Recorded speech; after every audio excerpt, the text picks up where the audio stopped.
Hi, morning. Good morning. Paano natin pinopronounce ang name mo, ma'am? Gia. Gea. Gea. All right, thank you.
Yes, so good morning, everyone. Welcome to day one of the first webinar workshop on the integration of Indigenous knowledge into higher education course syllabi. So we will begin in around 10 minutes.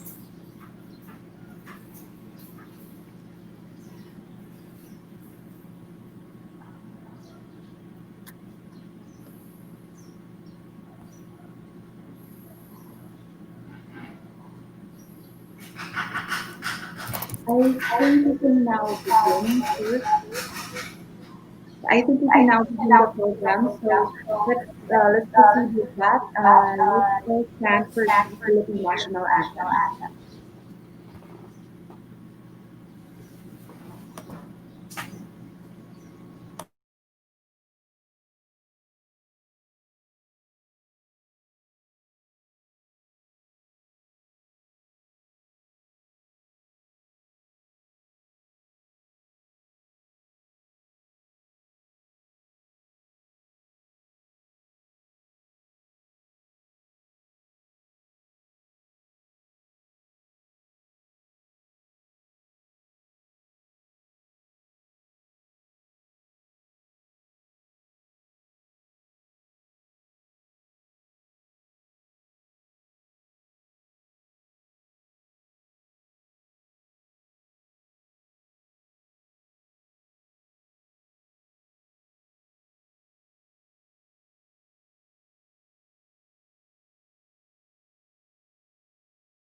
All right, good morning. Welcome to the first webinar workshop on the integration of Indigenous knowledge into higher education course syllabi. This year's virtual conference is organized by the University of the Philippines, Manila through the College of Arts and Sciences. The program will now begin, so let's all stand for the Philippine National Anthem.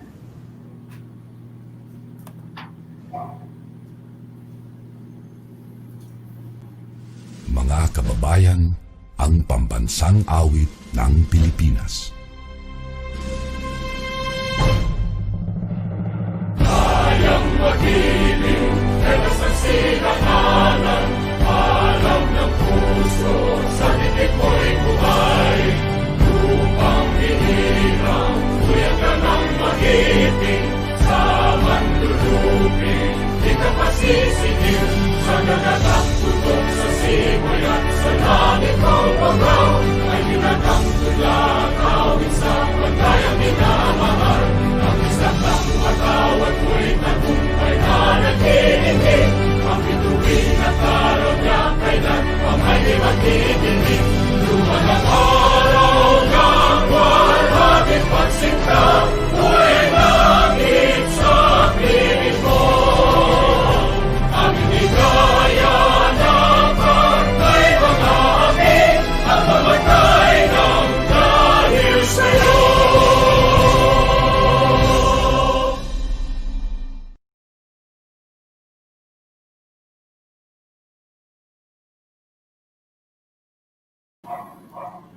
So, good morning once again. I'm Chadwick Corsisu. I teach organizational communication and Philippine arts at the Department of Arts and Communication at the University of the Philippines, Manila. And I am Ina Morel Miranda, faculty from the Department of Behavioral Sciences. I teach psychology from the said department, University of the Philippines, Manila. And we're your co-hosts for today. So, welcome again to our first webinar workshop on the integration of indigenous knowledge into higher education course syllabi. This workshop will run for 4 days, starting today and ending on Sunday, December 20. Very exciting, isn't it, Sir Chadwick? Yes, indeed, Gaya. Now more than ever, we need to have these discussions on the critical role of indigenous knowledge, systems, and practices in our education system. So today marks the beginning of our 4-day workshop, and day 1 is comprised of 2 modules. Namely, module 1 is strengthening institutional collaborations in the promotion and recognition of IKSP-based curriculum and syllabi in higher education, and module 2 is customary and state laws on IKSP and their implications on the development of an IP curriculum and syllabi continuation. Yeah. So the entirety of day 1 will be streamed via Facebook and YouTube right after our opening ceremony, which is happening like right now.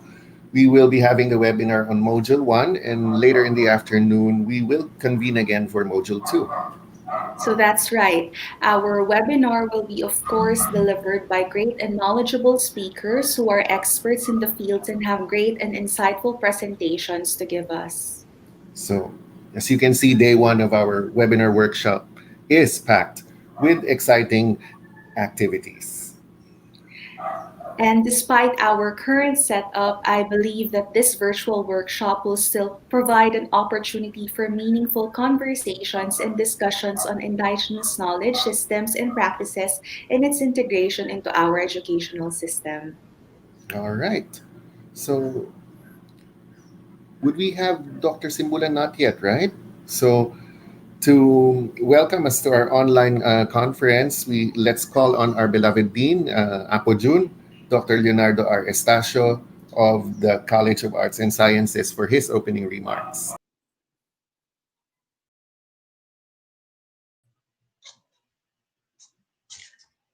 Dr. Nimya Simbulan, Vice Chancellor ng Academic Affairs sa UP Manila, mga panauhing tagapagsalita mula sa hanay ng mga katutubo sa akademya at mga NGO, mga kalahok na mga edukador, researchers, kawani ng gobyerno, mga IP rights advocates at IP leaders mula sa iba't ibang puok sa ating bansa. Isang masayang umaga po at malugod na pagtanggap sa inyo sa inyong lahat sa ating first webinar workshop on the integration of indigenous knowledge systems and practices of the IP's indigenous cultural communities into higher education course syllabi. Dahil wala naman po tayong dayuhan na kalahok ngayon, ay payagan niyo po akong magsalita gamit ang ating pambansang wika. Pero kung meron pong nais magpa-translate, kayang-kaya po yan ni Assistant Professor Chadwick Siso. Ang ating pong webinar na gaganapin sa 4 na araw ay offshoot ng katatapos lang na second international conference on IKSP noong Disyembre 11 at 12, na alam ko marami din sa inyo ang dumalo. Kaya't sa halos magkakasunod na mga araw ay tatalakayin natin ang diskurso, teorya at praktika ng IKSP o katutubong kaalaman at kakayahan na siyang nilalaman ng kultura, buhay at kabuhayan ng ating mga katutubo. Alam na ninyo marahil kung bakit natin ginagawa ang webinar workshop na ito. Ito ay bilang pagtugon sa panawagan o kautusan ng ating Commission on Higher Education na isama sa ating mga syllabus at curriculum ang pag-aaral sa mga katutubo. Ito ay ayon sa CHED Memorandum 02 Series 2019 on integrating IP studies or education into relevant higher education curricula. Para saan ba ang memo ng CHED at para kanino? At bakit kailangan nating gugulan ng pagod, talino at talento at panahon ang gawaing edukasyon tungkol sa mga katutubo o indigenous peoples? Ito po ang mga tatlong mahalagang katanungang mga ito ang nais nating matugunan ng may linaw at lalim sa loob ng 4 na araw na sa ating sama-aralan. Tatalakayin at dadalumatin po yan ng ating mga panauhing tagapagsalita sa hanay ng mga kinikilala nating mga leader katutubo, mga suportang institusyon o non-government organizations, mga mananaliksik at mga edukador mula sa ating mga pamantasan at mga IP rights advocates.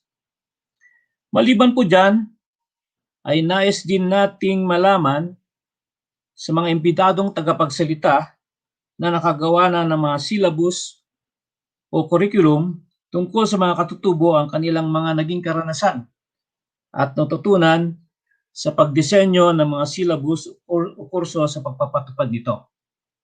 At mula sa mga ito ay nais natin sanang humalaw ng mga aral at halimbawa mula sa magagandang kwento kasama na ang mga problema at matitinding hamon na kanilang nakarap sa katuparan nito.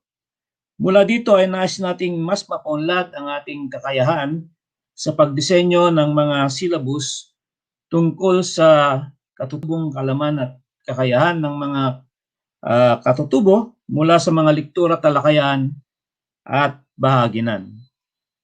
Kaya kasama sa ating webinar ang gawaing pagsasanay sa outcomes-based at competency-based education para mas masinop at organisadong pagdisenyo ng IKSP-based na IP syllabus at curriculum ang ating magawa na ibabahagi sa atin ng mga kasamang edukador na eksperto sa mga gawaing ganito.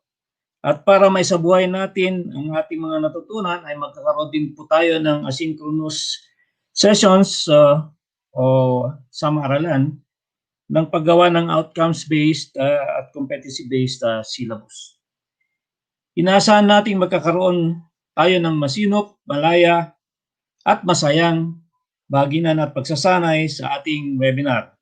At upang masigurado natin ito ay ating pong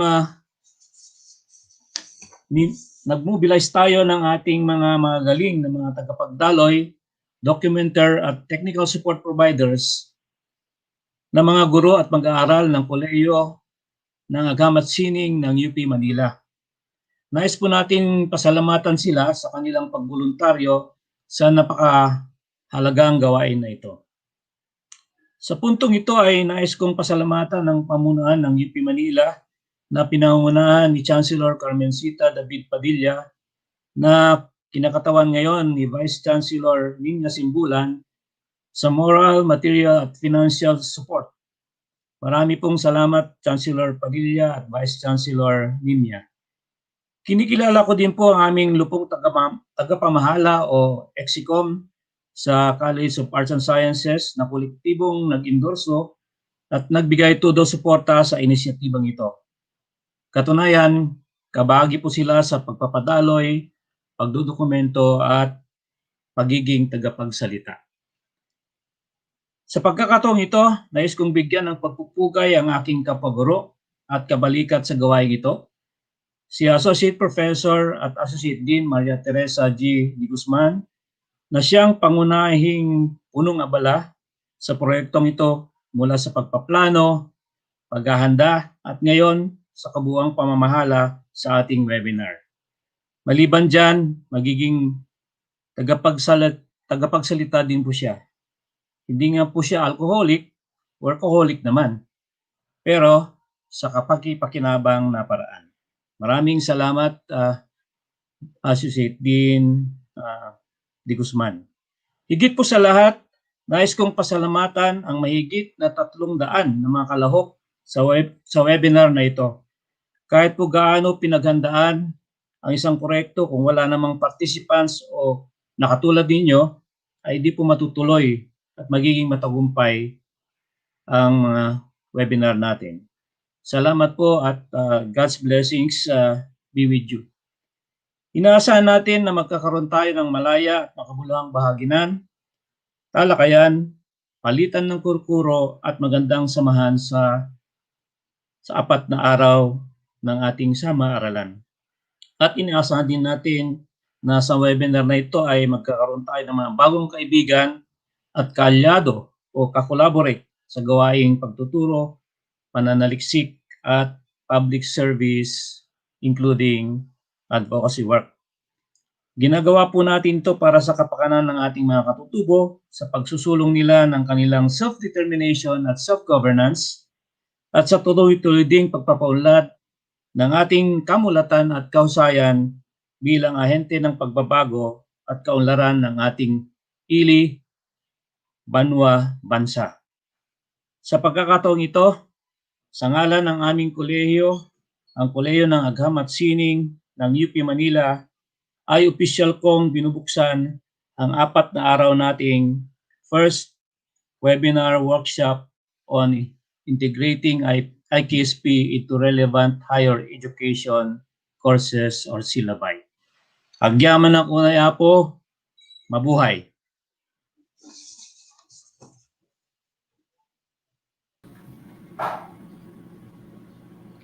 Thank you very much for your warm welcome, Dr. Estacio. We really appreciate the insightful messages you gave us. Now, before we proceed, let us all welcome first our audience. I think we have viewers from different parts of the Philippines. So we have viewers from Negros Oriental State University. Hi, everyone. We also have viewers from Zamboanga, from Cavite, from Bohol. Ayan. We also have Orani in Bataan, Aklan. Good morning to everyone. Yeah, good morning, everyone. Yeah. We hope you will be interacting with us throughout the day, and we hope that you would be able to learn a lot from this IKSP webinar. Ayan. So good morning po sa inyong lahat. Ayan. From BSU Malolos, good morning. From Ramon Magsaysay State University, San Marcelino campus in Zambales, hello po. From the Divine Word College of San Jose in Occidental Mindoro, hello to everyone. Hi. All right. So now to help us get better acquainted with the event and to provide us an overview of the webinar workshop, I'm calling on our Associate Dean for Planning and Development of the College of Arts and Societies, University of the Philippines, Manila. It's Dr. Maria Teresa de Guzman. Hello, good morning. Good morning, Ma'am Tess. Good morning, Tess. I'll share screen.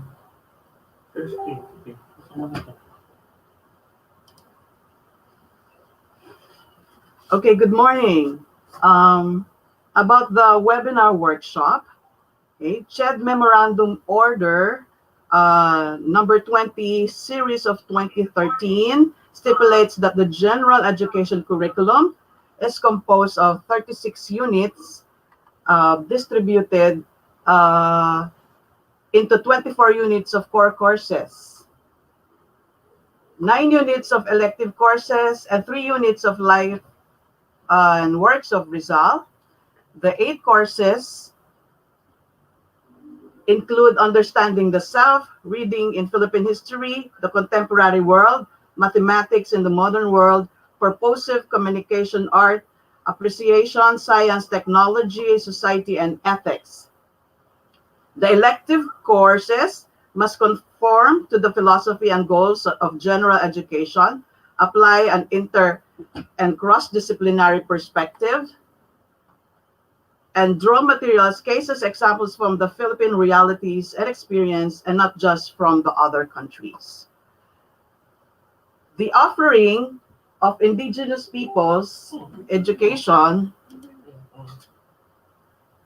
was approved by CHED under CMO number 02 series of 2019 with the primary purpose of addressing issues faced by the IP communities, thus enjoins all public and private higher education institutions to offer IP studies education in their respective curricula with close monitoring of CHED regional offices.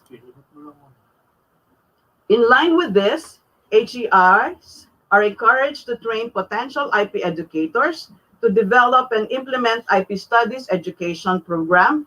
Further, the knowledge gained from such study may be utilized for the future research and extension program as responses to the various issues faced by the Philippine indigenous communities.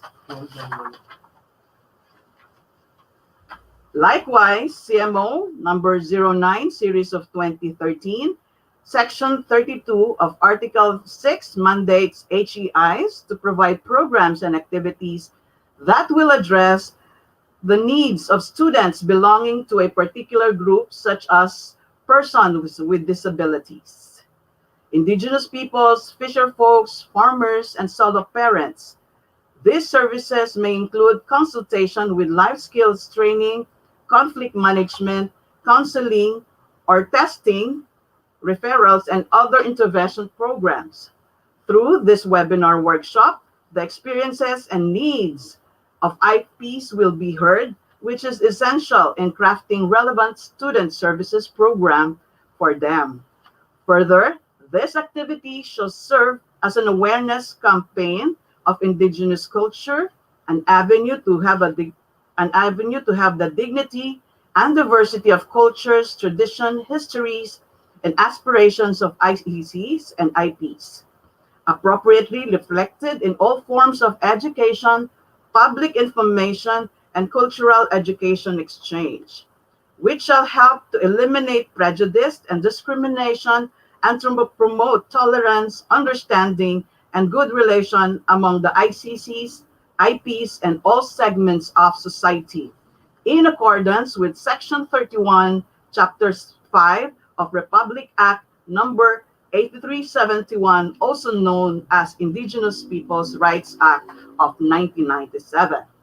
The objective of this webinar workshop aims to level off understanding of customary laws and state laws on IKSP and their implication on the development of IP curriculum and syllabi for higher education, facilitate national exchanges and sharing knowledge experiences, challenges, and emerging good and best practices in the development of an IP curriculum and syllabi for higher education.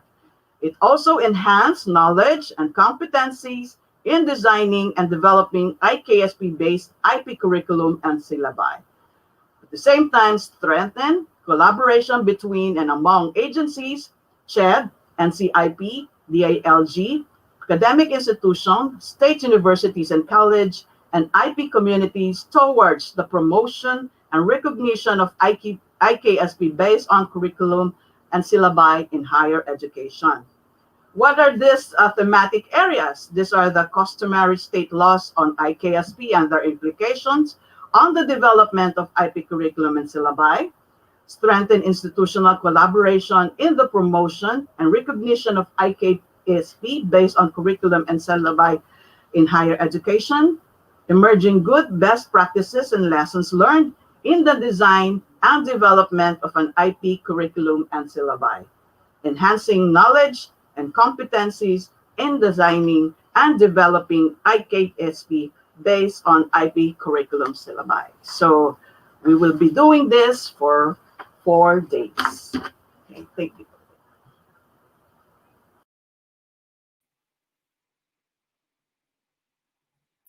Thank you, Dr. Tess de Guzman, for that explanation of what the next 4 days will be like. Sir Chadwick?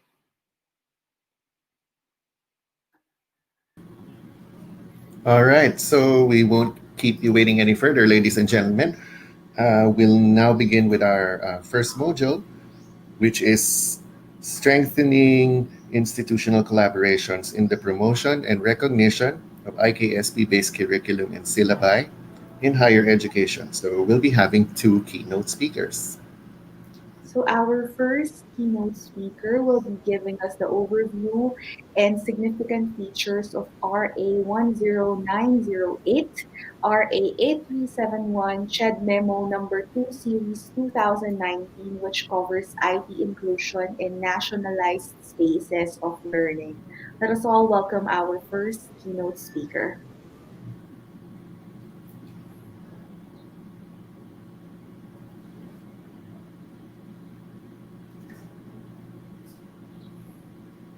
All right, so we've received word from our organizers that instead of that keynote speaker, we will have Professor Dr. Armando Mijares from the Archaeological Studies program of UP Diliman. So sorry about that, but we'll have Dr. Mijares up shortly.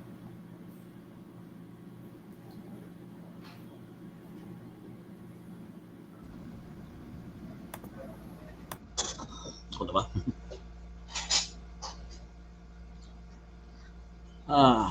I guess my turn or is it you or magandang umaga. Good morning po, sir. I am glad and actually hindi ko Armando.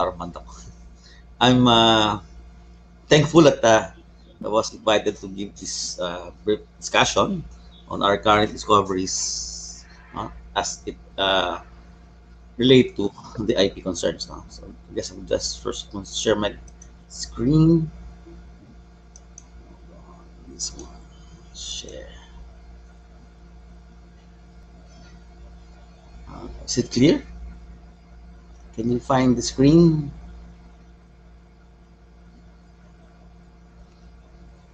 Is it okay? Hello?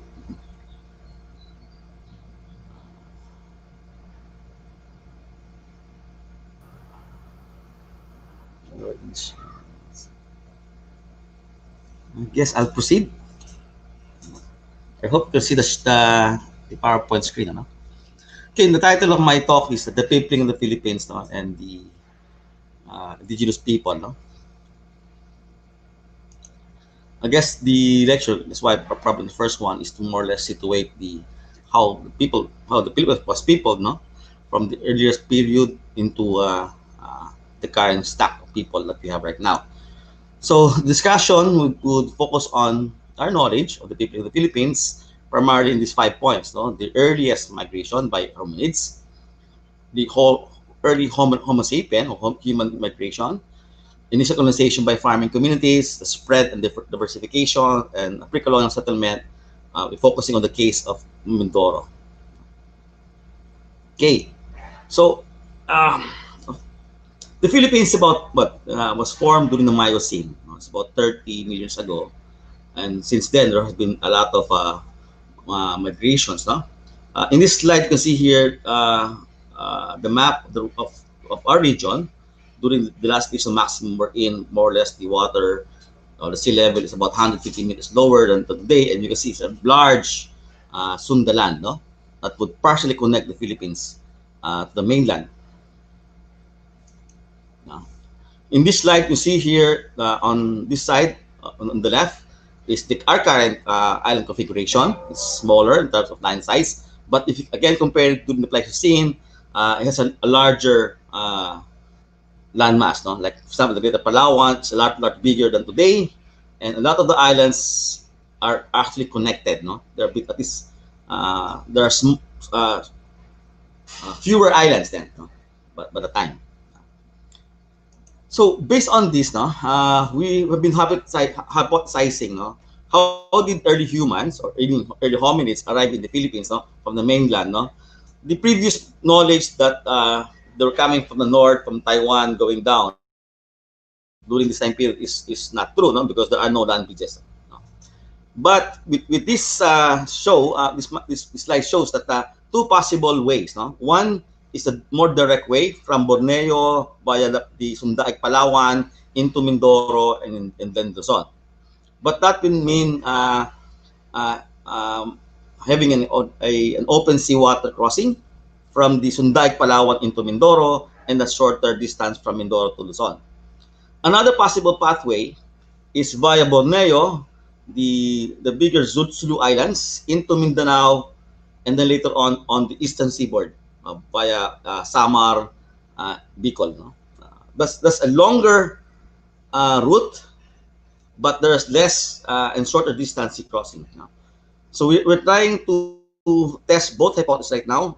My primary concern right now is on the Palawan Mindoro route, no. But we're having difficulty with that because we haven't found anything that very old in Mindoro so far, no. So we're now shifting to possibility of looking at the other route, no. But that would mean working in the Mindanao area like Sulu, no, or Basilan actually would be a good place to look for older sites, but conditions might not be able to provide us that. So in terms of early hominins, no, this is again Luzon, and has been the bastion of our knowledge of our Paleolithic period. No. In the 70s, this is the famous Kalinga site, no, the fossil sites where we have got all the extinct elephants, stegodons, rhinoceros, no, was actually dug in the 70s by Fox, no. At that time, it was problematic because they claimed that the possibility of Homo erectus was an issue because the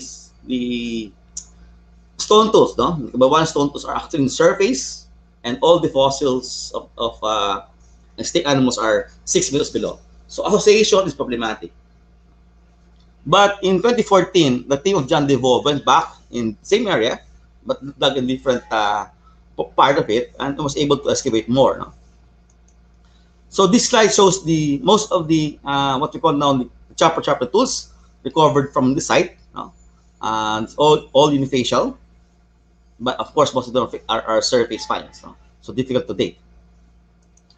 But after 2014, the team of John DeVoe and Ingiko were able to recover a good site wherein they have an articulated fossil of rhinoceros with cat marks. No?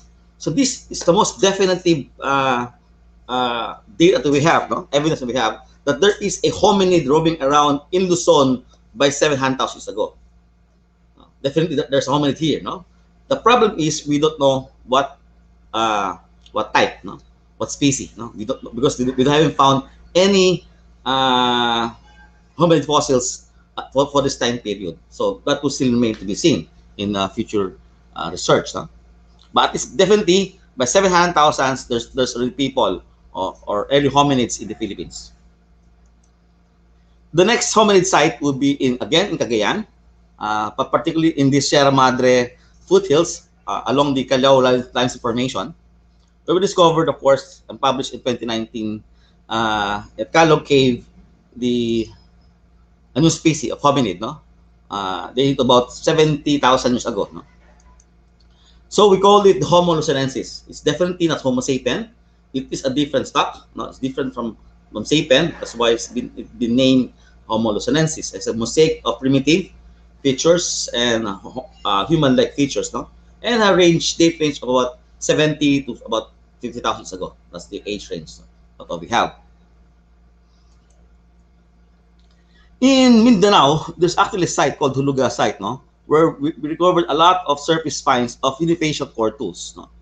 It's very similar to what we find in Luzon, no, what we call the Cabaluanan stone tools found by Fox in the 70s, no. But the problem here is that although it looked old, it's all surface find, meaning we cannot exactly directly date it, no. But based on technology, this will fall within the time period of Cabaluanan. The next will be, of course, the famous Tabon cave in Palawan, excavated by Robert Fox in the 60s and dug by the National Museum in 2001, where we have a different set of hominids.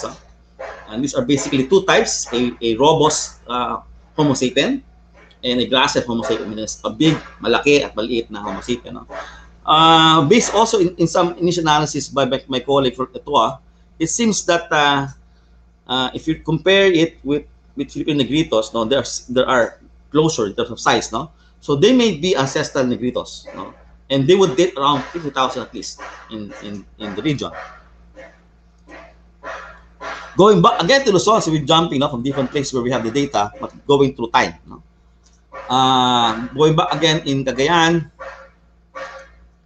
where a number of case sites have been excavated by me in 2003. So in 2003, we were able to excavate a more or less 26,000 years old human occupation. There's no fossils, but their semblance, their remains, no, artifact remains by Homo sapiens, and they are very similar, especially the lithics with Tabon. So again, we can be able to connect them from Palawan to Luzon in terms of tradition and possible trajectory.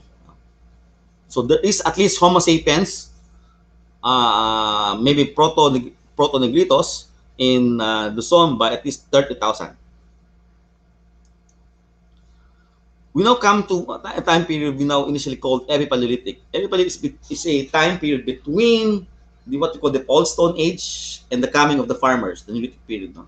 So there's a time period where there are very scant data, yet new data are really more exciting. No? So again, going back to Cagayan Valley, no, at the cave sites, no. You see here two cave sites, Eme Cave and in Dalasarcod Caves. Huh? They're basically, these are this layer with the state of 3,600 at Eme, about 6,000 at Dalasarcod. You have this flake technology, meaning they're hunter-gatherers, and they're basically foragers, no? Hunting wild deers and wild pigs. No? This is a typical period. Most hunter-gatherers in the inlands are of this type of mode. We also see that in Diak na Bato, one of the caves will be excavated called Tanggapan. No, when we have a date of 7,800, no, again we have animal remains and stone tools. No, so a typical inland, upland type of hunting gathering. This differentiates from what we see on coastal areas. In particular, we found in the islands of Palawan and particularly in Mindoro, no, where we have in this slide, no, these black ones are called obsidians, a very distinct type of rocks, no, and you can do a geochemistry tracing of it. No? Based on our current data, we recovered in Bubog Cave in Mindoro this type of stones dating to 11,000, and similar the same geochemical trace of obsidian found also in Palawan. No? So it seems that there's already a maritime culture between Palawan, the edge of Palawan, and Mindoro. No? There are well-traveled and probably doing pelagic fishing. So by this time period, there's already trade. No? And in particularly in Mindoro, we found a lot of a different type of technology, primarily based on shells. So we can see shell tools. No? We have a shell adds by 7,000, 8,000 used for making boats. So during what we can see there is that there seems to be a difference of subsistence between those living in the coastal areas and those living in the upland areas. Now we go to the next stage, no, of human migration of people in the Philippines, called the coming of the farming communities. No, there was a partial replacement. No, there was no evolution from the hunting gathering into farming. Rather, a farming group actually arrived into Luzon by more or less 4,000. No, as theorized by my supervisor, Peter Bellwood. No, so most of our current farming communities, no, even indigenous communities, came ancestrally via Taiwan, going to Luzon, and then spread out across the Philippines. So what's the evidence archaeologically? We do have a good comparison by 4,000 years ago that the pottery being made in Taiwan is almost the same, or really the same, with those found in Luzon. See here in the slide, on the left side is from Taiwan, on the right side is the Philippines. Similarly, other artifacts found in Taiwan are also found in Luzon by the same time period. So definitely, the farming community came from Taiwan, maybe from South China to Taiwan into Luzon. No? We have more now data coming out from Shell Media of Nagsabaran against similar artifacts that are basically of the farming communities. So based on Bellwood's reconstruction of Oceanic movement, so it spread out from north to south and then spread out east and west as we occupy most of the world.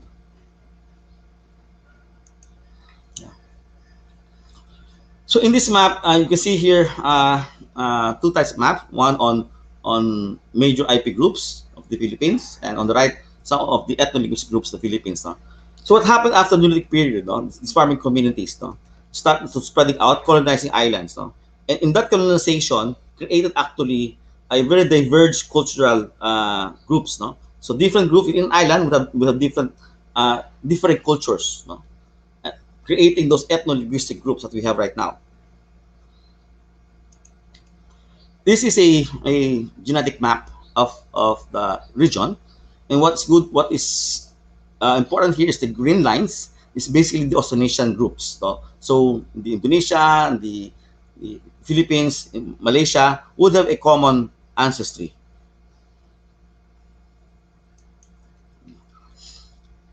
We've been working with a genetic group, Hora de Hungria, on this project we have in Mindoro. Although the data is almost complete, but we need to verify it with the IP groups of Mindoro to formally publish it now. But it has exciting areas now. So what we did here, of course, we undergo through the normal NCIP rules on IKSP. So we did the consultation at the leaders levels, community levels, explaining to them on what's the project about. Now we had, of course, additional pigs offered. These are initial results. No? So you see here the different Mangyan groups, and you can see them that they are genetically different. I can discuss it more because of the peculiarity of the data, but we do have a very good data of diversification within the Mindoro groups. Another data that we have right now in Mindoro, an archaeological excavation we did in 2013 actually, in Budalakaw, southeastern Mindoro, where we have two sites we call as Alisay and Alimango site. No? So this is in archaeology we call a Talisay cave site. No? So we excavated the site and we were able to collect a human activity that's now dates to about 4,000, almost 5,000 ago. Similarly, another cave site, a rock shelter in Mindoro, in Budalakaw, but Alimango site, has a date of 5,017 and almost 600 years ago. No? These are human occupation, primarily based on pottery. So based on our work in Mindoro, at what work, no? Talisay Cave for us, which has contains animal remains, and shellfish remains, no? And pottery research, no? about 500 years ago. Limango, which has we have two test pits. One has a what we call a roasting pit, where you hit the stone and then it is used for heating, and a pottery sherd, no, with hearth, dating about 600 years ago. So this site might represent what we call now a proto-Mangyan settlement, dating at least 600 years ago, no, but at least 200 years prior to the arrival of Spanish colonizations. In most IP concerns, though, they would use what they call time immemorial. No? It's basically on genealogy. The problem with genealogy is that your memory could only go as far at least 3 generations, which is as far as 100 years of memory. Beyond that, you have no more memory. Maximum probably 5 generations, but that's very difficult. But in archaeology, we can be able to really push the dates, no? Way back. And here we know more or less that at least the proto-Mangyans, initial Mangyans, were at least in Mindoro, definitely by 600 years ago. So I guess before I wrap up, no, some discussions here. Archaeology and paleoanthropology are producing new data on early human colonization on the Philippine archipelago. We know that hominids are present in Luzon by 700,000. We don't know what they are. No, we need new fossil. They could be Homo erectus, or they could be ancestral Homo luzonensis. We don't know yet. We need to find more work in the Philippines. No?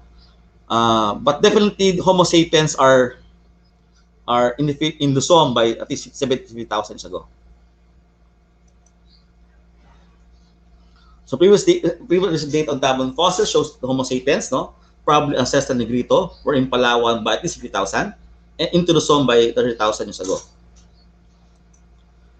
We now have some genetic data from the Negritos of Luzon, no, that they diverged, no, they separated at least 35,000 years ago. Meaning the Aita of Zambales and the Agta of Sierra Madre were separated in the common ancestry, but separated, creating their own distinct DNA markers. So we know at least the Negritos are here by 25,000. So prior to the arrival of the Ausonians, there were at least two groups of inhabitants.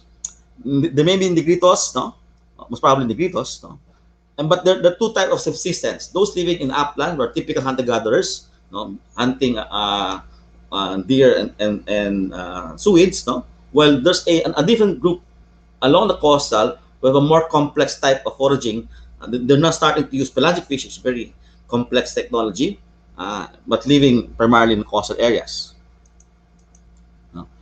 The arrival of Ausonian-speaking group in Luzon by 3,600 to 4,000 signals the beginning of development of settlements and farming. No? This group is probably ancestral to most of our IP group here, including most lowlanders. No? Cultural and linguistic diversification is a major phenomenon in the spread of this group. No? Once it's spread out across the Luzon to the Visayas into the other regions, no? Diversification, cultural diversification already started. New archaeological and genetic data from research in Mindoro shows that proto-Mangyans are present in the island at least, no, by 600 years ago, and genetic data shows that there is diversification among the current Mangyan groups. No?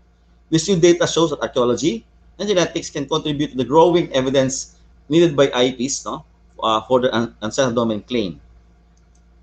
This body of knowledge may be new even for IPs, no? But incorporating them within the context of the induced knowledge system is essential, no, in order to have a holistic view of what's going on since time immemorial until today. Maraming salamat po.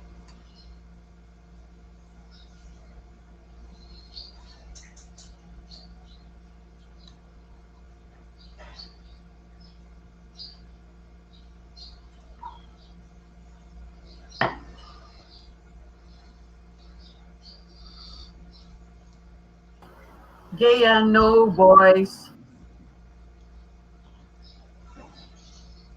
Tanong mo muna.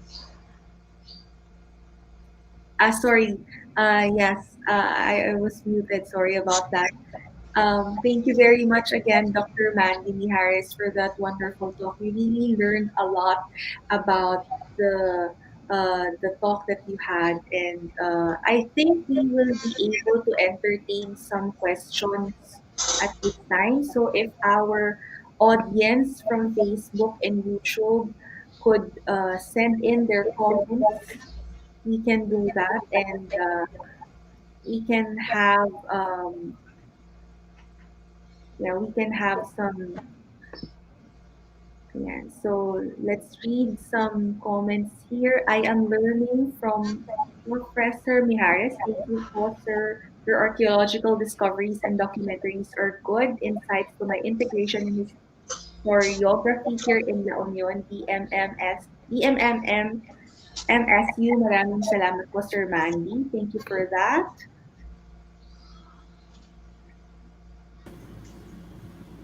All right.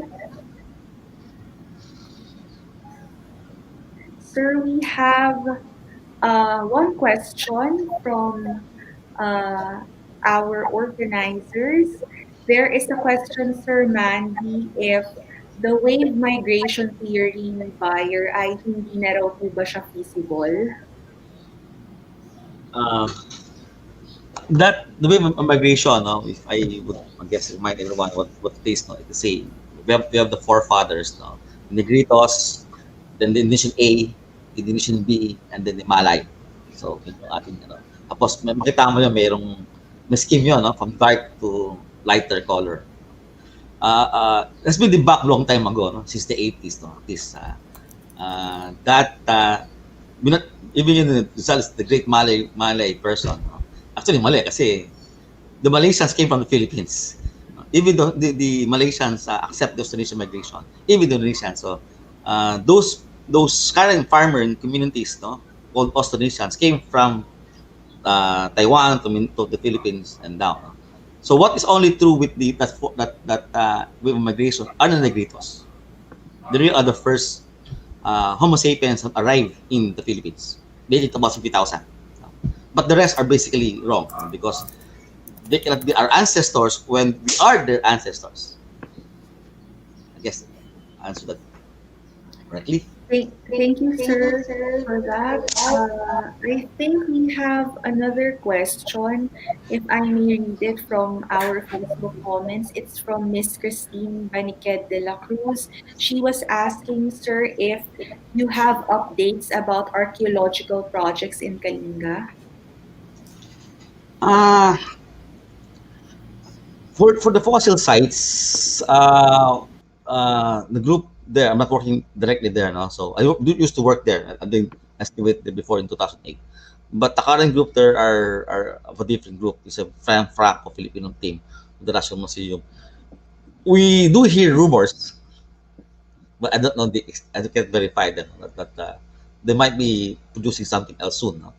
So so far there's the secretive. So Thank you, not much. sir. Thank you, sir. There's another question. I think we have two more questions.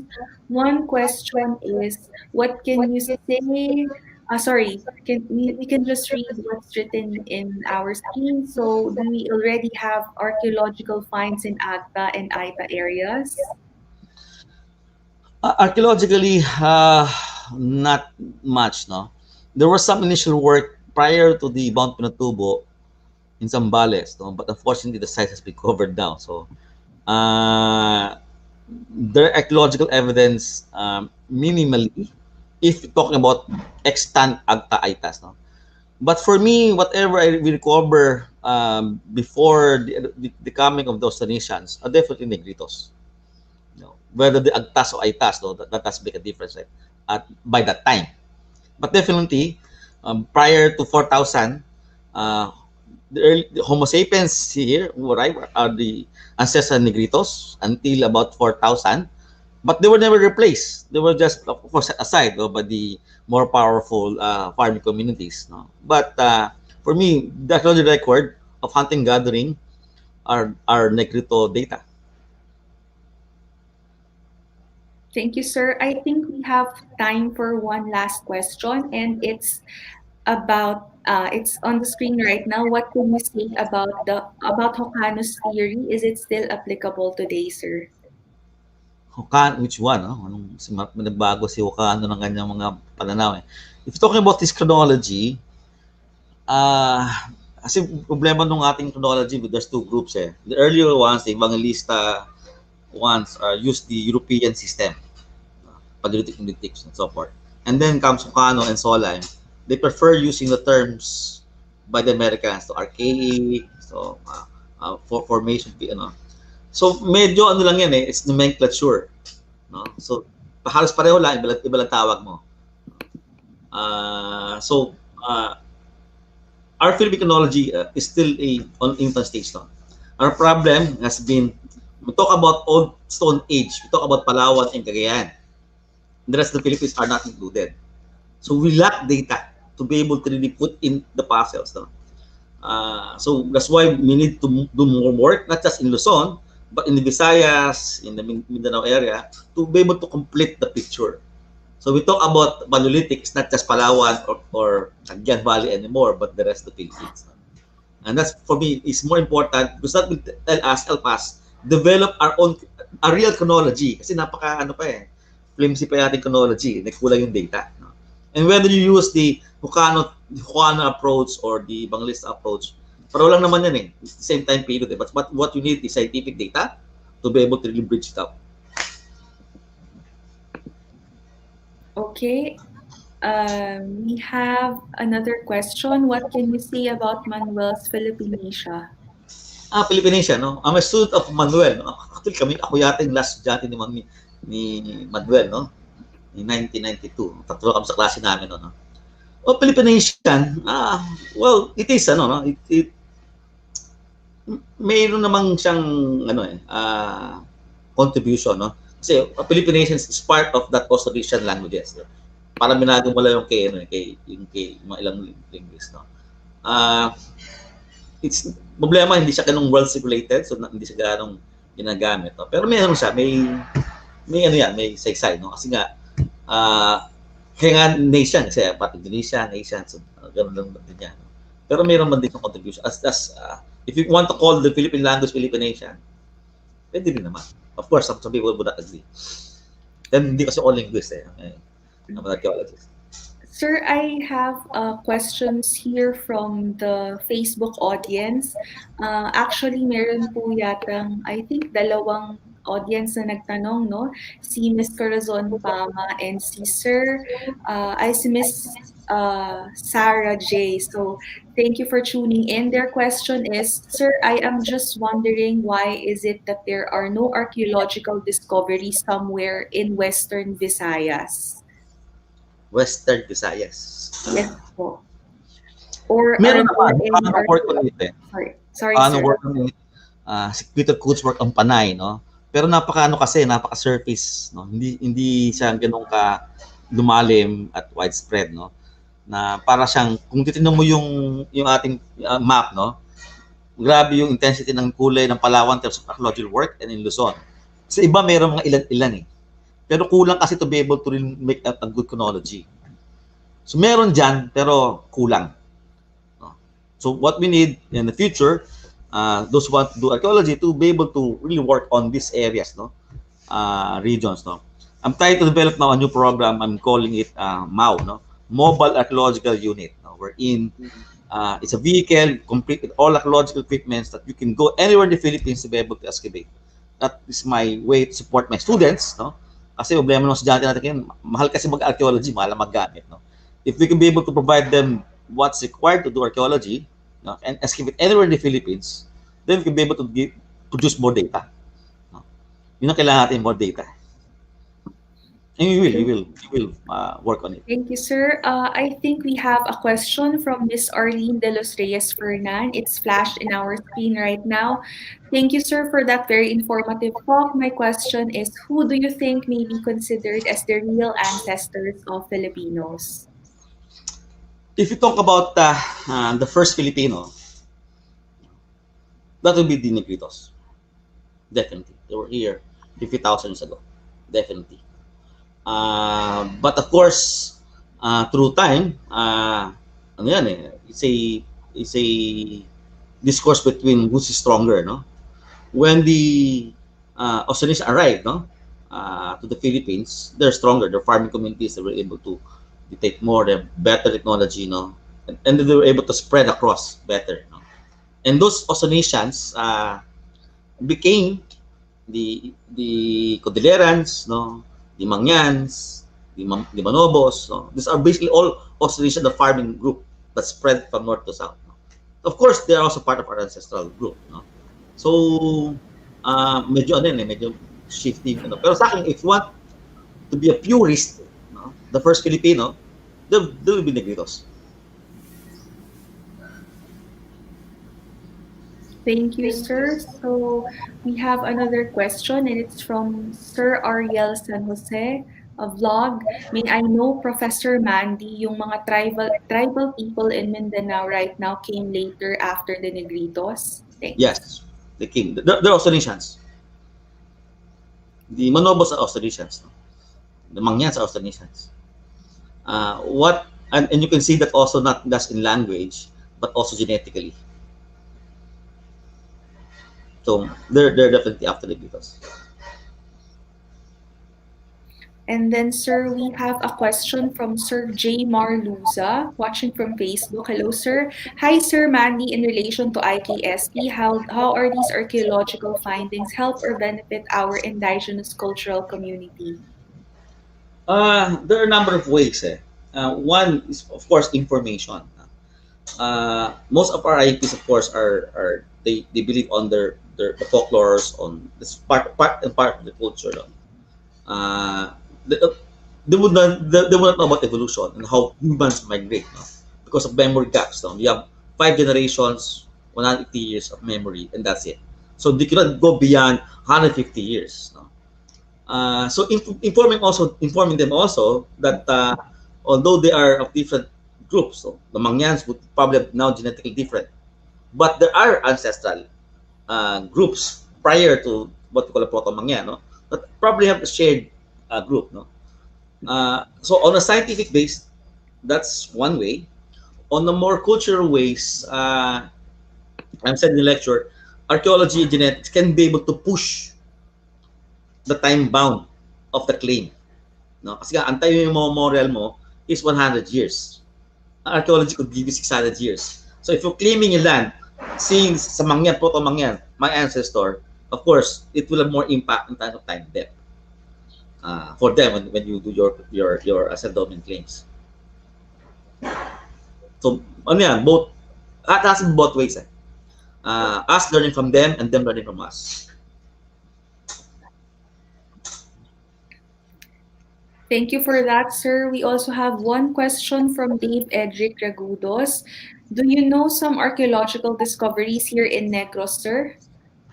Maraming sites sa Negros, sa Panay actually, no? Nasa Negros. Negros Island, marami dyan, mostly nasa mga historical, proto-historic periods, no? Marami dyan Metal Age sites sa Negros. Hindi pa akong alam kung merong nakuwang sites sa Negros. Sa Panay madami. Sa Negros wala akong, pero mostly yan, mga Austronesian sites na nakukuha sa Negros, Metal Age. Ang ganda sa Negros, meron sa Siliman. So, naratandaan yung mga artifacts. Yeah. I think this question, thank you, sir. I think this question being flashed today has already been answered. Ayan. So, I think we can proceed now with our I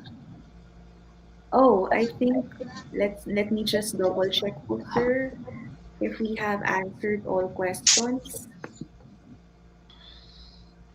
I think we have answered all questions. So thank you very much, sir, or Professor Mandy Mijares, for that wonderful talk, and we really learned a lot from your talk. I think we can you accommodate one last question, sir? We have one from Justin Francis Manuel. I'm very sorry for that. How will archaeology help students understand indigenous culture? Archaeology, as per se, no, it deals with time and space. No? And culture is studied through time and space. So I guess archaeology will complement, no, most anthropological discourse, but of a deeper time. Yun yung ano, no? So, again, no, what archaeology could do is push the time boundaries, not just based on memory, but more material culture, no? Material culture remains. Yun yung pwedeng nating ituro sa mga estudyante na na mayroong malalim ang ating kultura, hindi matagal ang ating kultura. Matagal na nag-develop dito sa Pilipinas yung kultura, no? And that would be archaeological contribution dun sa ating body of knowledge. Na siguro. All right, so thank you very much again, Dr. Mandy Harris, for that insightful talk. We really learned a lot about the current trends in IKSP and in the cultural characteristics of many regions here in the Philippines. So without further ado, sorry for that, let me call on again Sir Chadwick. And we hope we cannot thank you enough for the opportunity that you have given us for you to be able na makasama po kayo today. So, thank you. Maraming salamat po. And, ayan, thank you, Sir Chadwick. Yeah, thank you, Dr. Mijares, for that very enlightening presentation. It was a pleasure to have you with us today. So, well, we'd like to take the opportunity to greet the many attendees. So, I see a whole list of people in the comments. So I'd like to thank the people from UP Baguio as well as those from up north. Naimbag Bigat Kinyayo amin. You have a fellow Ilocano here who looks Chinese, who is Chinese actually. So it's a pleasure to have you here, as well as those from Bulacan and Zamboanga. So now it's a great time for us to introduce our next speaker. So he's from the Office of the Presidential Advisor on the Peace Process. So it's my immense pleasure to welcome Mr. Danesto B. Anasio, who will be giving us our plenary talk this time. So, Mr. Anasio, please.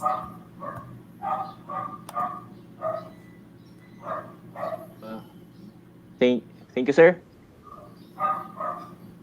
I'll be using the Mentimeter application, so that can be used here, right? Sorry. Just share Nari. screen, sir. Okay. Share Yeah, screen. okay po. Wait lang po. Share screen. Very nice to see you, Sir Dane. Hello, Ma'am Gea. Allow. Oops, wait lang pa.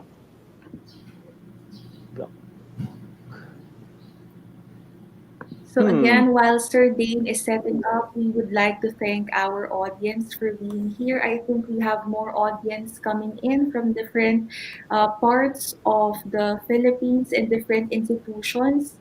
So we have, ayan, hello, Miss Jennifer Ignacio watching from YouTube from BSU CSSP Public Ad Department. Hello to you. And we also have Christian Montemayor from La Union, DMMMSU. Hello po. Maraming salamat po sa panonood. I hope you tune in from day one until the last day of this webinar. From CVSU Kabsu Intang Cavite. Hello. Hello to you. We also have Miss Eve Joy Sulka from Kalinga State University. Yeah.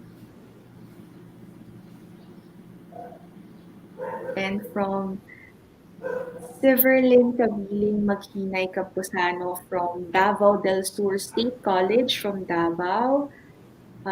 Miss Melen Huang from Zamboanga. Hello to you.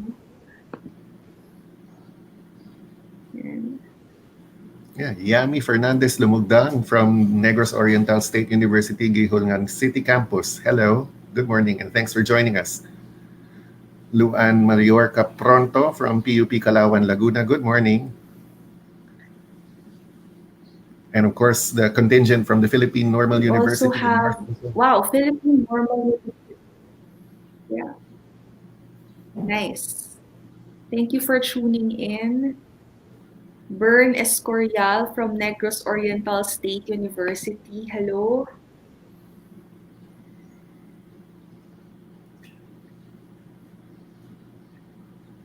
Yeah, Sarah Joy Billones, good morning. Yeah. And Lilibeth And Estrada Miss Lilibeth Santos Estrada Santos. Yeah. From from Bataan Bataan Peninsula Peninsula. State University, Orani Campus.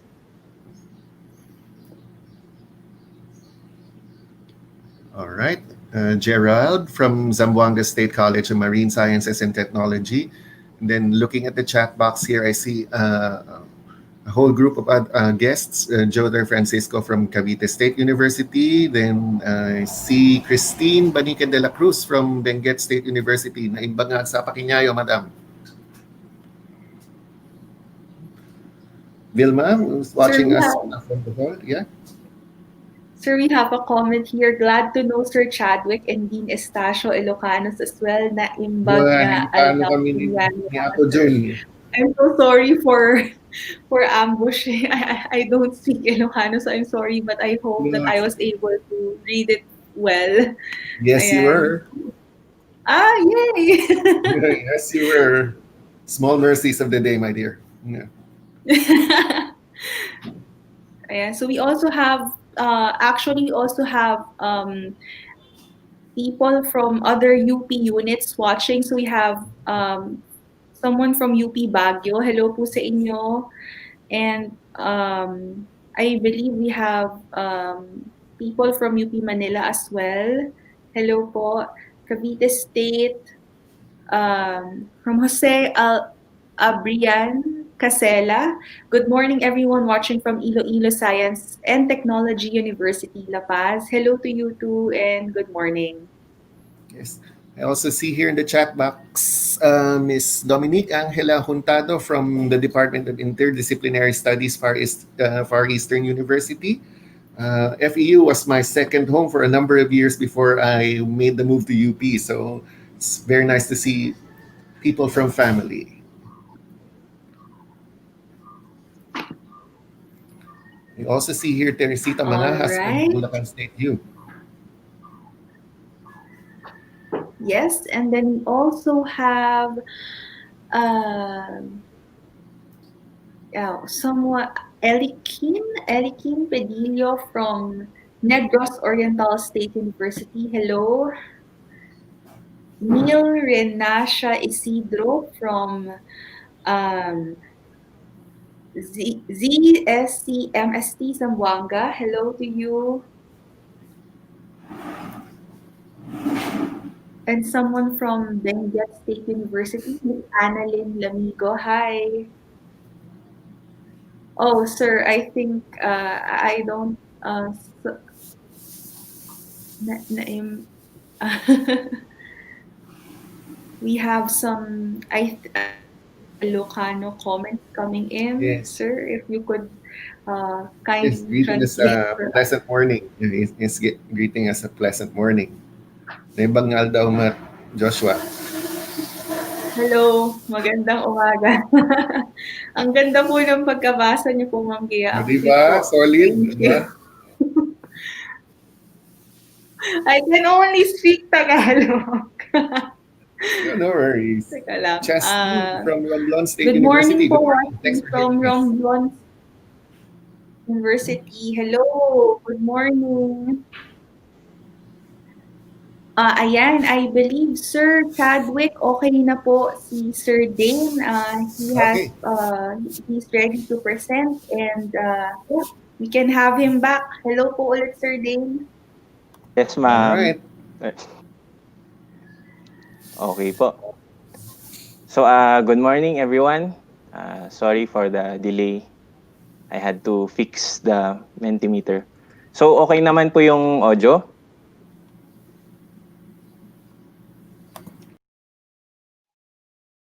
Hello. Hello, everyone. So, everyone can hear.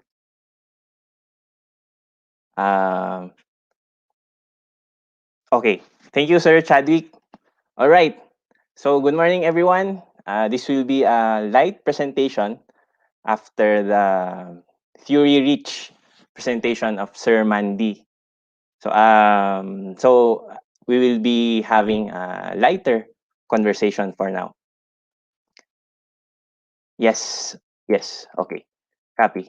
Okay, so as you can see in your screen, you can see there very simple title. It's about IKSP and me and you, because as this current conference's objective is to help mainstream IKSP as a theory and as a practice for all of us.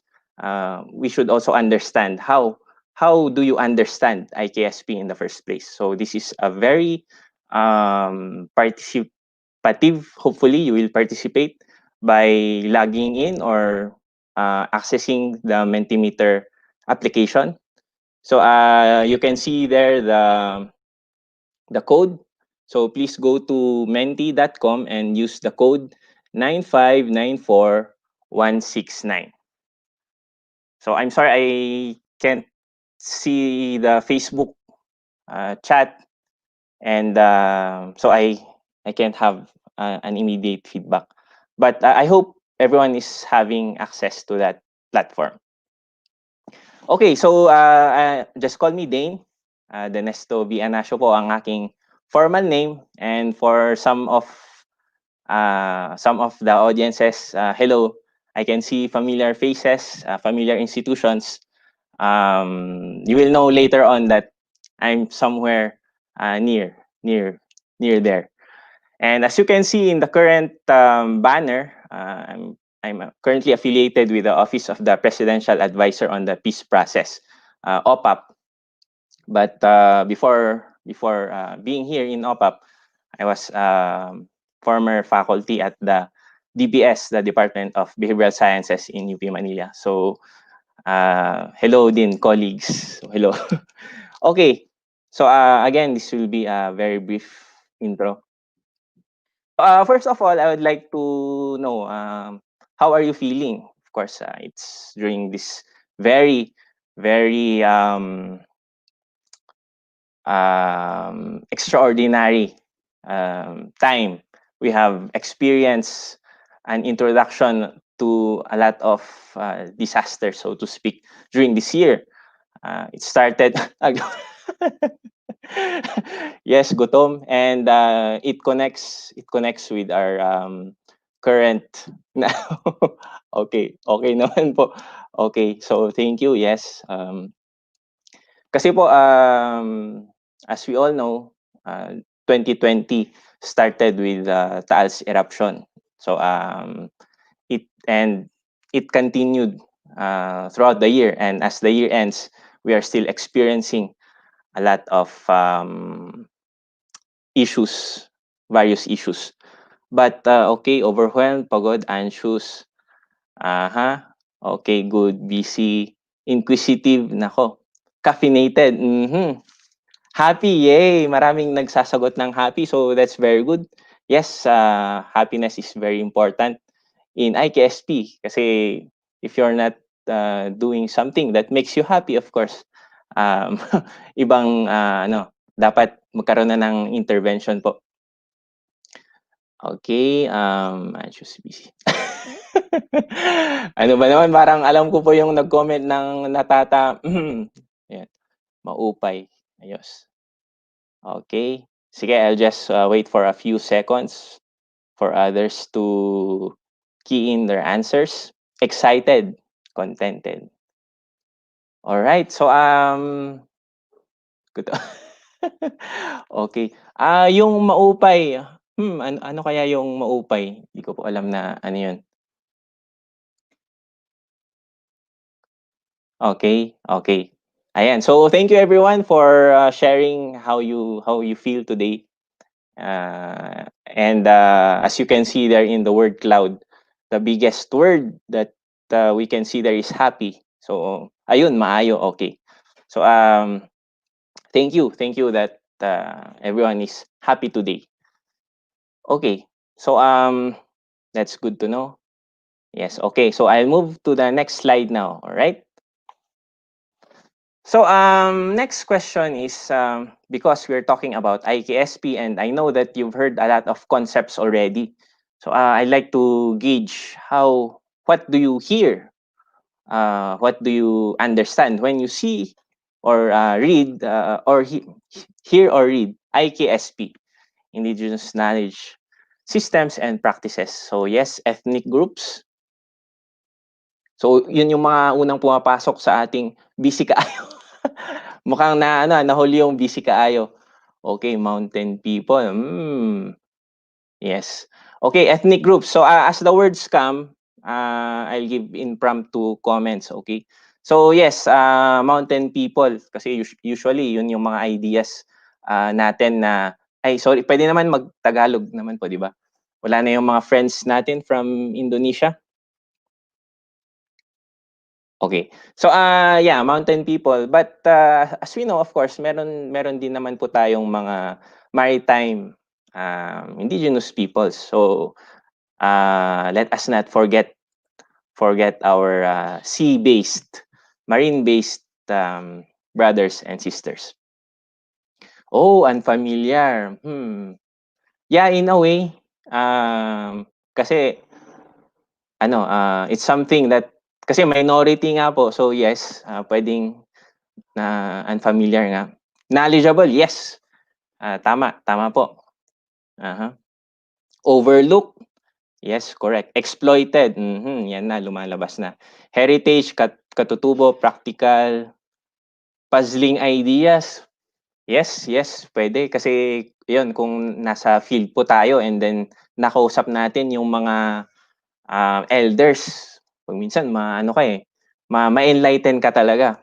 And sometimes mapapapuzzle ka din kasi may mga ideas na very out of this world talaga. Wisdom, yes. Old ways, tama, living traditions, local and familiar. Yes. Okay. So the biggest word cloud that you can see there is ethnic. So ano nga bang isip natin kasi kapag ethnic? So the nature of these words ay dapat conscious din tayo kung ano yung ibig sabihin ng mga words na ito. Po modernized areas. Okay, so you can see there indigenous people. So tama nga po. Kasi in the first place, sino ang may hawak ng indigenous knowledge systems and practices? Of course, this would be the indigenous people. And some states would call them ethnic minorities, First Nations, the Aborigines, ayun po. Pero dito sa Pilipinas, very common yung word na indigenous people kasi yun yung ginagamit natin na word to refer to these groups of people. All right, so thank you again for participating in this exercise. May kamalayan sa nakaraan, tama po. Ano pa yung mga bagong pasok dito? Yes. Okay, so at least we can see then na the audience is very much familiar kung ano nga ba talaga ang na-associate natin with IKSP. So we have ideas of who and what IKSP is all about. Okay, so I'll move to the next slide na po. All right. So to continue, gusto kong i-share din naman. So sino nga ba si Dane kasi na ayun, nahila for this particular occasion. So thank you for the organizers for inviting in such a line na napaka strong and technically able talaga. Tapos may napasali na din, no? So but thank you very much po.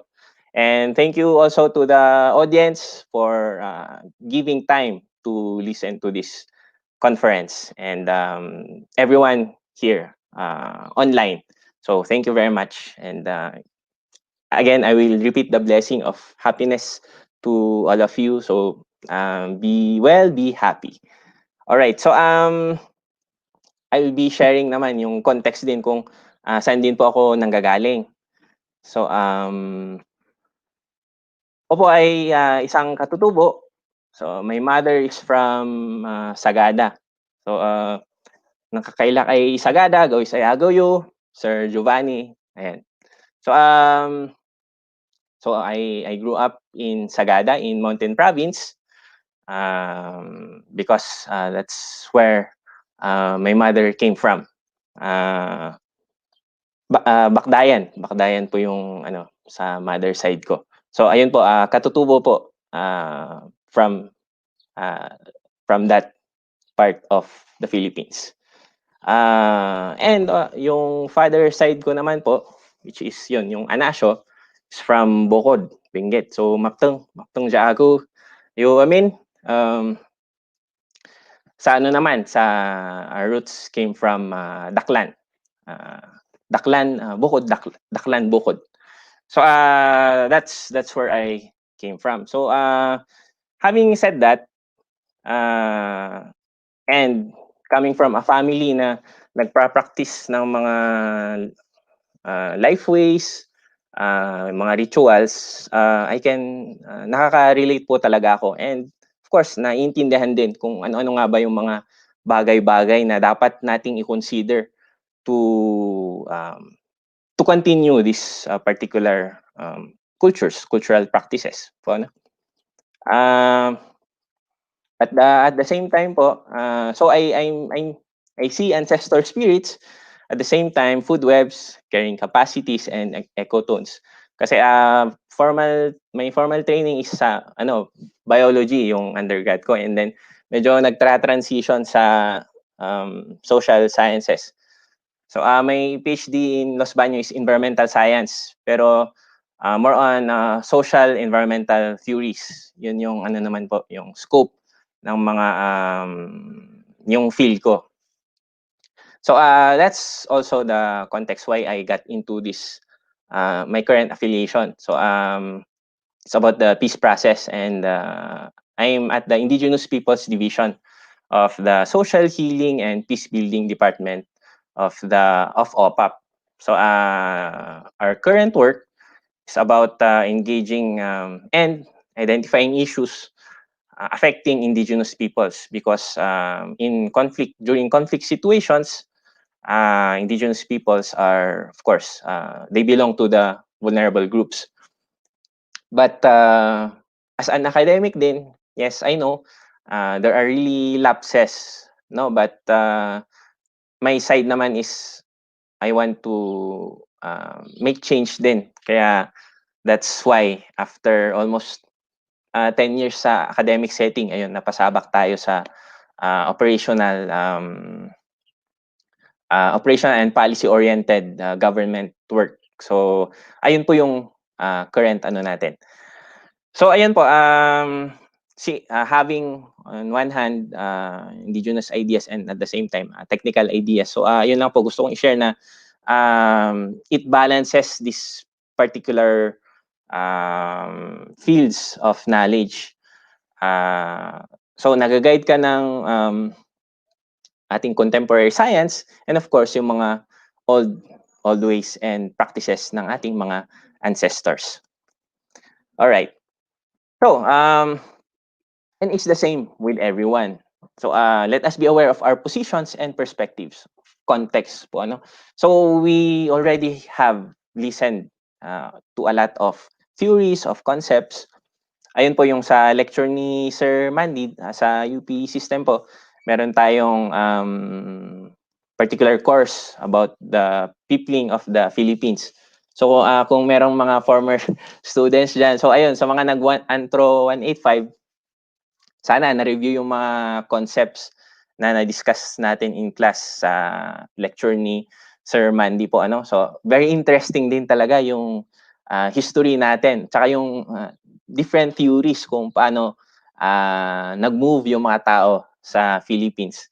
And as everyone has already heard, nasagot naman na ni Sir Mandy yung mga questions yung about yung context din kung sino nga ba kasi yung mga IP sa Pilipinas. And marami kang mapupulot na ideas. Sometimes nagkakaroon ng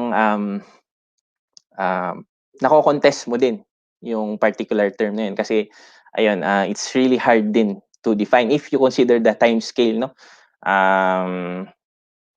In terms of thousands of years, yun, archaeological yung scale. So very interesting talaga. Ayun, so ayun, the key point that I'd like to share is yun nga, let us be aware of this particular context din surrounding indigenous knowledge systems and practices kasi napaka-diverse talaga ng issue na ito. So let us be conscious, really conscious of this particular context. All right. So given the diversity of IP groups in the Philippines, may question dyan. So sa tingin po ninyo, ilang IP groups ang meron dito sa Philippines? So meron tayong 3 choices dyan, and I think nabigyan kayo ng option to select. So how many IP groups? Sorry, IP groups po sana yan in the Philippines do you think are there? Ayan, so may nagsagot na 130 to 135. 185, okay. Sige, let's be key in your answers lang, and then magbibigay ako ng mga ad-lib So ayun, may nag 100, 130, 135, 185. So mukhang marami sa sa 130 somethings. Okay. So unang-unang reflection po dito natin ma-realize na yung quantity talaga so 'di ba yung unang choice diyan 100 na. So dito natin mako-connect na napaka-diverse talaga kung ilan yung mga katutubo dito sa Philippines kasi 100 on an area na around 300,000 square kilometers. Ang diverse ng groups of people na nandito sa isang particular group of islands. So yung reflection natin diyan kasi saan nga ba nakatira yung mga IP people? 'Di ba? Usually sa mga biodiverse rich areas po So given that particular quantity, ma-realize natin na napaka-diverse din talaga ng not just the people but the life that is there. Yun nga, biodiversity, biological diversity. It's correlated kumbaga kasi the more diverse a particular area is in terms of its flora and fauna, the more diverse din yung mga groups of people na nandoon. So okay, so mukhang yun na po. So ang pinakamarami ay around 130 to 135. Pero ilan nga ba? So actually it depends. It depends on who counts. So nilay ko diyan in terms of languages kasi of course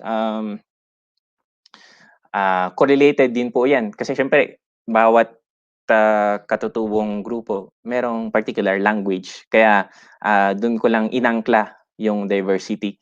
So kung makita niyo diyan in terms of languages depende rin kung sino yung nabibilang, and this is a 2017 data. So ayon kay McFarland, around 100, sa Komisyon ng Wikang Filipino around 130 to 135, and sa Ethnologue 187.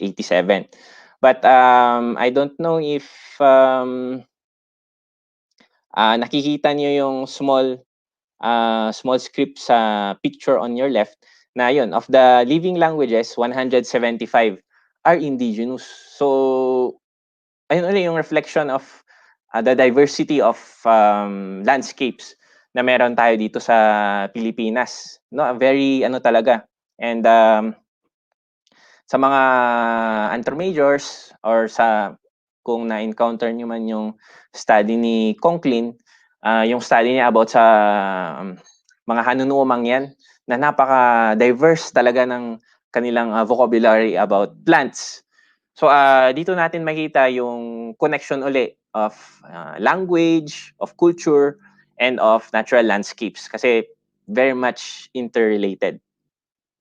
Now,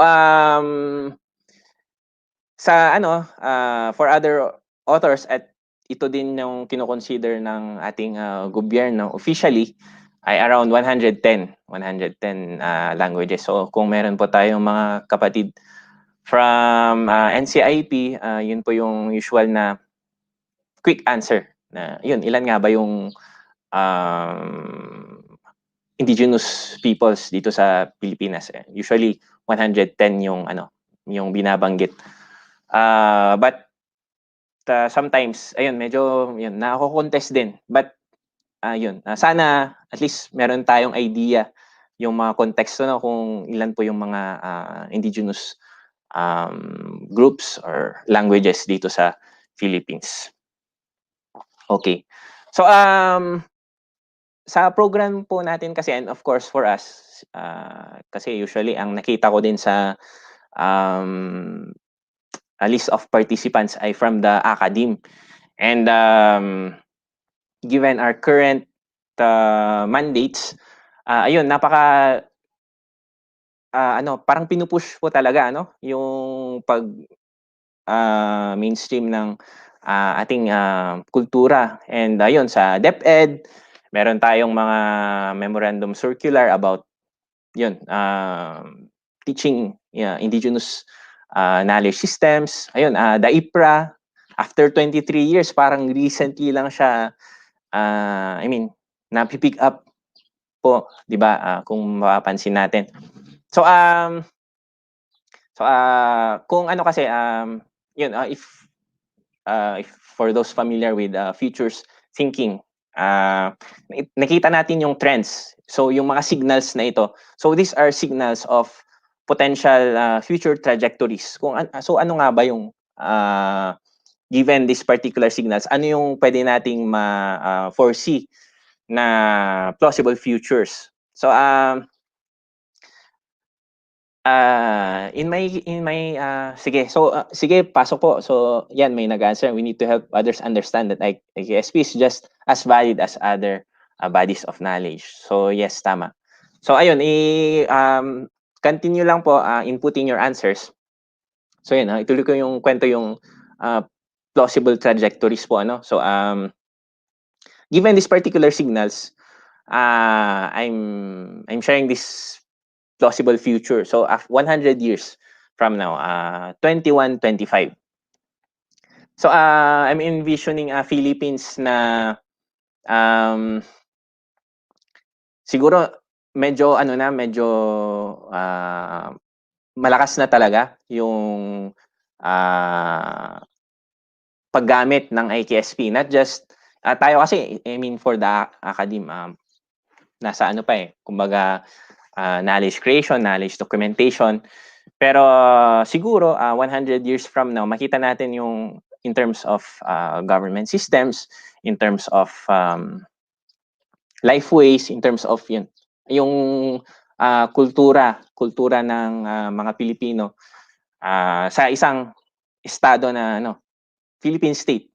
So siguro medyo if you can see yung trend sa Japan, it's very modern at the same time, parang na-maintain yung kanilang cultural practices. Yun, yung Japanese aesthetic na yan, napaka-modern, may mga when it comes to cosplaying, futuristic, robot, may in terms of robots, technologies, but at the same time, makita natin na andun din yung pagsuot nila ng kimono, of tories, and other things that we can see as Japanese culture. So, ganun din po yung nakita ko when it comes to the Philippines.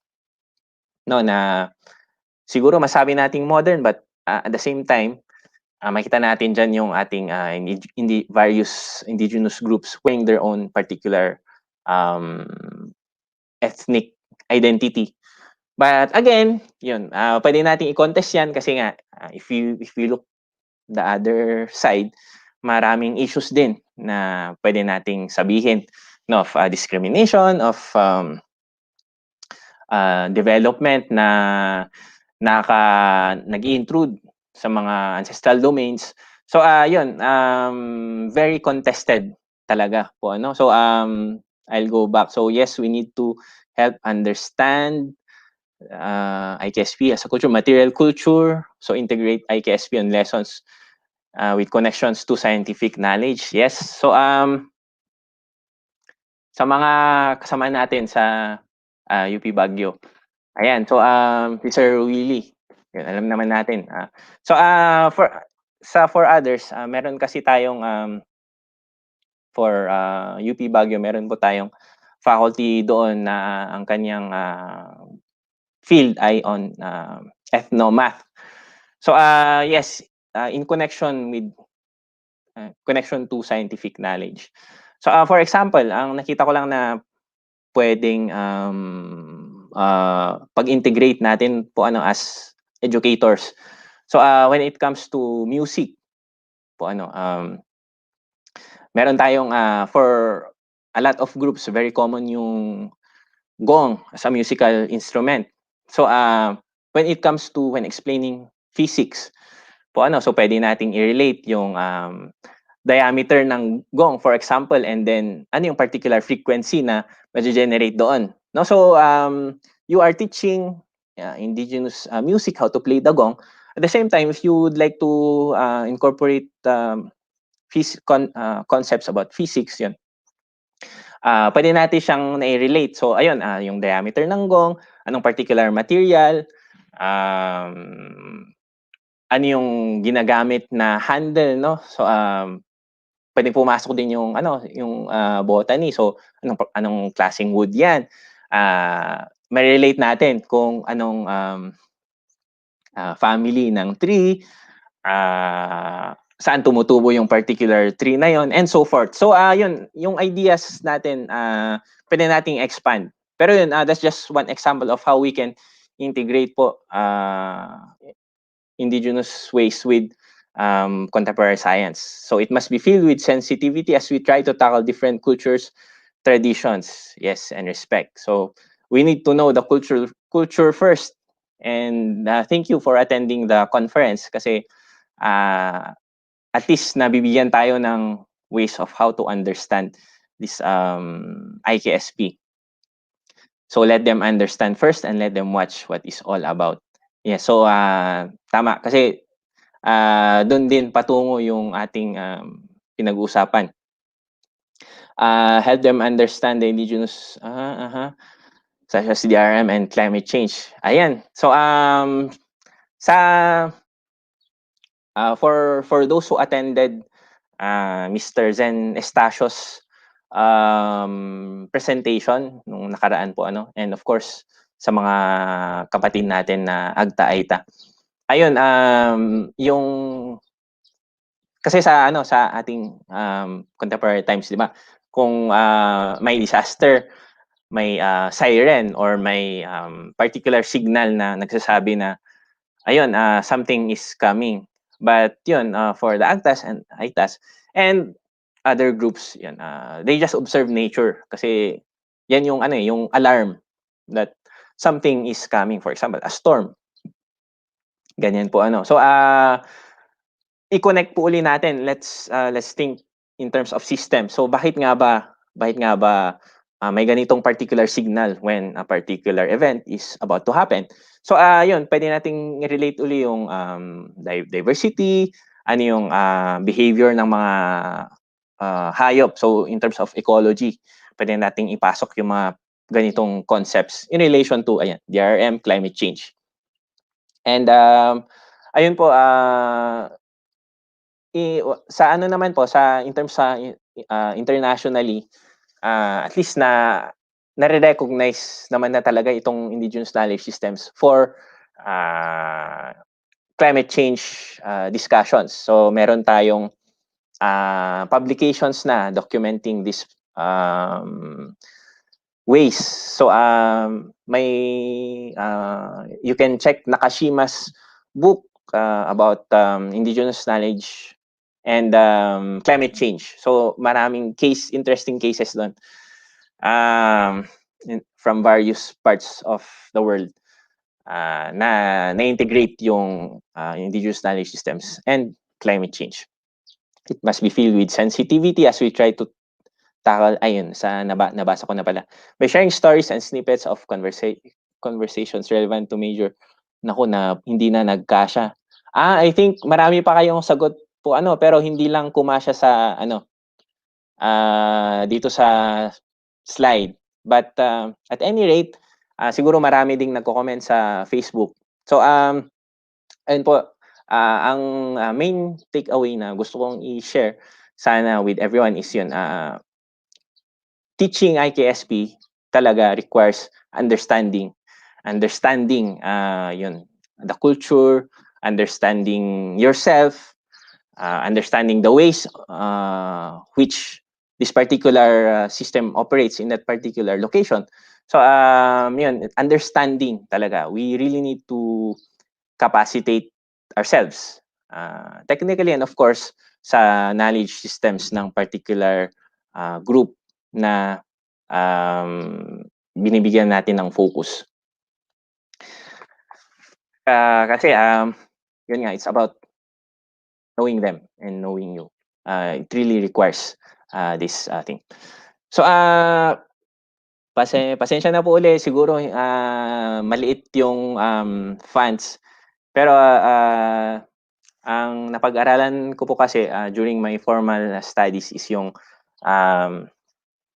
bugnas sa Sagada. So there's this particular ritual. Yes, sa mga others there, I know that you're familiar. Pero for the sake of others na hindi pa nakalam, ang bugnas ay isang particular ritual na pinapractice sa mga Kankanai speaking areas.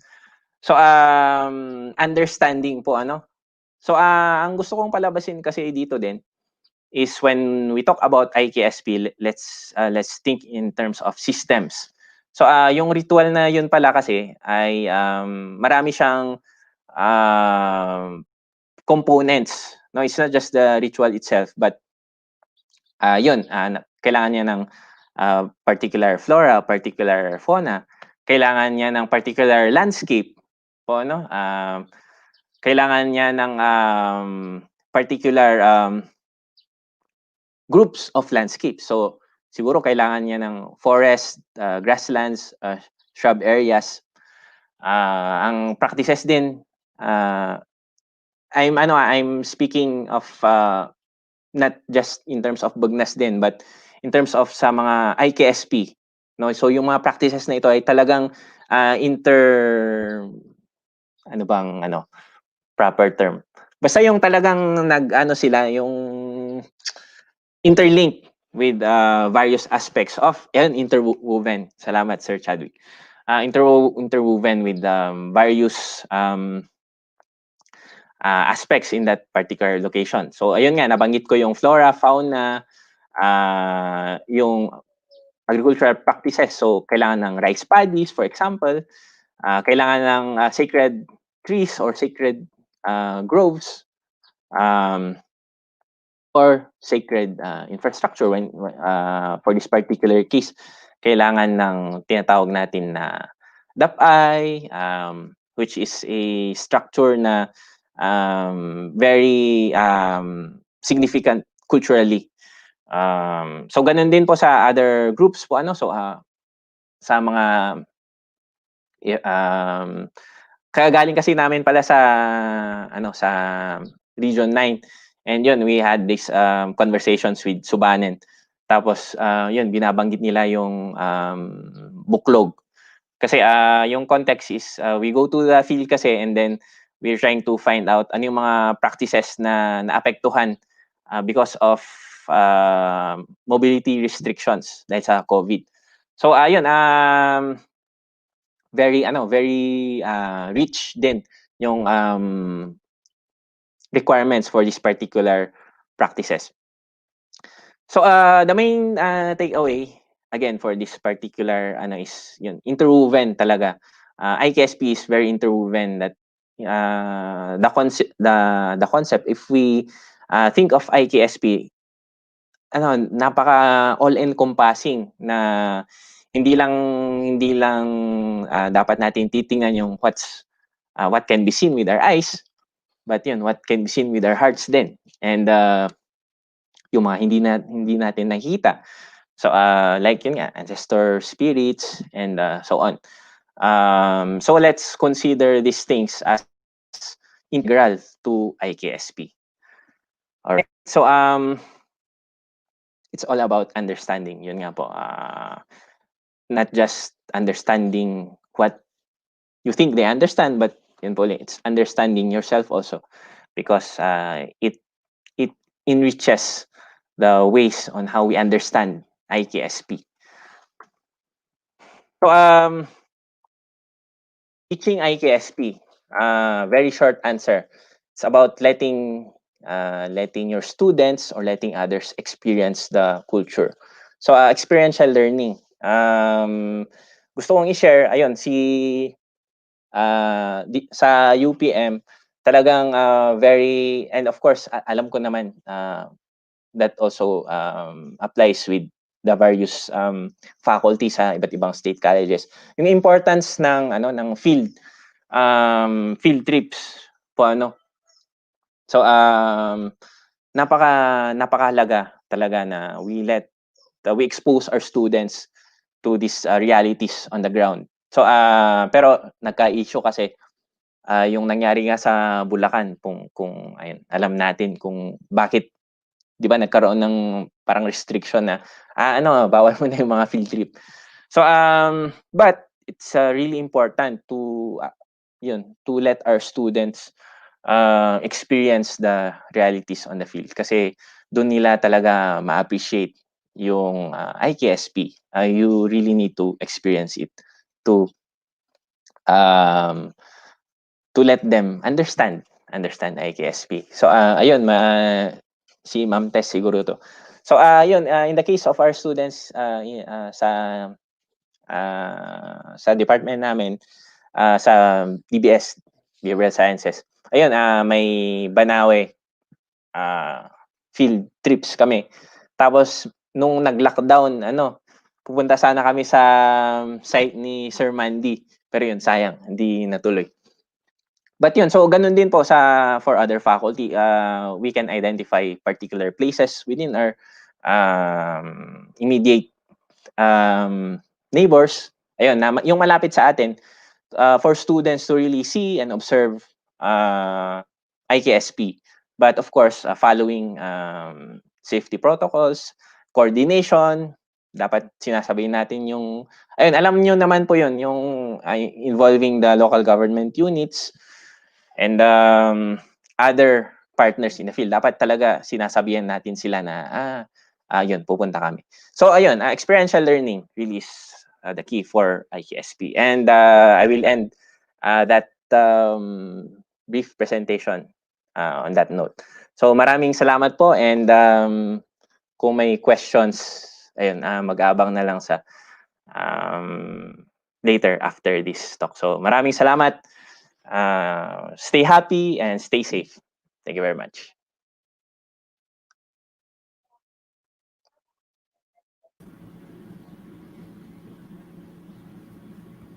And thank you very much, Sir Dane, for that. Yes, I ma'am. think we have time for a few questions. We have a question here from our team. How will you know the authenticity of the ethno-linguistic groups? Nako. Napaka high context nung tanong na yan. Well, short answer is we really need to do our homework. So when it comes to the current research na nandun po, but yan, no-contest din yan kasi sino nga ba kasi yung mga unang studies about this particular groups, 'di ba? Syempre, mga foreigners yung mga yan. In the case of the Philippines, sometimes commission nung American colonial government, and sometimes with the participation of the church, particularly the Episcopalian missionaries. So but yun, kung makita natin yung libro ni Doc Scott, no, yung cracks of that parchment, of that particular piece. So let us be critical din kasi yes, we have to consider what they have studied, but at the same time yun, let's think critically din na there's some truth din naman talaga. But yun, we should be aware of this particular nuances. Kasi it's really hard din talaga actually to say na authentic nga ba to. So quick interjection. Kagaya sa Baguio po, ano? So sa Baguio kasi yung mga famous tourist sites. Karamihan nagpapa-picture sa yung attire na pinapakita sa mga tourist. Pero if you analyze and if you belong to that particular area, masabi mo na authentic.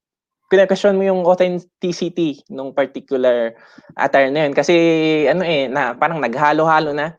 So even though there are elements of authenticity, as a whole hindi siya hindi na siya authentic kasi yun, halo-halo nga. So it's really a hard thing to say kung ano. But we need to rely on studies that has been said about this particular group. And then of course, yun, understanding uli and being critical. So that's my short answer. Yes, thank you, sir. We have one more question from Miss Christine Baniquez de la Cruz. The question was, how will we influence policy so that experiential learning be supported? As of now, there are a lot of paper requirements before allowing students for exposure or field trips. Yeah, my short answer then is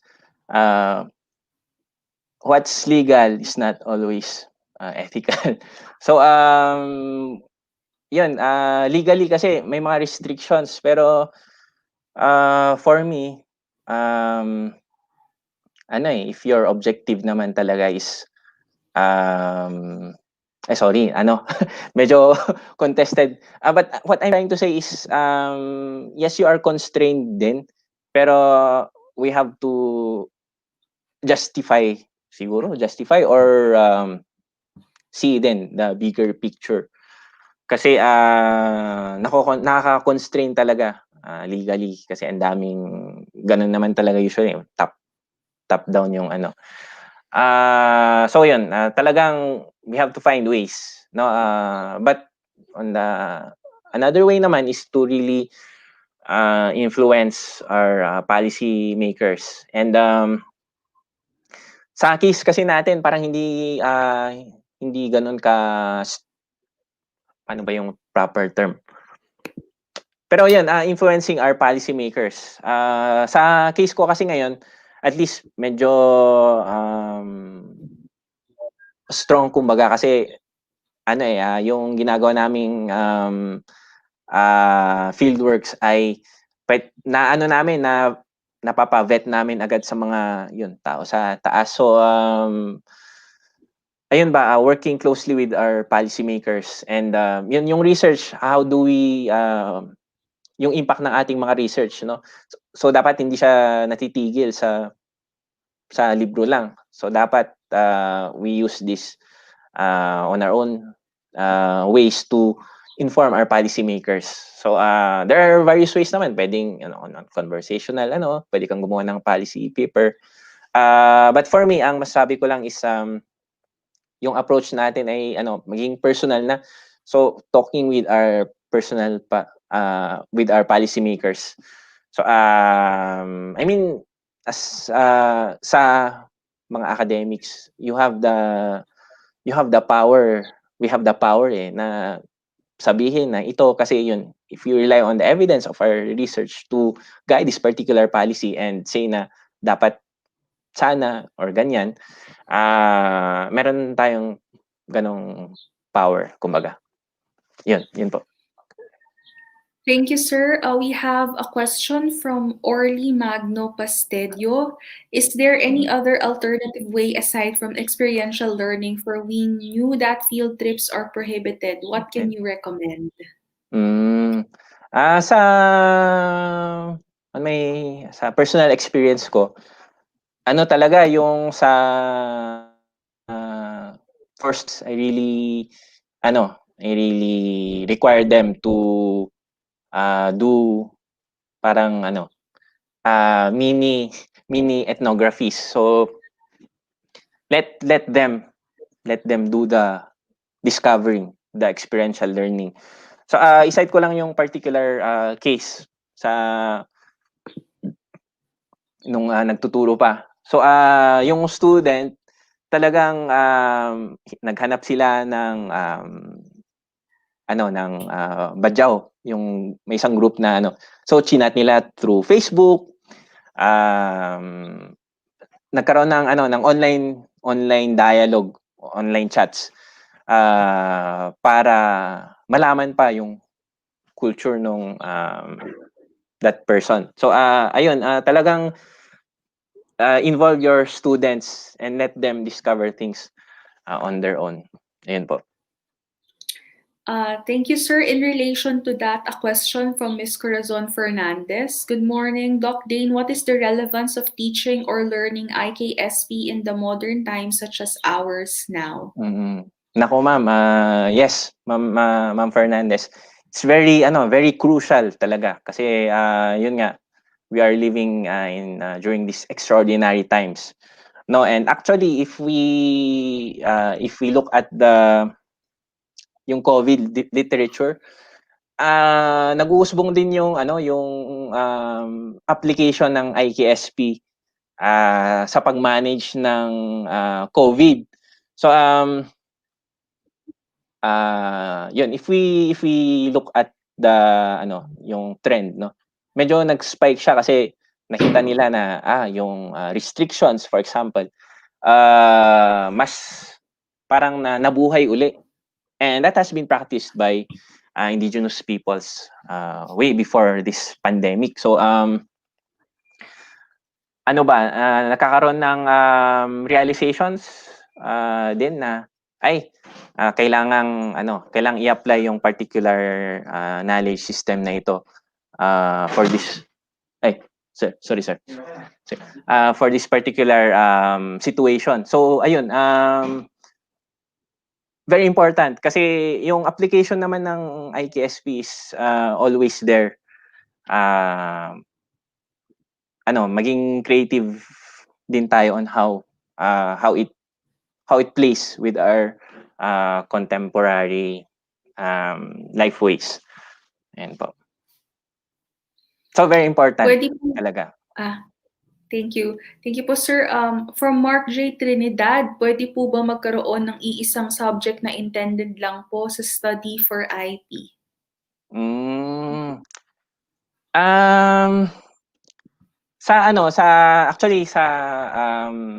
Nagkaroon ng series of CHED consultations with ang nanguna ay yun. Hello UP Baguio. So there are plans nga talaga to have this particular i-formalize yung mga subjects na ito about IP. And kung matuloy yung plano ng UP Baguio, kung i-approve ng CHED, ayun, siguro dito sa Pilipinas ang isa sa mga universities na mag-offer ng IP studies as a field of specialization. So yun, may mga initiatives to teach IP as yung talaga yung formal subject. Pero yun, syempre kailangan pinag-aaralan yan kasi yun sa dinami-dami ng mga IP groups, kailangan nating Yun, be context specific. Next question. I think we have one from Miss Dulce Aristorenas. What does the peace process department that you belong to do for the IP? Yeah, ang current ano namin ngayon is kasi it's a very new department. So ang scope of work namin for now is talagang identifying the issues na nakaapekto sa mga indigenous people and how does that relate with peace peace issues. So yun, yung peace process. Kasi yun nga, targeting the vulnerable sector, kailangan magkaroon ng interventions from the government to manage yung hindi ano yung manage, to assess and prevent yun yung conflict situations. So currently nagpaplano din kami kasi if you've heard some news, ayun yung recent clash ng BIFF with the armed forces. Maraming na-displace na tiduray sa Maguindanao. So yun, we're looking into that din kasi kung anong pwede nating maitulong. But for now, ayun, sa groundwork, assessing the situation, ayun po muna yung ginagawa namin for the IP. Thank you for that, sir. Next question from Neil Renasha Isidro. Hello, sir. Since we are in the contemporary period, which everyone seems to focus on moving forward to catch up compared to other advanced countries, does the government have plans for the IPs or tribes and their culture? And somehow, how could the government reconcile the needs of IPs and civilized people without being biased? Nako, uli nung tanong na yun. So, thank you, sir. Well, familiar naman na tayo sa, when it comes to government, familiar naman na tayo sa NCIP as a government agency na sila yung nagpa-frontline kasi when it comes to indigenous people's concerns. And yun, kung mapansin natin yung trajectories ng ating educational system, yun, na there are efforts to really mainstream yung or to input yung importance ng IKSP sa ating educational system. Ayun, sa amin, meron kaming Indigenous Peoples Division and so on with other governments. So there are efforts naman talaga. But ayun nga uli, for me, example, I'm aware din naman of the lapses. But nasa akin na din yung way to help improve, kumbaga, or tumulong din in my own ways to really streamline or to help sa efforts ng ating gobyerno for IPs. I think we can entertain two more questions, Sir Dane. This is one of those two questions. So from Miss Yami Fernandez Lumogdang, some Bajaus are seen as problems in many LGUs. How can we integrate IKSP in local governance? Kaya nako sa mga kapatid nating Bajau, very puro context na lang narinig niyo po sa akin, ano po kasi just a brief yung history kasi din ng ating mga kapatid na Bajau ay yung pagiging nila, yung nomadic ways nila noon, nagkaroon ng it bears or it has dictated or naka-influence talaga sa kanilang current situation ngayon. So for example sa Batangas City po paano natin integrate sa sa local governance na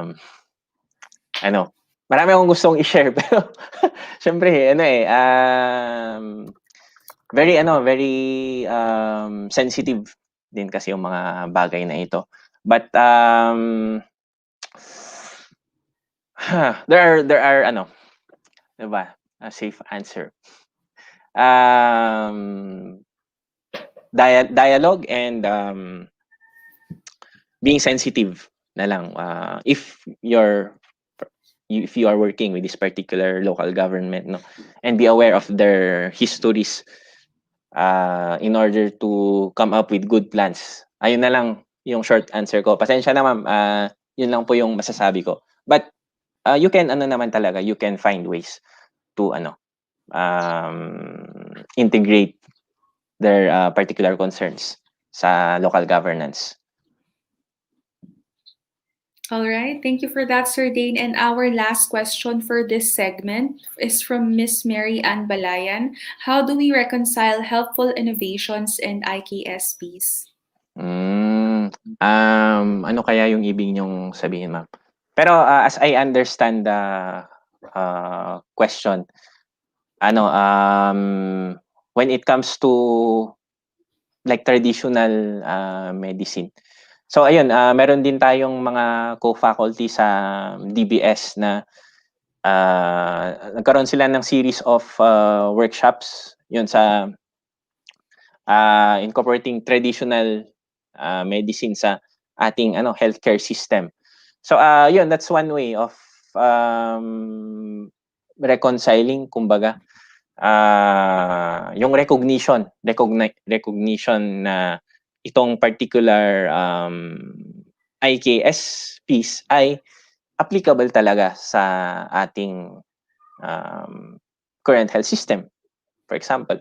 So maraming ways talaga, and how kung agent, if we see ourselves as agents of change, yun, that's one way of reconciling din. In what aspect can I help incorporate this particular knowledge system sa ating mga contemporary issues. So ayun, yun po yung short answer ko for that. Pero ayun, may nag-comment dito sa behind the scene.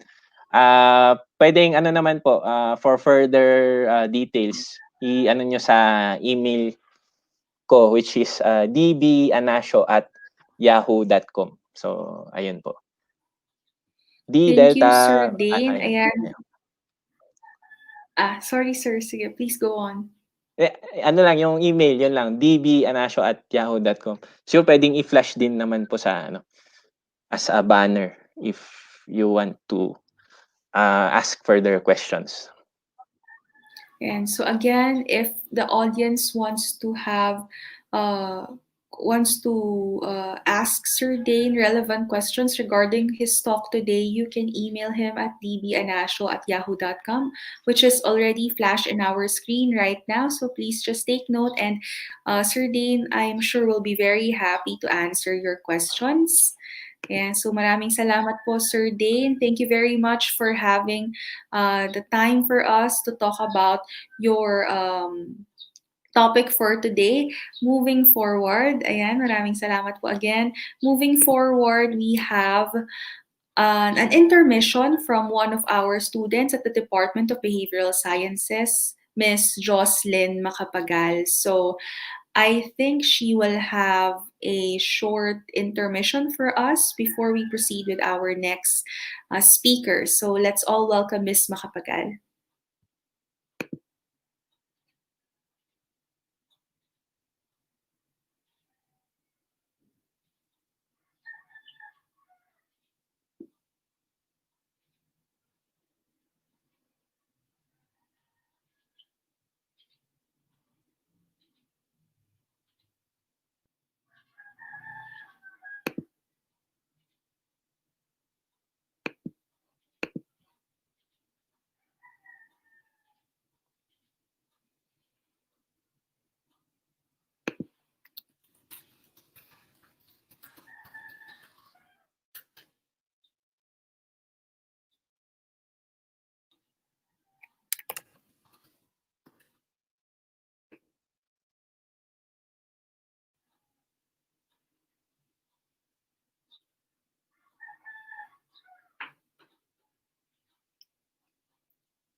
we're having some technical difficulties.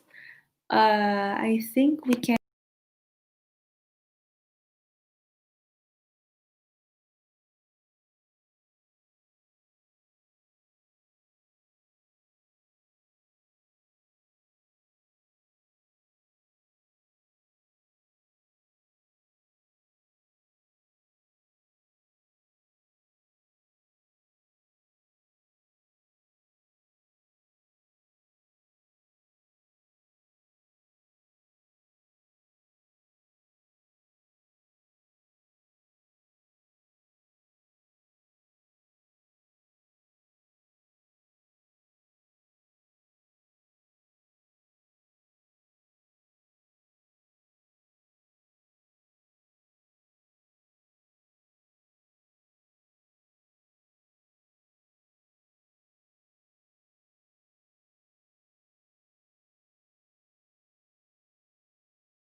Memories coming back to life. I can't help but shut my eyes. Oh no, I'm walking backwards. I still smell the rain that poured.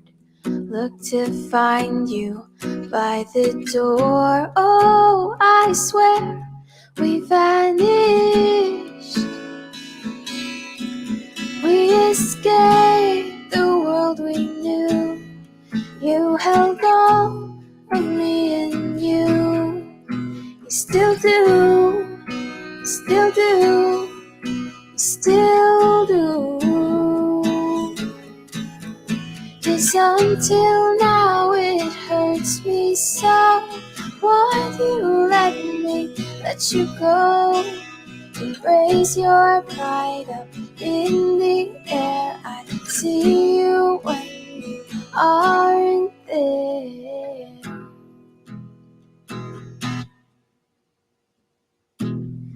Half-lit moon above our eyes. We were new and full of life. True hearts on my shoulder.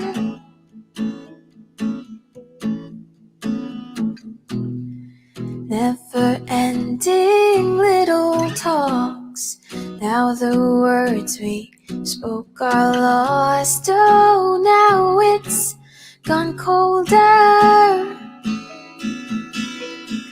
We escaped the world we knew. You held on of me and you. You still do, you still do, you still do. 'Cause until now it hurts me so. Why'd you let me let you go? Raise your pride up in the air. I see you when you aren't there. Until now you come alive right next to me. Blue room night, bamboo cottage by the sea. Strawberry milkshake songs we used to sing. Gold ring, but you're gone, and I'm in love with our memories. 40, but you're gone, you're gone, and I'm in love with our memories.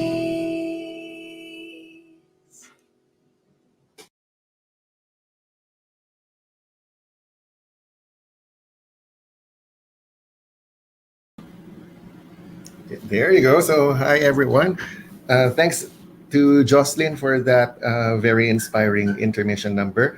So, as you may have noticed, there were some technical difficulties earlier. So, if you wanted some exercise in lip reading, there you had it. And well, we've corrected it since, and we've been able to listen to her beautiful voice. Now, it's a good time for us to acknowledge the presence of our audience. They've been very actively sharing their comments. Among them, yeah, we see here attendees, Fryan from Kiblawan, Davao del Sur, then Limen Villanueva from Zamboanga State. Well, Norman, who's one of our speakers, has logged in from Facebook from Pampanga State Agriculture University. And Annalisa, who's watching us from Negros Oriental State University. Hello, good morning. Annalyn Atelba Lamigo from Benguet State. Adelaide May Padilla from Negros Oriental State University as well.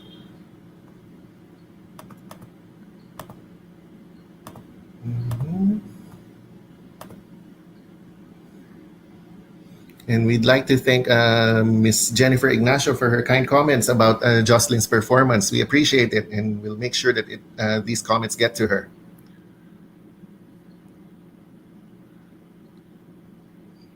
All right. So perhaps it's a good time for us to introduce our next speaker. So our next speaker is the president of the Philippine Indigenous Peoples Community Conserved Territories and Areas Consortium. So it's the Philippine ICCA Consortium, or Bukluran para sa Pangangalaga ng Kalikasan ng Pilipinas, or Bukluran Incorporated. He's also a member of the GEF Indigenous Peoples Advisory Group and an honorary member of the Global ICCA Consortium. So it is my distinct pleasure to give a warm welcome to Mr. Giovanni Reyes. Mr. Reyes, please.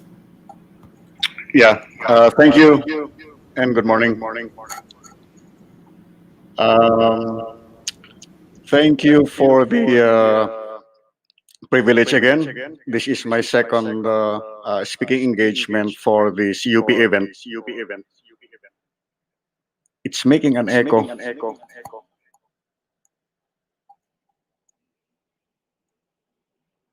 Please turn off the microphone or cell phone. Is it? Thank you. Is it? Okay. It's irritating. It's repeating.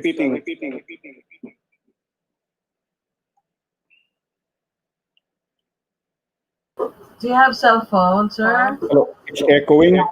Turn down the tone. Thank you. Hello. Oh, there you go.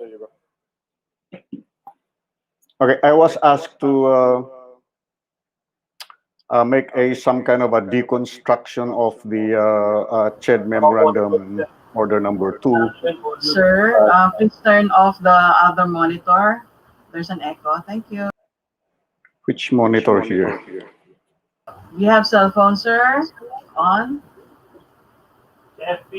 FB?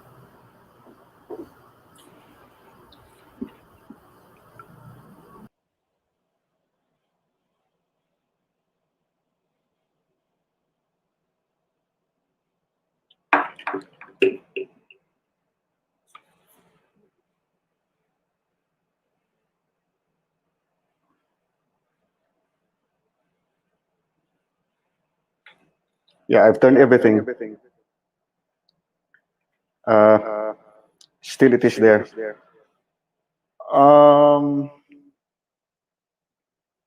The memorandum by Commission on Higher Education, series of 2019, seeks to address issues faced by IPs, including poverty and human rights, to quote the memorandum itself.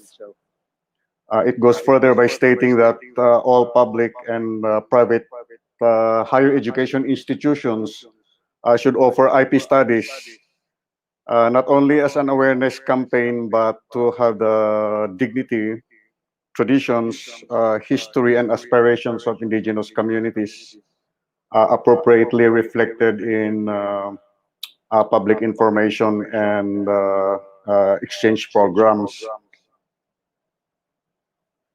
In training IP educators on environment, for instance, who will do the teaching? Will this be by indigenous persons known for their spiritual relationship with the environment? Will this be persons whose views are about oneness with the past and whose values are about continuity of passing intact forests from the present to the next in a cycle like life itself? Are these going to be taught by indigenous peoples whose values about spiritual relationship with nature prescribe and define the rules, practices, and customary law that form indigenous knowledge systems itself? Or is it going to be taught by non-indigenous persons whose expertise and skills are shaped by decades of immersion on the study of customs and practices, but are concerned with grades, outputs, outcomes, and targets, uh, in contrast to the continuity that IP knowledge holders do. So the question now is, how do we integrate these scientific skills, the expertise of professors, teachers, how do we integrate this uh, into the knowledge and practices in order to eliminate prejudice and discrimination, and of course to realize the dignity of diversity of cultures as ascribed by the memo itself, including by state laws like the Indigenous Peoples' Rights Act. There had been mentioned numerous times, in light of questions about how powerful traditional knowledge really is.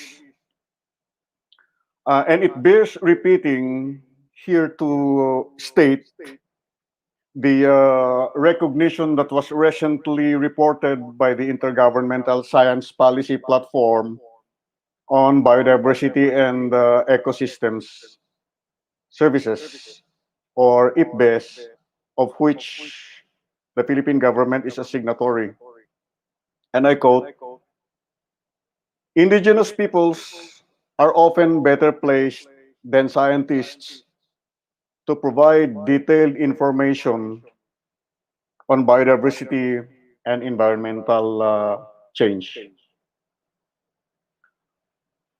This is in addition to the findings over the past decades that indigenous knowledge are primarily responsible for the remaining forest, rivers, and natural resources in the world, so that 80% of the planet's biodiversity coincide with or are located inside these territories of indigenous peoples. Is it because of the protected area systems? Or is it because of the indigenous knowledge or cultural affinity of people to the resources around them?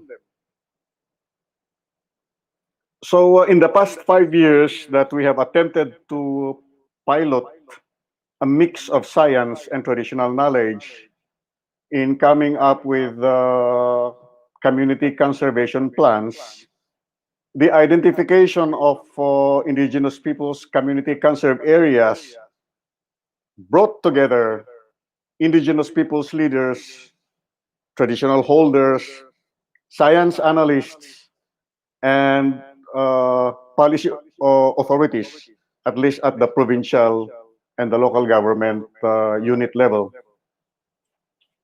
When we say ICCAs, these are portions of ancestral lands or domains that indigenous peoples identify for the spiritual and cultural values attached on this by them, including sacred sites, burial grounds, hunting grounds, watersheds, including those that designate as dwelling places of spirits, like certain trees, streams, and creeks.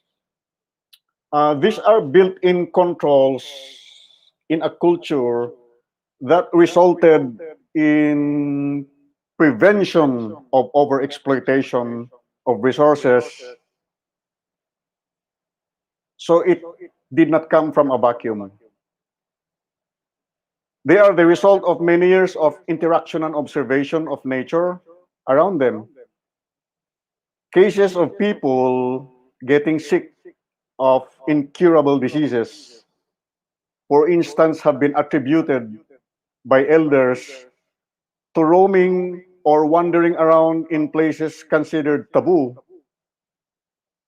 for humans to enter unless you enter there for engagement in worship or ritual.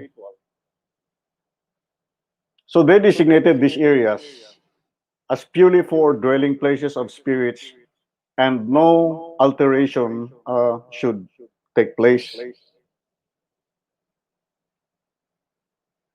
They do not necessarily call this conservation, but traditional knowledge and practice led to their protection and conservation. So here, the indigenous people's identification of lands where their culture and spiritual values are attached provide the main rationale of their determination to stay put against any attempts at divesting them from these resources. This will explain their non-consent to any projects they deem inimical to their interests.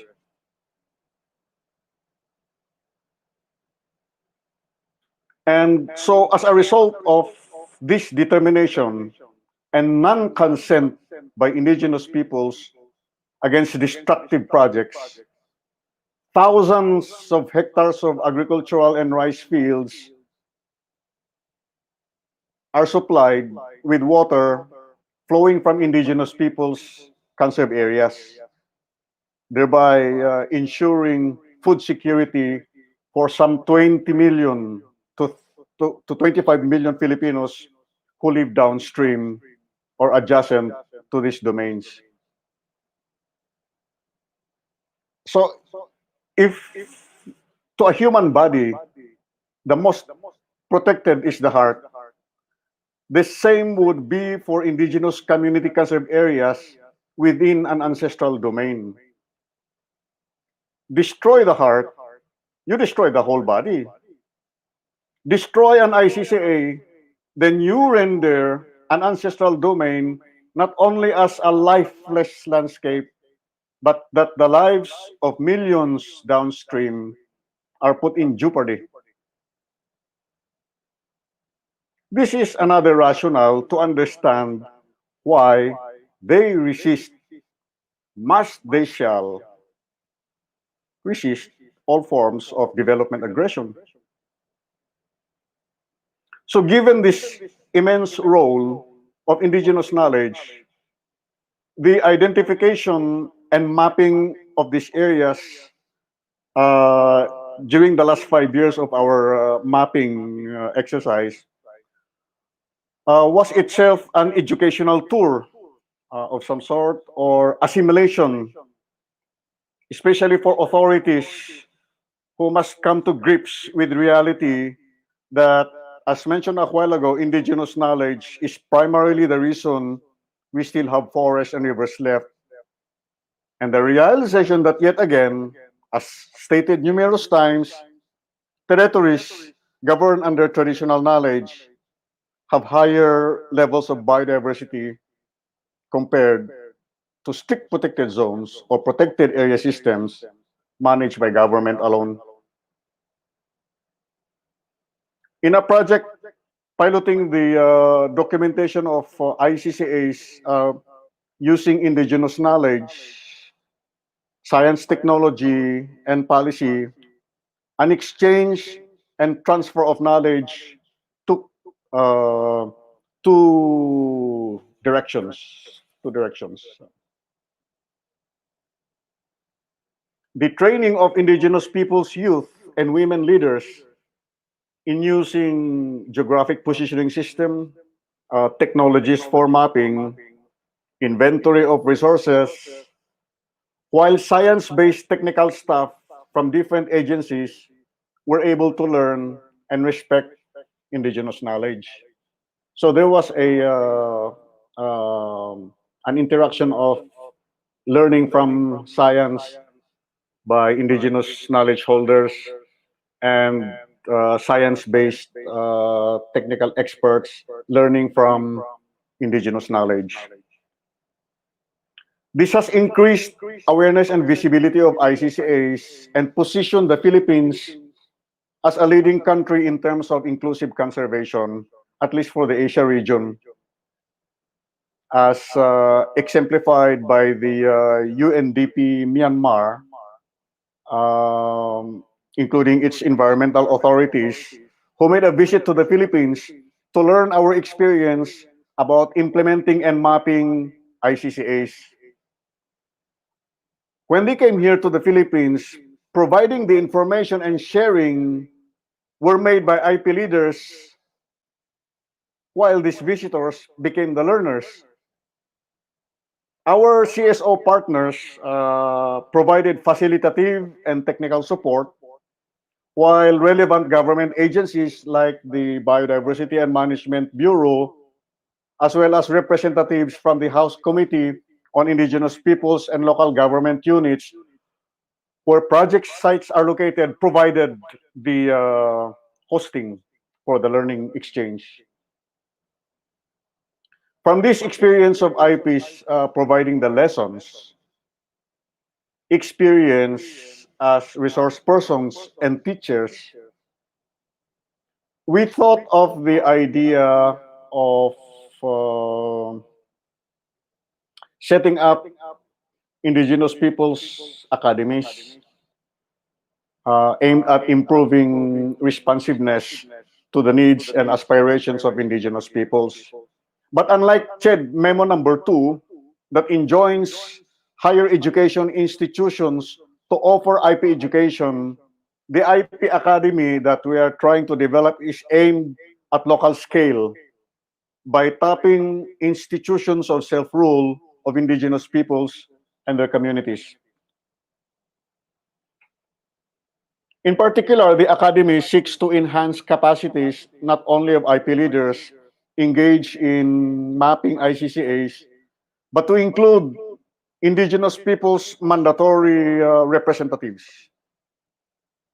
in order for them to champion the interest of their constituent indigenous communities.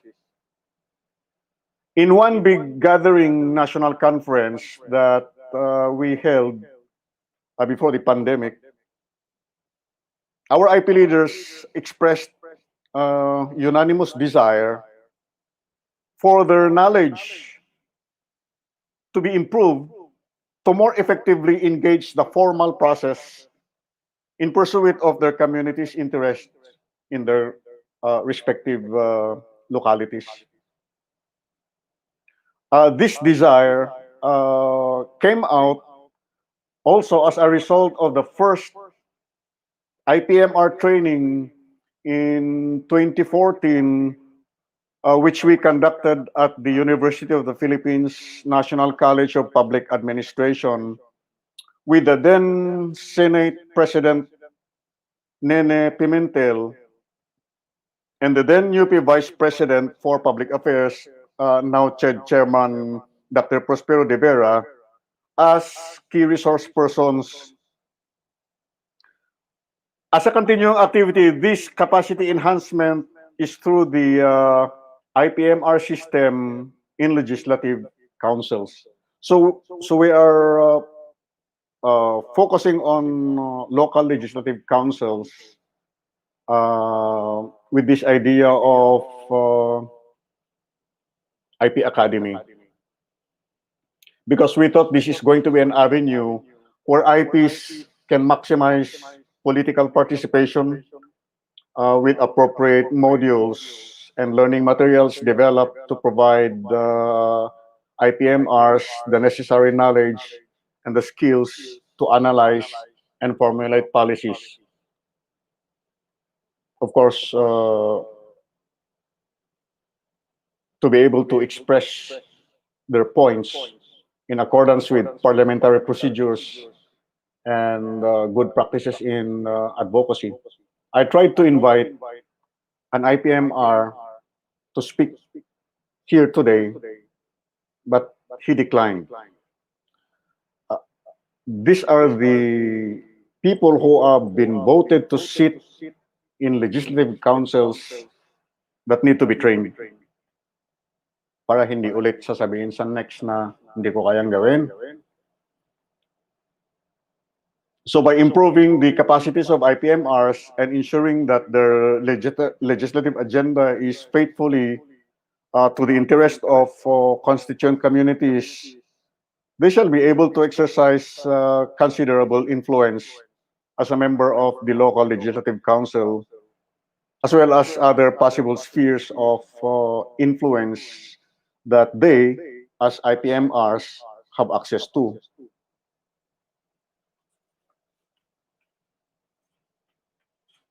We will soon be piloting these IP academies in selected areas with diverse ecosystems and with certain dynamics with LGUs. For example, the ecosystem is a water and sea scape, and then we have also forest and plain ecosystems, and we also have areas occupied by IPs, but governance is by the formal local government units. So this is the idea that we thought might complement Memorandum number 2 series of 2019, because I do not see yet how it's going to, for whom will the IP education work for, especially including those who are going to teach. But in the case of this idea of IP academies, it seeks to train those officers in government, including perhaps perhaps provincial officers of DENR and the NCIP to really understand the nuances of what it takes to decide on the use of resources.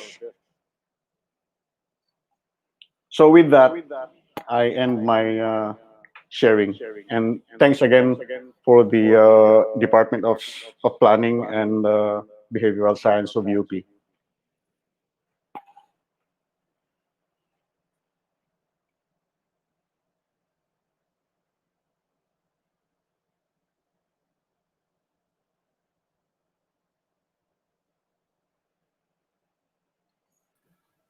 All right. Thank you very much, Sir Giovanni, for that talk. I think we could entertain some questions from the audience.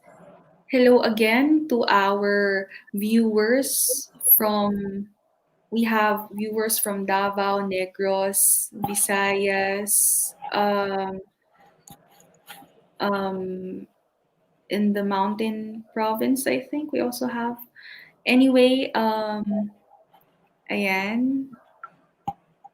Sorry, I'm not sure how to read that. Please forgive me. Naimbag nga gatayo amin apo.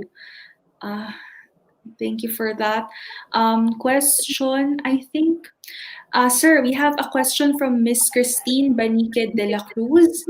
For Sir Reyes, what are examples of academe and IP community partnerships that exist in CAR? What are the positive and negative experiences that you had? With the negative experiences, what do you suggest for the academicians? Thank you.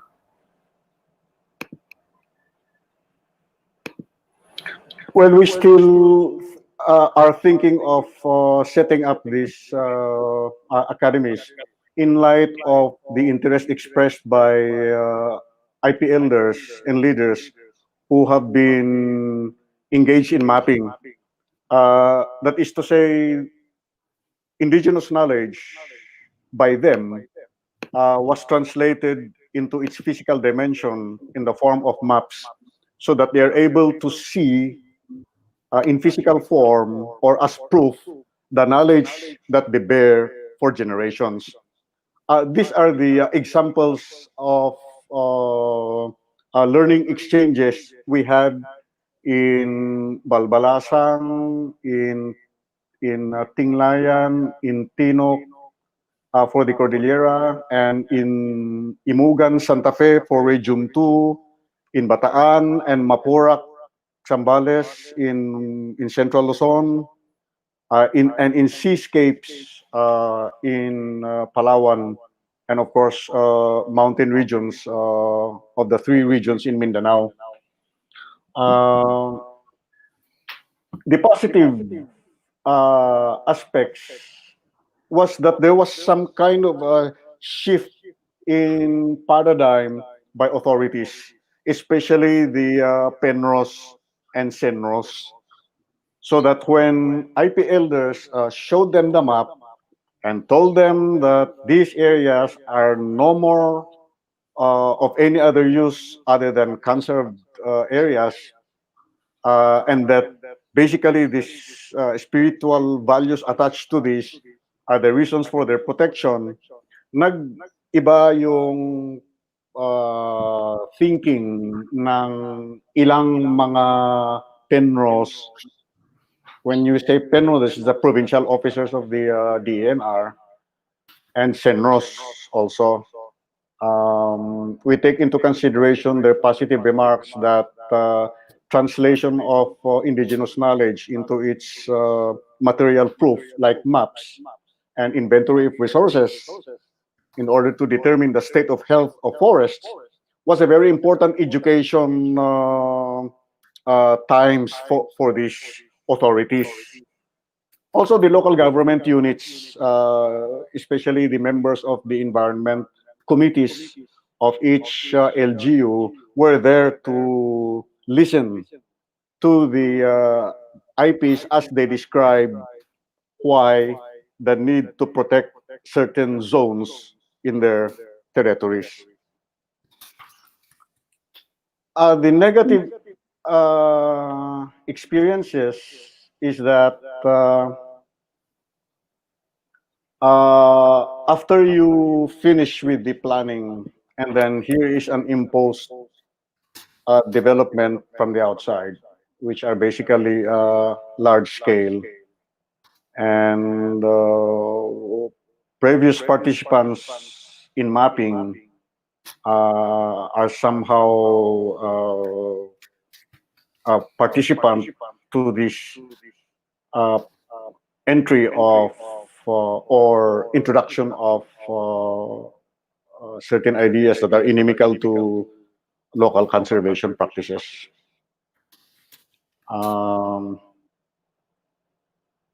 That's it for the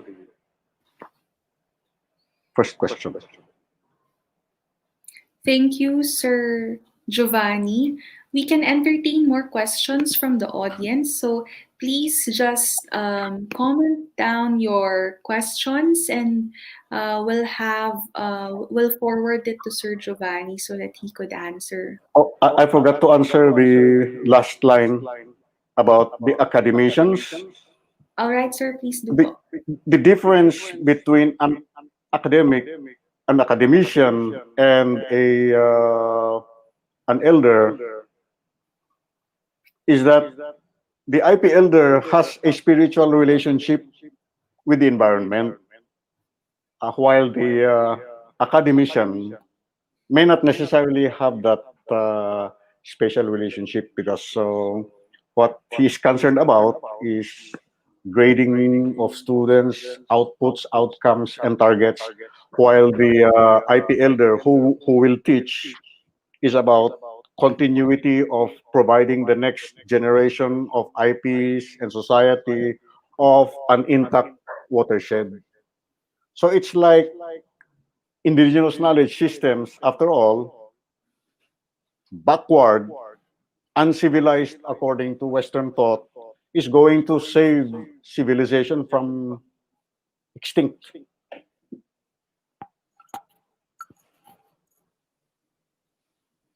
All right, thank you, sir.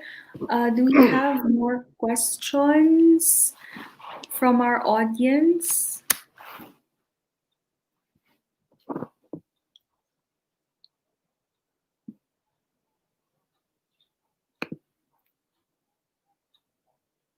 There's a comment from Sir Boy Eustaquio. First five or more chapters in history should be allotted to the subject and delete other non-important topics like stories about politicians or politics. Do you want to comment on this, Sir Giovanni? It, one of the reasons why we suffer from degradation in our environment because of certain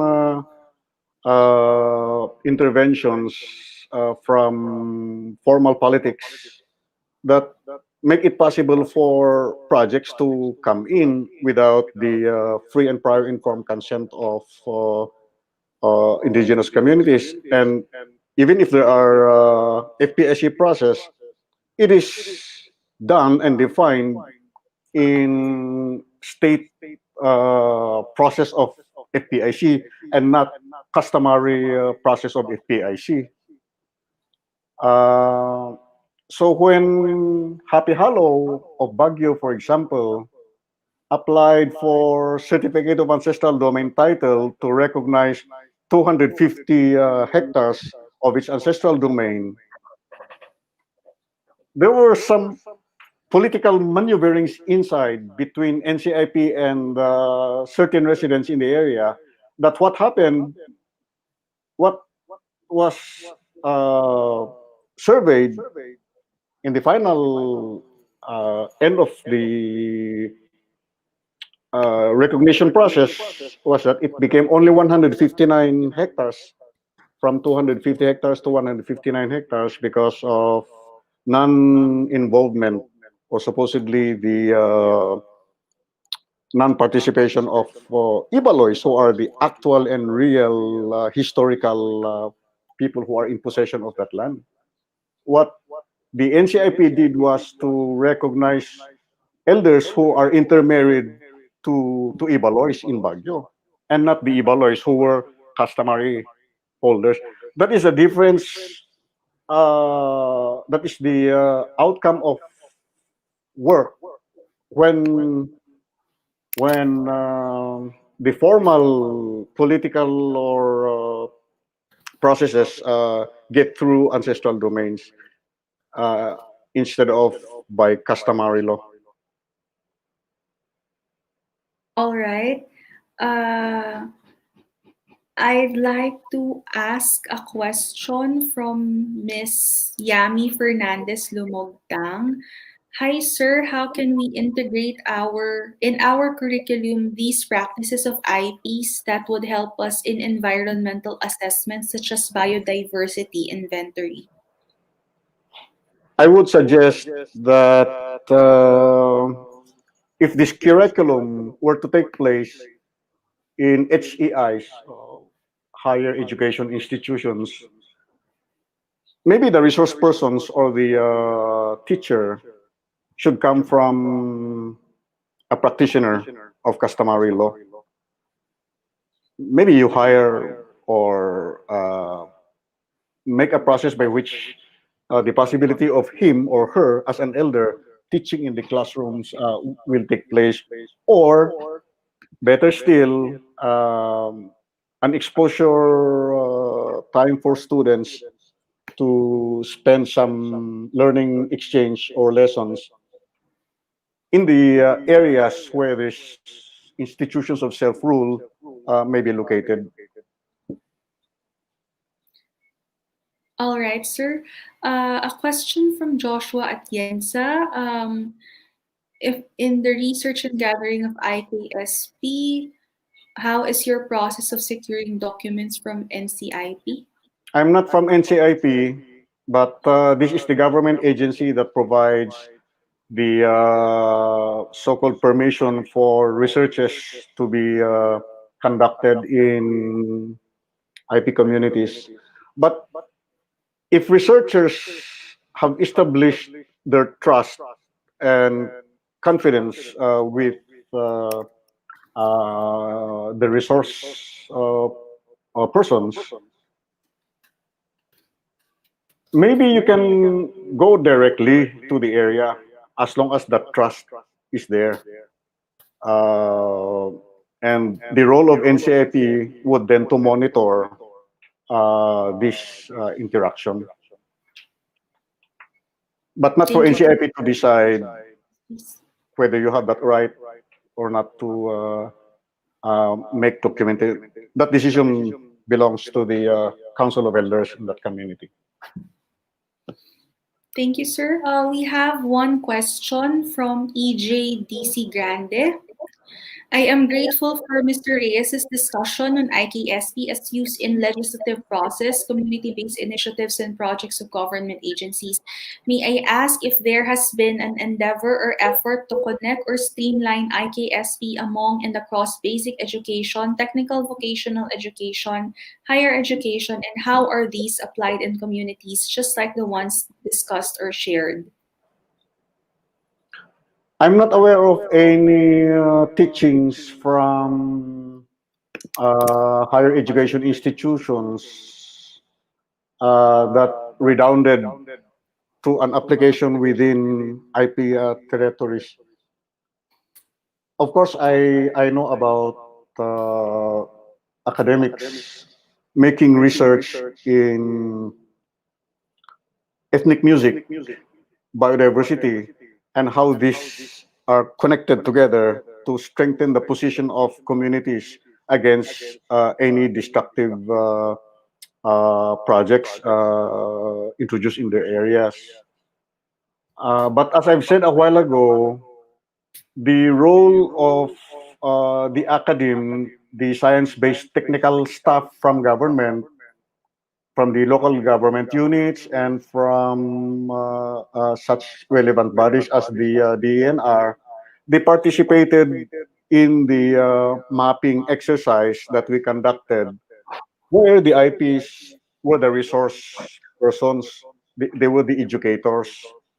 And the role of the participants from the academe was to document and amplify uh, the knowledge that IP elders provided in transforming this into maps, because these are then used to legislate, used to strengthen their position, used to make future land use. So that's the IKSP turned into material proof. Um, but that's an idea that, of course, emanated from the desires of these communities themselves, who would choose to say that we need that aside from our oral explicitation of things, we need proofs and material evidence to show what we are talking about, including the idea of making inventory of resources in order for the community to determine the state of health of the forests.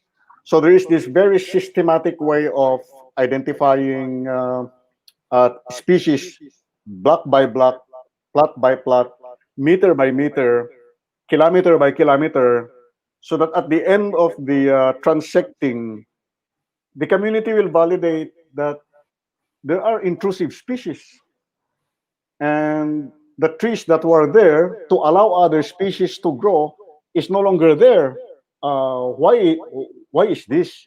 So they are going to to analyze uh, according to their many years of interacting with the environment, with science groups and technical experts listening. So we have here a process where scientists learn from IKSP, and IKSP holders learn science from technical experts.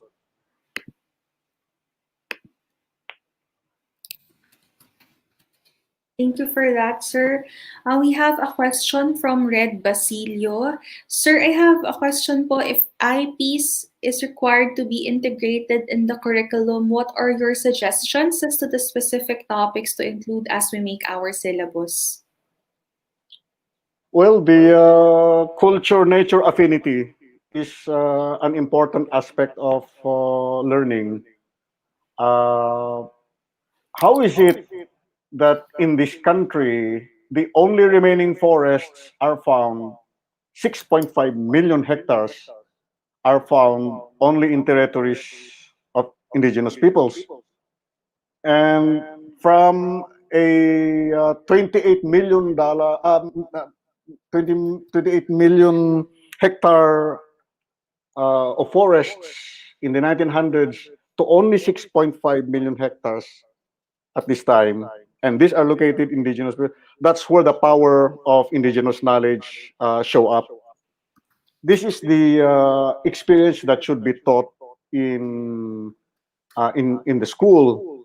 Although in the Cordillera, in the Palawan area and Mindoro and Mindanao areas, there are specific worldviews. But in general, it's the culture nature affinity that works. Although in the Cordillera, we have different names for this. In Mindoro, they have different aspects of doing it. So yung schools in the regions, i-adapt nila, for example, yung the way the Evo Menovos consider the Philippine Eagle as a resource owner. In the same way as schools in Mindoro should adapt the view of Mangyans that the reason why the Tamarao exists and persists is because they consider the habitat of the Tamarao as a sacred site. Has that been taught in school? Did the Protected Area Management Board say that to the public that the endangered species called Tamarao remains there because it is separated from the culture of the people around the area? Of course, there is this relationship between the Mangyans and the Tamarao. For the fact that they consider the habitat as a sacred site, that has protected the Tamarao, that the government calls an what's this endangered species because of the entry of migrants into these territories and who are now beneficiaries to the certificate of land ownership awards of TOA of DAR. So ang importante dito is that specific to the region, i-adapt sana ng school curriculum yung mga specific practices that deals with specific species like in Zambales. How do you use ants and snakes to determine that there's a storm coming, that the AITA knows, the AITA whom one governor would call, hindi ka naman graduate, hindi ka naman nag-high school at college, sino ka para sabihan ako tungkol sa environmental planning? Eh di sinabihan ng AITA na, ano, bakit nagpatayo ka ba dito ng eskwelahan? So yung mga eskwelahan na located in the regions, maybe it would be a good idea to adapt yung views ng IKSPs into the local context, but allow opportunities for the elders there to do the teaching and the the learning process. All right, sir. Thank you. I think we have time for one more question. This is from Christian Montemayor. To Prof. G. Reyes, I find relevance of the IP Academy as an avenue for socio-political and cultural exchanges and sharing among us IKSP's advocates. Sir, any update po as to its institutionalization through CHED in our educational system in the new normal? Not yet. But it's still in the in the formulation stage. We have conceptualized this 6 months ago, and we thought that at this point it would, if it works, it can only complement the CHED's IP curriculum. Um, this IP Academy was inspired by the fact that more and more IPs are joining the IPMR Indigenous Peoples Mandatory Representative route.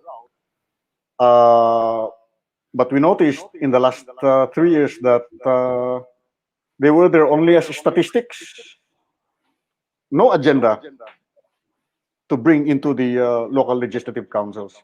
So we thought that these IP academies would provide them that opportunity to better understand the formal policies and structures that govern and how they will able to thrust into that local government unit the agenda of indigenous peoples. So now it's still on a developing process, but the targets are clear. It's going to be those who will be engaging government legislature.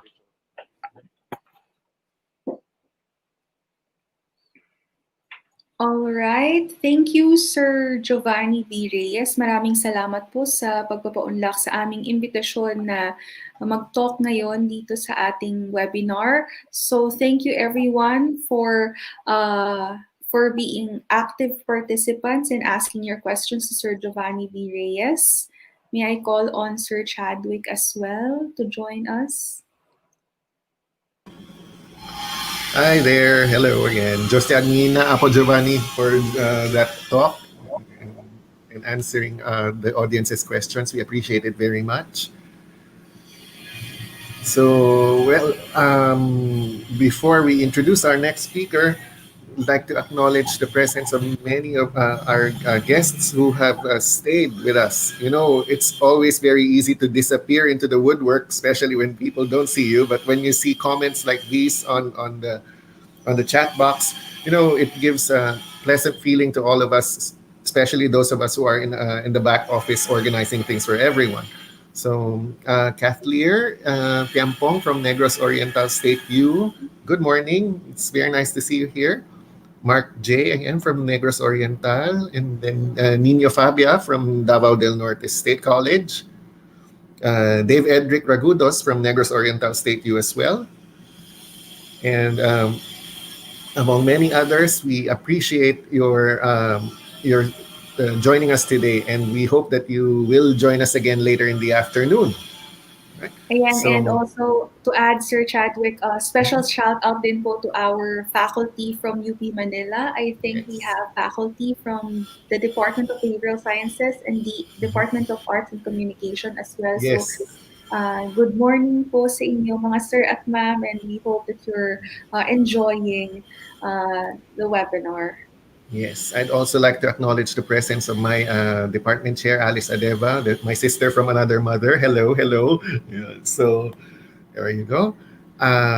Let me take this. Oh, yeah. John Daniel Ching from Bukidnon State U. Hello. Bukidnon was a wonderful place. I was there some time ago, maybe 4 years ago. It's a place I consider going back to. So, anyway, we have now, up next is Mr. Norman King. He's a familiar name, of course, because he's from us. So he's a graduate from the BA Behavioral Sciences program of the University of the Philippines, Manila. So he's a youth representative at Porac Aita Ancestral Domain Federation Incorporation, PAADFI. He's also been a field coordinator in various researches, so they're mainly focused on the Aitas. He's also been invited as a guest speaker in numerous summits that are focused on environmental conservation and indigenous peoples.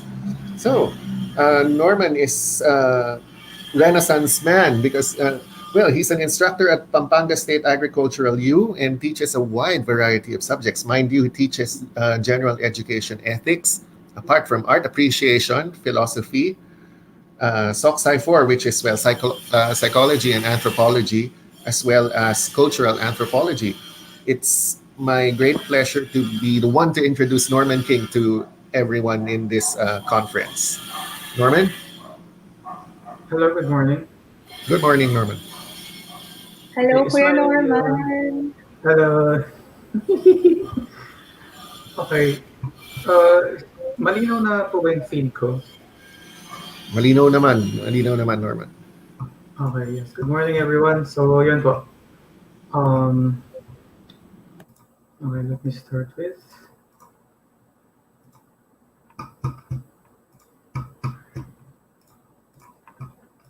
Nag-pull up ko lang po yung aking screen.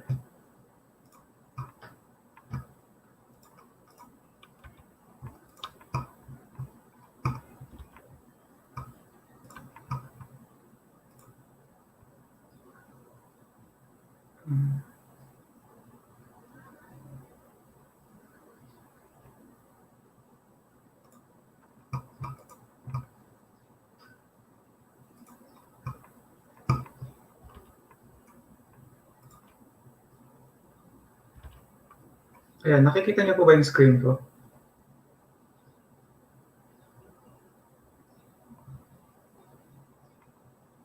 I just need... Please share screen, Norman. Pakilagay share screen. Thank you.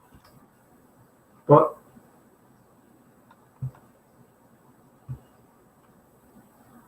Pakilagay share screen, Norman. Thank you. Meron dyan button, share screen. Sandali.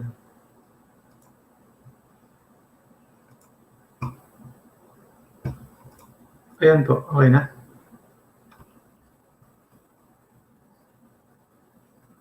Nakikita niyo na yung screen ko, ma'am? Okay na, Norman. Thank you. Okay na ba? Okay. So, yes. Ayan.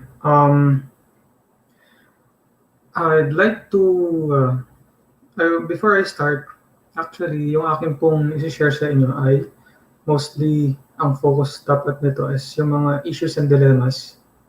However, doon sa talk po ni Sir Giovanni is medyo nasagot na po yung ilan sa mga issues na lilitaw dito po sa aking i-share sa inyo. Now, just have a little background po or just some introduction about where I'm coming from. Ilatag ko lang muna po siya para na sa ganun. Malaman po natin kung hanggang saan lang yung limitation ng mga bagay na i-share ko sa inyo as pertains to dito sa aking presentation po. Now, for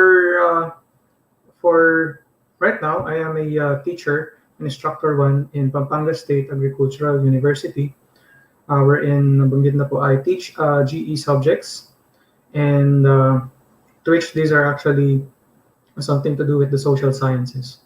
And then I am teaching for almost 2.5 years na rin po.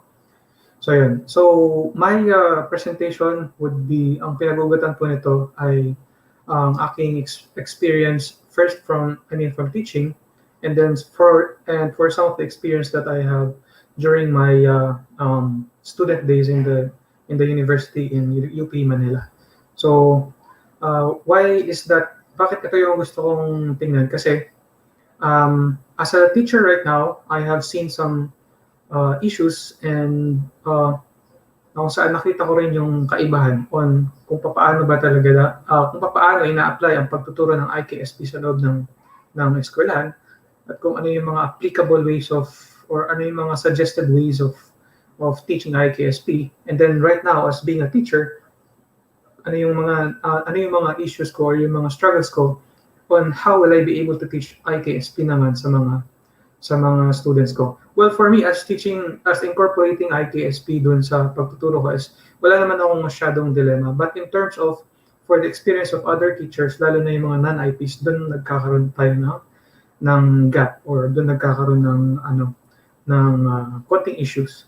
So, let me start with, yun, as let's define some few terms, but I know everyone is very familiar with these terms na to.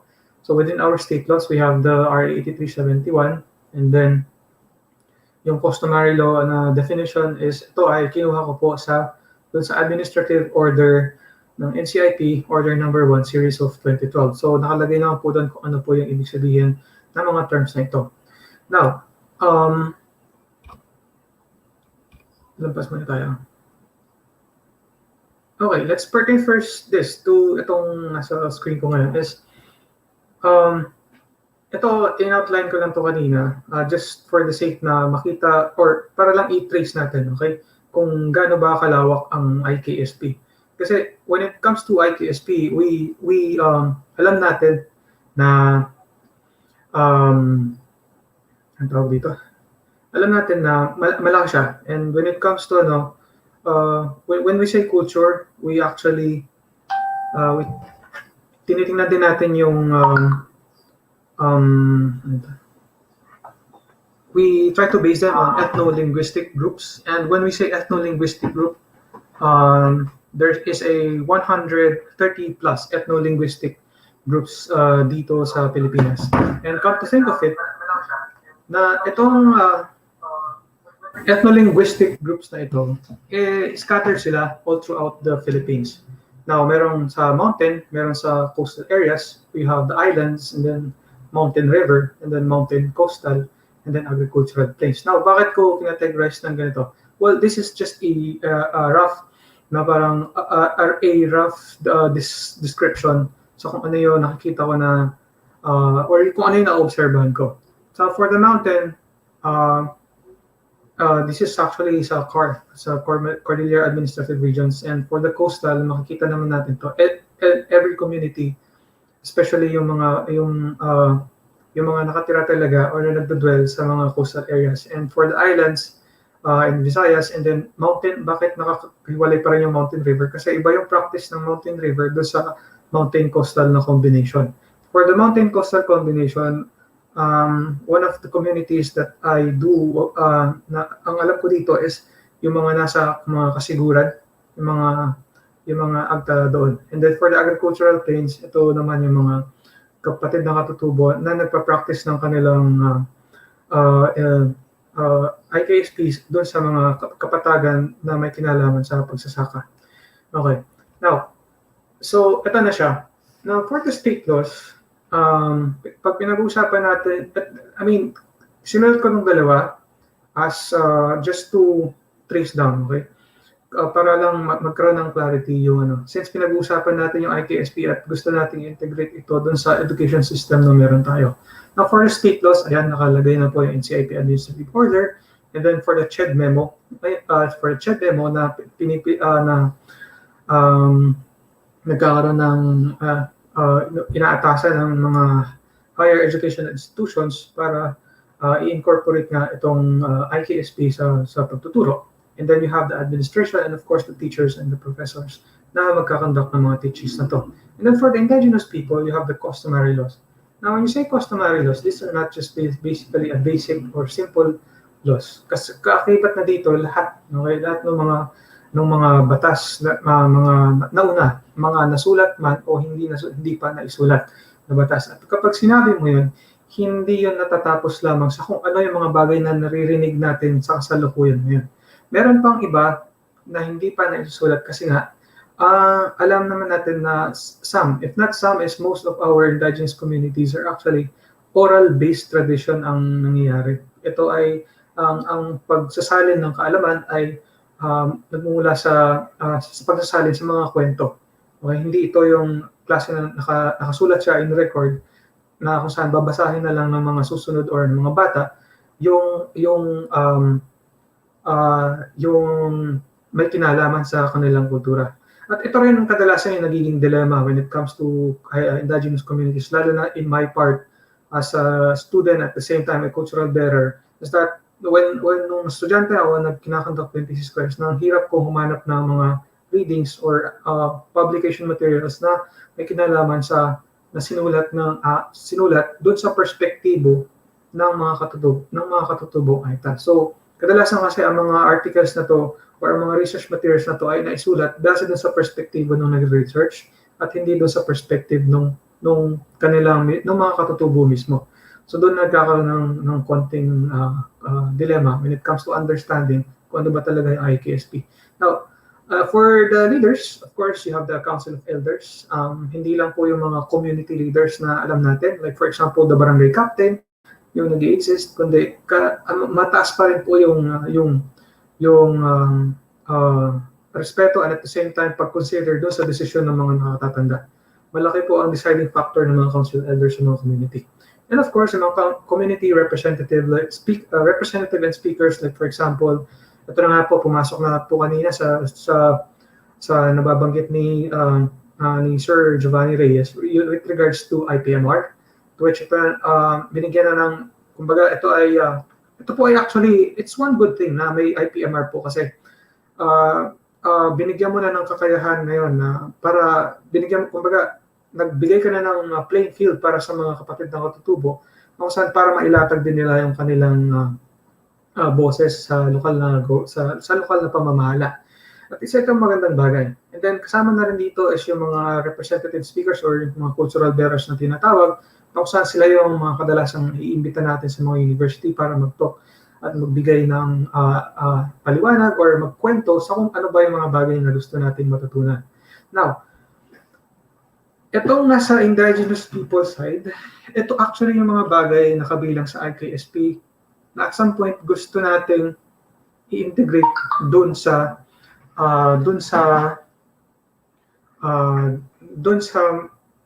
curriculum natin. And I do understand na hindi siya ganun kadaling gawin kasi may struggle pa rin tayo dito kasi hindi lahat pwede natin ipasok. May mga topics talaga na hindi natin pwedeng pakialaman kasi yun lamang ay kailangan pag-usapan lang siya doon sa loob ng community. And I know kanina may mga lumabas din po na katanungan sa kung ano ba yung mga topics na pwede natin isama sa pag-incorporate ng IKSP sa curriculum. Meron naman po mga topics. It's just that mamaya isasama ko po sa nilagay po sa presentation ko kung ano yung mga topics na pwede nating tingnan. But for now, since ang focus din po natin, ang concern po kasi natin dito is how to incorporate and paano nga ba yung magiging tema. Paano magkakaroon ng kamalayan din yung ating mga estudyante doon sa mga bagay nito. Okay. If we are going to walang problema in terms of teaching the text, kung dadaanin natin sila sa libro, sa mga bagay na nakasulat na makukuha natin from the administrative orders and other teaching materials, there's no problem with that. At least kahit pa paano magkakaroon ng background or idea yung mga bata sa kung ano ba yung dinidiscuss nila. But to give them a more in-depth understanding kung bakit ba nila kailangan pag-aralan yun or ano yung silbi ng pag-aaralan is kailangan po talaga is meron pang fieldwork or yung immersion. And later on din po sa mga issues lilitaw din kung bakit kailangan natin ng fieldwork at immersion. At ito rin po kasi yung isang bagay na nakita ko upon the experience during those years na ako isang estudyante. Ito rin yung isang bagay na naobserbahan ko doon sa mga kasama kong estudyante na hindi mga katutubo. Nagkaroon ng malaking partisipasyon ang immersion or fieldwork sa kanila at sa pagkakaroon nila ng mas malalim na sa bakit ba natin kailangan pag-aralan or bakit kailangan isali ang IKSP sa mga subjects natin sa colleges. So, ano po ba yung mga naging development na ng sa kalakaran ng ating pagtuklas or pagsama ng IKSP sa kumbaga indigenization po ng ating educational system ito yung ating effort na maisama yung katutubong kaalaman sa ating edukasyon. Of course, andyan po yung IPED na tinatawag, Indigenous Peoples Education, saan sa mga elementary po natin or sa K-12, bago po nag-K-12 is naisama po ito. And nagkaroon na po ng at least naka 2 steps na tayo, kahit pa 2 steps na naipasok na natin yung nakahakbang na tayo at na-entertain na natin yung katutubong kaalaman, no? However, alam din naman po natin na syempre in every test may trials na tayong kakarapin. And may mga issues pong lumitaw sa pagpasok nga po ng IPED education sa edukasyon ng ating mga estudyante, lalo na sa K-12 program or sa elementary days po nila. Now, aside from the IPED, is meron din po tayo yung familiar naman po tayo doon sa CHED memo natin para sa HEIs po natin, is yung pag-integrate po ng Indigenous People Studies sa kaya nga po natin to ginagawa ngayon. So far, ito na po yung mga steps na nagawa natin so far as part of the teaching community. No? However, ito na po, yung mga issues na ngayon na something na na-observe or nakita ko all throughout dun sa experience na as a teacher na rin at the same time, yung nagiging dilemma and nagiging struggle natin in terms of incorporating sa IKSP. Now, first is the capacity po ng mga teachers in teaching IKSP. Ito po kadalasan yung nagiging tanong. Ano ba yung hanggang saan ba yung kakayanan ng isang guro para ituro yung subject na ito?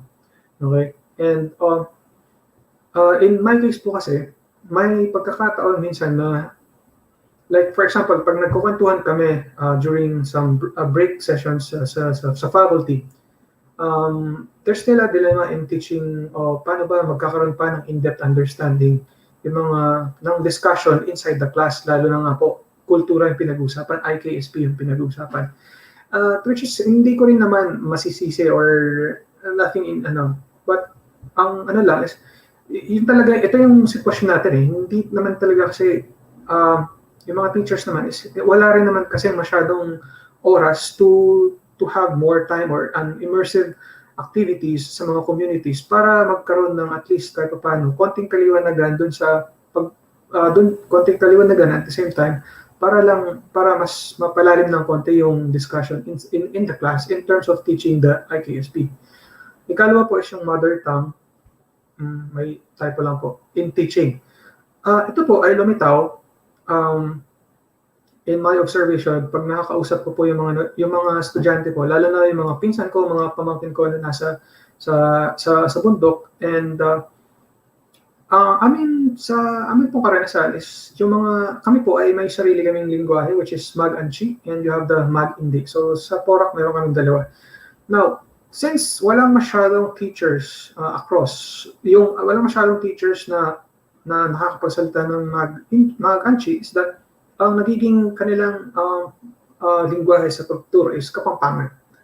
So instead na mas mapalalim or ma-recognize yung language ng Mag and Chi sa amin, is that naging dilemma yun minsan doon sa pag-unawa ng bata kasi Kapampangan nga yung ginagamit. And instead na yung mga words na naiintindihan ng bata kasi sa sarili niya lingwahe is kailangan niya mag-adjust doon sa understanding ng Kapampangan language. So, yun po yung ilan sa mga lalo na sa K-12 program or yung doon sa mga lower elementary levels ng pagtuturo when it comes to mother tongue issue. And for IP teachers not able to pass licensure exams, ito rin po yung isa sa mga naging hinanain ng mga nakakausap ko na ilan sa mga IP teachers. Ito po yung mga IP teachers po natin na nakapag-aral ng education. However, hindi sila nabibigyan ng pagkakataon to use the profession kasi nga hindi pa po sila totally pasado sa licensure exam sa pagkuha nga po ng lisensya. And in my own opinion din naman po kasi I do understand na kailangan talaga na pumasa sa exam. Pero kasi nga hindi naman pwede na bilang isang katubo, syempre gusto mong sumabayan, gusto mong ipakita na kaya mo din. So hindi dapat hindi parang nakikita ko na huwag mong bababaan yung standard para lang pumasa. What I mean is kailangan itaas mo pa rin, kailangan ipakita mo pa rin na kaya mong sumabay. So yun lang po yung aking parang opinion or sariling thinking about that. Kaya kailangan pa rin magkaroon pa rin ng lalo na doon sa mga nakaka-experience ng mga IP teachers is siguro kailangan lang talaga natin na magkaroon or humingi pa ng tulong or like for example for the review centers para habaan natin yung oras ng ating sa mga review centers para sa ganun is pag nag-take ng licensure exams mapasa natin. And then number of IP students, ito naman papasok po siya doon sa mga issues lalo na sa mga higher education institutions. Yes, we would like to incorporate yung pag-incorporate ng indigenous knowledge system and practices. Hindi pala. Ang number of IP students, ito po ay nag-apply doon sa mga, kasi po, explain ko lang po ng konti, bakit ko nilagay ito. Recently, I was asked by our president in our university to parang magkaroon ng konting research about the possibilities of having a tribal university. And to which kanina nabanggit nga po ni Sir Reyes yung pagkakaroon nga ng IP Academy. So pumasok din po sa playful thinking ng aming presidente. Bakit? Why not a traditional, or I mean the university nga para sa mga IPs. So yun nga po. So ang humanap ako sa mga, tinignan ko po yung listings ng CHED sa mga universities po na all throughout sa Luzon and then sa Visayas hanggang sa Mindanao. And tinitingnan ko po yung mga courses, kung meron bang specific na program para sa yung specific siya para sa mga katutubo. So far wala, kasi ang focus lagi is science. Okay? Ang science-based madalas yung mga, wala pang masyado na nag-dwell into, like for example, major in the indigenous studies. Wala pa. Now, bakit ko nilagay dito yung number of IP students? If in case magkaroon na tayo ng ganito na sa mga institutions na ito, meron na tayong specific program for IP. Kaya lang, kumusta naman? Meron ba tayong enrollee? Kasi kung wala, is baka naman sayang yung effort na ginawa natin for entertaining a particular program kung wala rin naman tayong magiging enrollee. Ito po kasi nakuha ko rin and the experience din po ng aking university. Dati po kasi sa university ko, ngayon sa Pampanga State Agricultural University, within the early 2000, doon po talaga pumapasok yung mga nag-enroll yung mga kapatid na matutubo from Porac. So, meron silang number of IP students talaga na parang regular na makikita mo throughout the year. Kaya lang, on the recent years, marami ang higher education institutions na nag-offer or nag-entertain din naman ng mga IP students, like for example in San Fernando area, Davsu, meron the Queen College dito rin po sa may San Fernando. So na-happy po ngayon yung number of students na pumapasok sa aming university. To which in turn, ang last count na lang po is 2 IP students na lang na pumasok yun doon sa aming university.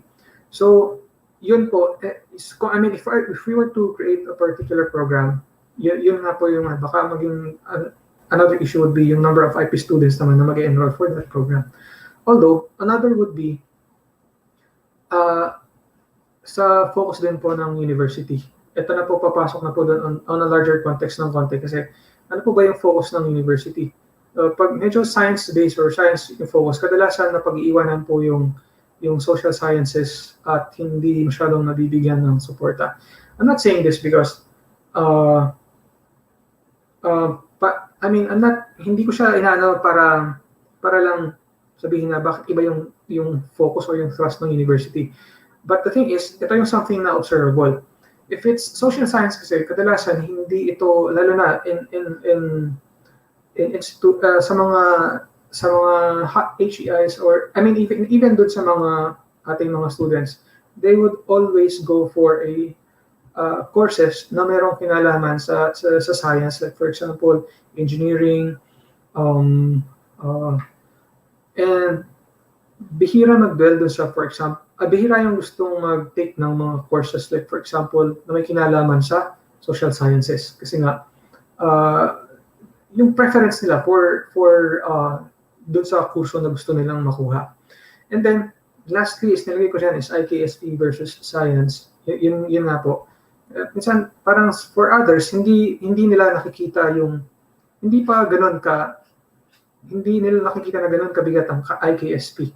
And sometimes na parang minsan nagiging questionable pa yung IKSP as science ba siya or anything like that. Minsan if it's parang nang nakikita is mga kaugalian lang yan. Kaugalian lang yan is something na kwento, I mean, nagpasalin sa lang to kwento. But if you're going to look at IKSP versus science, well, usually we have the scientific method naman. And to look at, ito yung usual na pina-follow po natin in terms of pagpa-practice nga po ng scientific method. Kung paano natin inaalam yung mga bagay-bagay. Now, what I can say is that, ano ba yung counterpart nito sa IKSP? Now, IKSP po kasi is a science. If we're, paano ko po nasabi na IKSP is a science? Yung po mga nakalagay dito, like for example, ask question, research, formulate hypothesis, experiment, analyze result, hypothesis, true, false, and then result no, ay halos may contrast po siya doon sa practice na ginagawa ng mga katutubo. Well, just to give you an example, here's an image po of a, ito po yung pagpaprocess na ng meat during, after na makahuli ng hunting. Now, let me just give you a little information of kung paano ba yung practice ng hunting, kung paano nag-apply scientific method dito. First is you have to ask question is that saan? Okay? Paano humuli? Paano humuli ng baboy damo? Saan makakahuli? At anong buwan pwedeng humuli ng baboy damo? So you have those questions. Now you have to observe.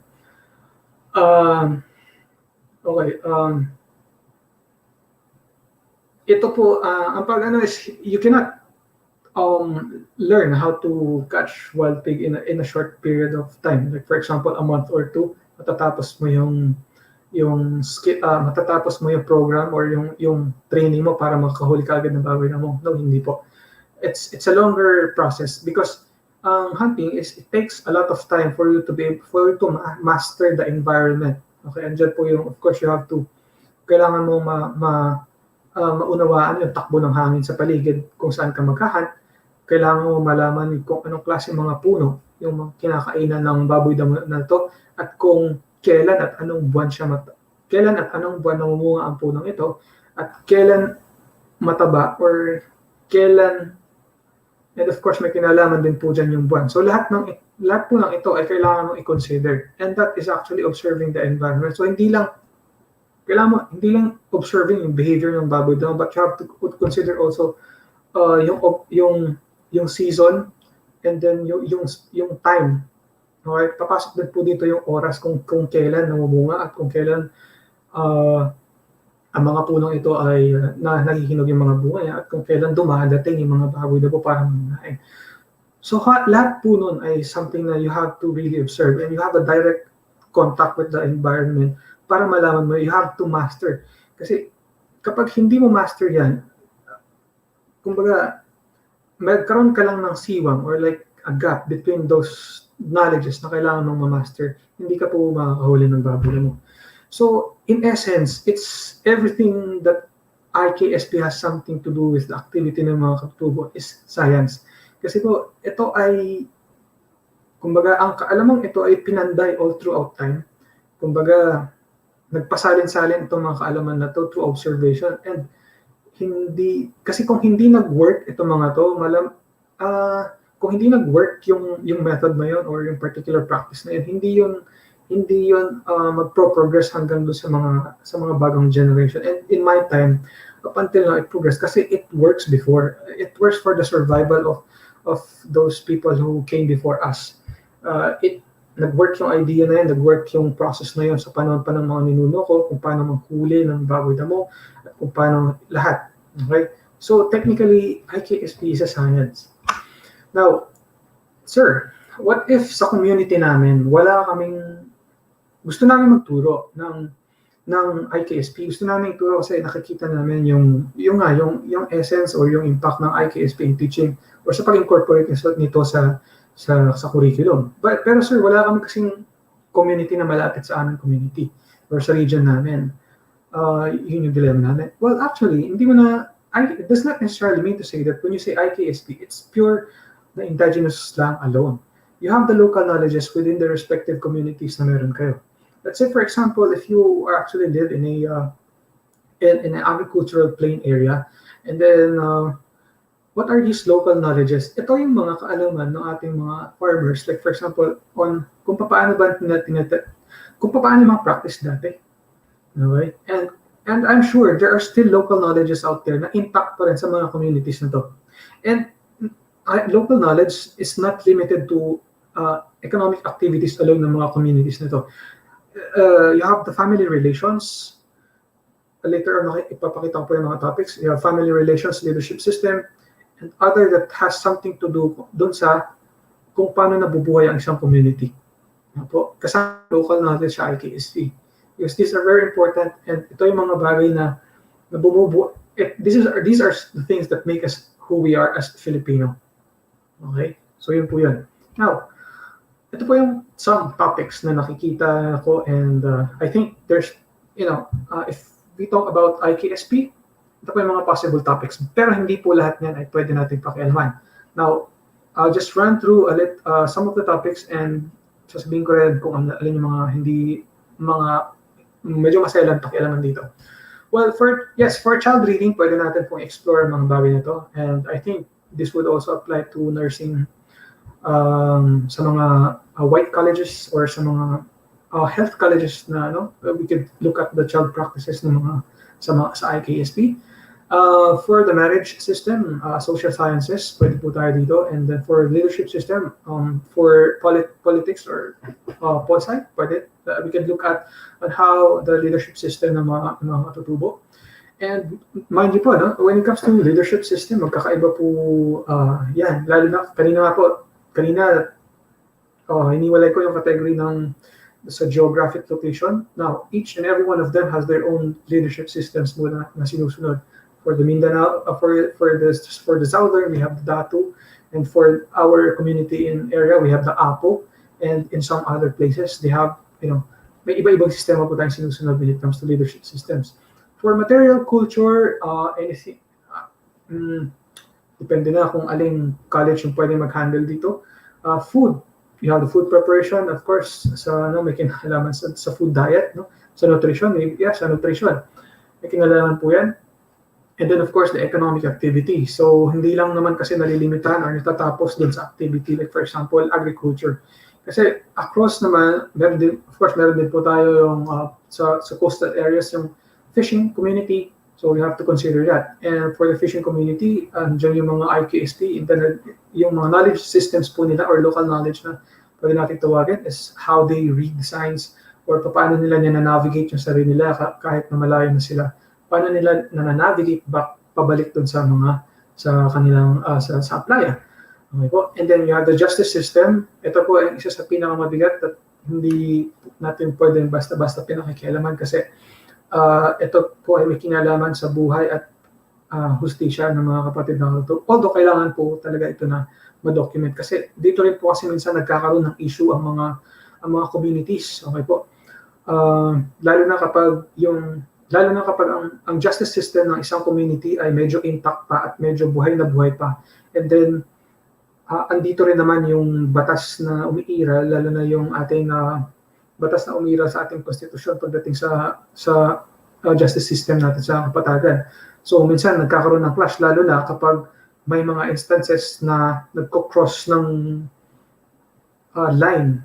For example, merong isang taga-patag na nakapatay ng isang member ng community inside. Or, pag may nangyari dito, hindi pwedeng i-impose yung system, justice system na meron dito sa patag, dun sa system na namumuo dun sa taas. Although, when it comes to that matter kasi, napasok dyan yung customary laws. So, kapag ang customary law ay buhay na buhay, hindi mo yan basta-basta pakialaman. Unless pumayag na yung mga elders sa community na ibaba na sa batas kapatagan yung issue na yun. Doon pa lang po magkakaroon ng pwede.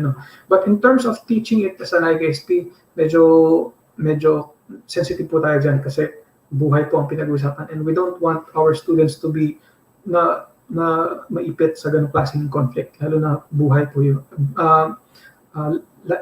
Buhay at yung seguridad po ng mga bata. So, ano lang po tayo doon. Some other is the biodiversity. Ito yung utilization of flora and fauna ng mga IP communities. And of course, yung mga environmental assessment. So these are some of the few topics na pwede natin pagpilian or pwede nating insert dun sa curriculum natin. And sir, paano namin madalaman yung mga yan? Yan po, dyan po tayo dadako. Okay. So, doon po ngayon papasok yung importance ng immersion or ng fieldwork na tinatawag. If we are to plan yung pag-insert ng mga to, kailangan tayo muna po as teachers na magtuturo sa mga class that equip muna natin yung sarili natin about these knowledges. Otherwise, baka mamaya mali na yung sinasabi natin sa ating mga estudyante. Okay po. So yun, we should allot time to immerse ourselves in the community as well to understand how are these things. But of course, baka mamaya sasabihin, papasok na naman yung issue ng yung sa NCIP. Of course, kasi bahagi pa rin po yan kasi it's what we are talking about here po kasi it's an IKSP. So, and then gagamitin ito dun sa sa pagtuturo. Ang magiging issue na naman po dyan is paano naman yung mga cultural bearers, paano yung mga elders mismo na may kakayanan naman talaga kasi magturo. Okay? So, yun po, papasok na naman yung issue na yun. So, kailangan talaga natin na magkaroon ng collaboration with regards to sa ganito, sa immersion, lalo na po sa immersion. Kailangan po ng collaboration, isang malinaw na pag-uusap kung hanggang saan yung mga limitasyon ng mga bagay na pwedeng ibahagi ng mga kapatid na katutubo.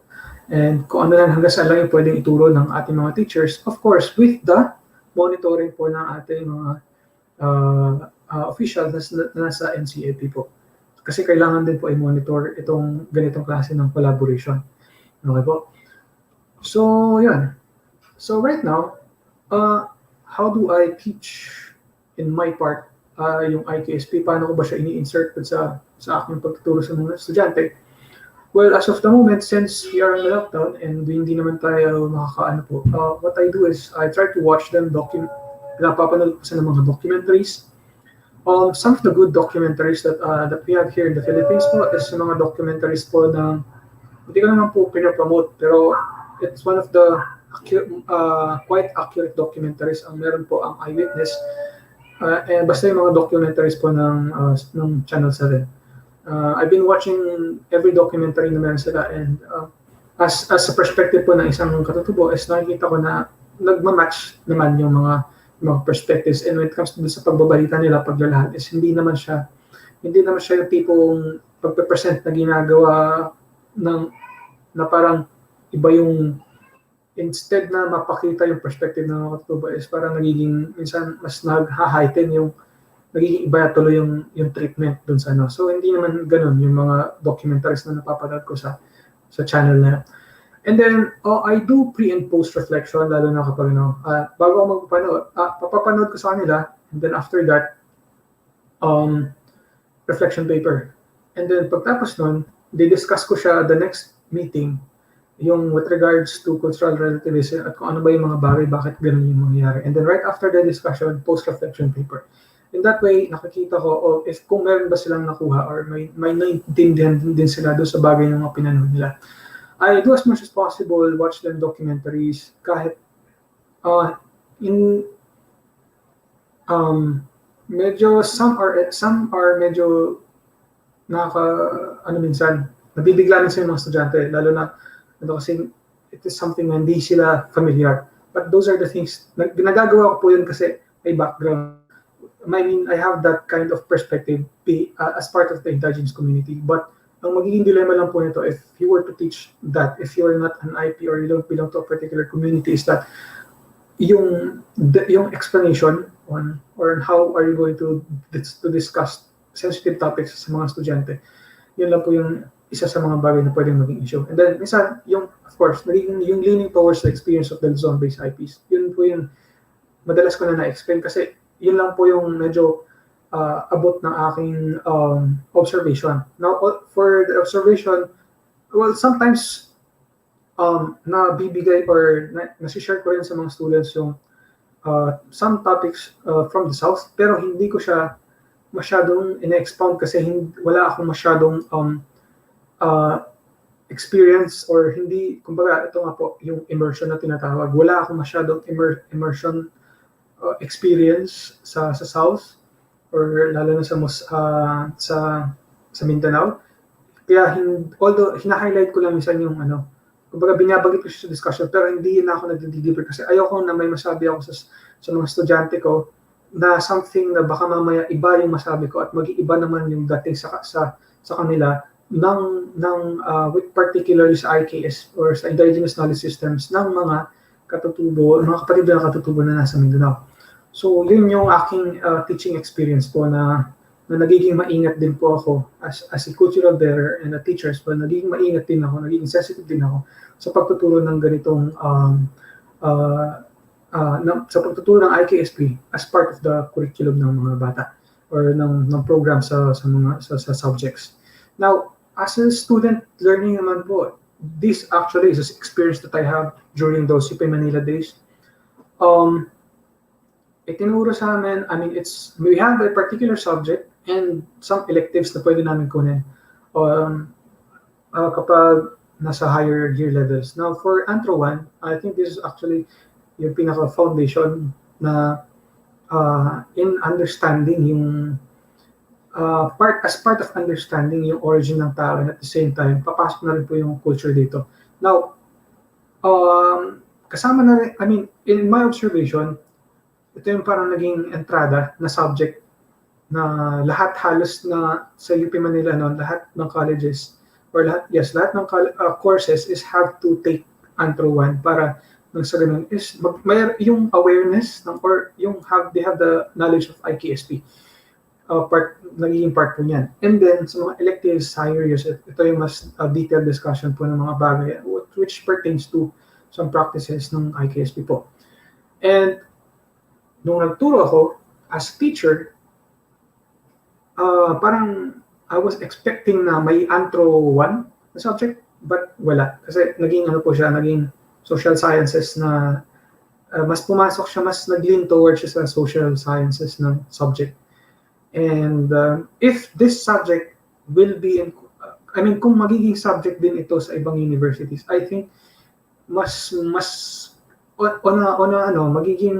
ng konting tulong, okay? Magkakaroon ng konting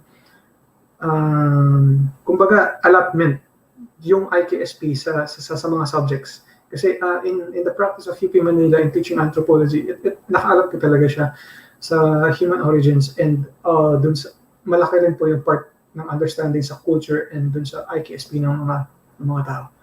So I think that subject is actually malaking metutulong niya if we were to incorporate IKSP in teaching sa mga HEIs po. And then we were given as well the opportunity din po na makinig sa mga cultural bearers inside the classroom and in the field po. Nagbigay ng pagkakataon ng mga teachers namin to teach us to invite yung mga IPs, and then sila po yung nag-explain sa amin inside the class, sila yung nag-share ng stories nila. And then, for example, if there's a particular topic that we would like na naka-allot for that discussion, is yun po yung dinidiscuss ng mga IP leaders. So, binibigyan mo ng pagkilala ngayon yung mga cultural bearers or yung mga IP leaders or elders na sila mismo yung na ikwento, yung ibahagi yung kanilang experience in terms of their knowledge in terms of the IKSP inside the classroom. And kapag nag-field work naman po kami, yun nga po yun dyan sa last bullet, ito naman po is hindi lang po yung text na binabasa namin inside the classroom, yung lagi kami binabasa yung mga reading materials, but we were able to match kung ano yung binasa namin, so kung ano yung nakikita namin dun sa environment. Yes, there are times that may mga time na maganda yung discussion, lalo na yung discussions inside the classroom. That, I mean, the things that are quite ideal, kung ano ba dapat yung practice. But in terms of fieldwork, makikita minsan nagkakaroon ng mga komento yung estudyante na bakit nagkakaroon din sila ng sarili nilang observation. Bakit ganun? Bakit ganito? Ba't doon sa discussion natin ganito? Pero bakit iba yung nakita ko sa field na ganun? So doon, maganda rin, yun po yung mga epekto na kung walang fieldwork, hindi mapapako lang yung estudyante doon sa idea na, doon sa binasa niya lang, doon sa text lang na binasa niya. Walang further observation sa kung ano yung nangyayari sa field. And in the practice of sa behavioral sciences program, yun yung isa sa mga bagay na na-appreciate ko during my time as a student. Na bukod dun sa binabasa namin sa libro, is nakikita rin namin yung application niya sa field at nakikita namin yung kaibahan kung meron man. Okay po. So, yun po yung isang masasabi ko na or may share ko na bakit kailangan ng fieldwork. Kasi nga po, kapag IKSP ang pinag-uusapan, kailangan mo talaga ng fieldwork para nang sa ganun, magkaroon ng application or magkaroon ng resulta yung pagtuturo mo or pag-incorporate mo ng IKSP inside the classroom para makita nila yung relevance nito. Bakit ito yung sa classroom and then ito yung sa field mismo. So yun po yung experiences ko as a student learning IKSP. So yun lang po, and I would like to show you few images of ilan sa mga images po na during our fieldworks po ng mga students po ng UP Manila, particular po sa Behavioral Sciences program. And ma'am, pasensya na po kung hindi ko na naipaalam sa inyo to, but these are quite a few pictures kung paano po, for the viewers po, ito yung ilan sa mga documentation na ginagawa po ko as part of the fieldwork ng mga estudyante po ng UP Manila.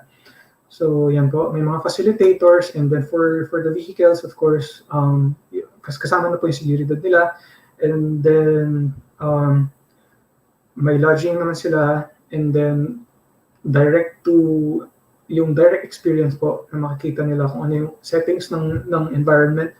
Hindi lang sa libro niya nakikita yung Banawe, at hindi lang sa picture sa internet niya nakikita, but iba po kasi yung nakikita mo lang siya sa libro, and then iba yung experience mo kapag nandun ka na sa field na yun. Not just in this community, but including in other places in Zambales, ganun din po. So you have the nakikita mo yung kalakaran sa this is actually in the market. Okay? So yan po. So even within these images, makikita mo rin po kasi yung IKSP dito. So within the image po, you have the pinikpikan chicken, and then you have and then you have this meat products na galing naman sa ibaba. So kung makikita mo, it's not just a picture, but it tells you a story na merong fusion, may paghahalo ng moderno at ng cultural practices ng mga kapatid natin dun sa Banawe. So ito po yung mga bagay or mahalaga na pwede mong makuha if you're doing field work. Tapos yan. So yun po, ilan sa mga documentation. Yan po. Tapos yan, yung mga students mismo, nagkakaroon sila ng direct interaction. Ito pong documentation na to is way back 2 years ago, I think. Yes, 2 taon na po nakakaranto na po. Baka isipin nyo is pandemic pa to. Hindi po. Yan po. So, interview yung mga bata. Sila mismo nakakausap nila yung mga locals po ng communities. So yan. Siyempre, you have to experience po. Ito po is, hindi na po ako estudyante niyan, no? Ako po ay teacher niyan during that time. So, you have the luxury of experiencing kung ano ba you have to develop yung connection sa kanila. So, yan po. So, ayan. And then, ito nakikita nila. And then, ito na pong image na to is, ito yung, you give the stage to the cultural bearers to explain, sila yung mag-explain, sila yung mag-share, sila yung magkwento. Okay po, nang sa ganun, hindi lang binibigyan mo ng pagkakataon yung estudyante na mas makarinig ng isang perspective na galing talaga sa mga kapatid natin na nagpa-practice talaga ng IKSP, yung mga cultural bearers po natin. So yan po, explaining yung process po kung ano yung use ng halaman na yun dun sa practice po ng pagtatanim ng palay, o yung tinawon po na tinatawag sa rice dun po sa norte, sa Banawe. And then you have the way of interaction din po, lalo na ito po pinapakita yung kung paano itinuturo ngayon pagsasalin ng katutubong kaalaman sa mga nakababatang henerasyon po ng mga pakatutubo sa mga kapatid po natin dun sa Banawe. And then you let the students to participate, okay? Kasi wala pong kung may barrier pa rin sa atin, kumbaga tayo at sila eh. Kailangan po you let the students to enjoy, to feel that connection between this community. Okay? Na hindi dapat merong sila at tayo, dapat lahat puro tayo lang dapat magkasama, working together para sa pagpapalawig pa po ng kaalaman, ng katutubong kaalaman at pagbibigay ng importansya sa IKSP po, sa larangan po ng edukasyon. At ito po, ina-explain. Siyempre, kailangan pa rin explain ng culture. Ano ba yung konteksto? Bakit ba natin ginagawa to? Or ano ba yung ginawa niyo kanina? So, yun po, ina-explain. Ito po ay yung mga rituals, ina-explain. Direkta po na nag-explain is yung representative, and then pinapaliwanag po lahat in every aspect, detalyado, at kung para saan ba yung ritual na yun. Okay? Ito po yung part ng ritual. And then you let them experience yung what does it feels like para alam nila, naramdaman nila kung ano ba talaga yung bakit, ano ba yung pakiramdam ng paano ba natututo yung mga paano ba natututunan ng IKSP through experience. Okay po. So, yun lamang po ang aking maikling presentasyon. And paano ba ito? Yeah. Thank you po. Thank you, Kuya Norman, for that wonderful talk. I think we can accommodate 3 questions at most from our audience. And so we also have comments from our audience. We'd like to acknowledge our friends from Bukidnon State University, from Malay-Balay, Bukidnon. Thank you for appreciating our webinar. We have a question, sir, from one of our audience, from Jose G.D. Gallego. In our curriculum, we have electives, Philippine Indigenous Communities, Indigenous Creative Crafts, but our concern, we do not have reference materials. Do you have some textbook or reference materials for this subject, Sir Norman? Thank you, from Central Philippine State University, Negros Occidental. Yes po. With regards, textbook. Actually, may mga textbook, kaya lang hindi ko na po matandaan kasi medyo matagal-tagal na rin po. But a good source of these materials po is actually museums. Okay po.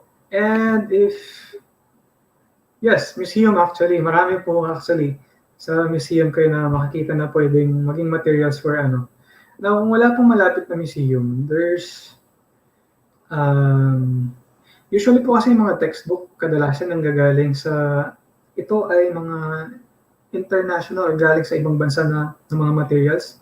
Wala pa tayong, although there are some, hindi ko lang alam kung meron pa kasi or merong marami dito sa hindi ko lang alam. But kung meron man pong nakakaalam sa inyo sa mga audiences natin diyan, na meron kayong mga alam na textbook which pertains to the study, you may want to share din po.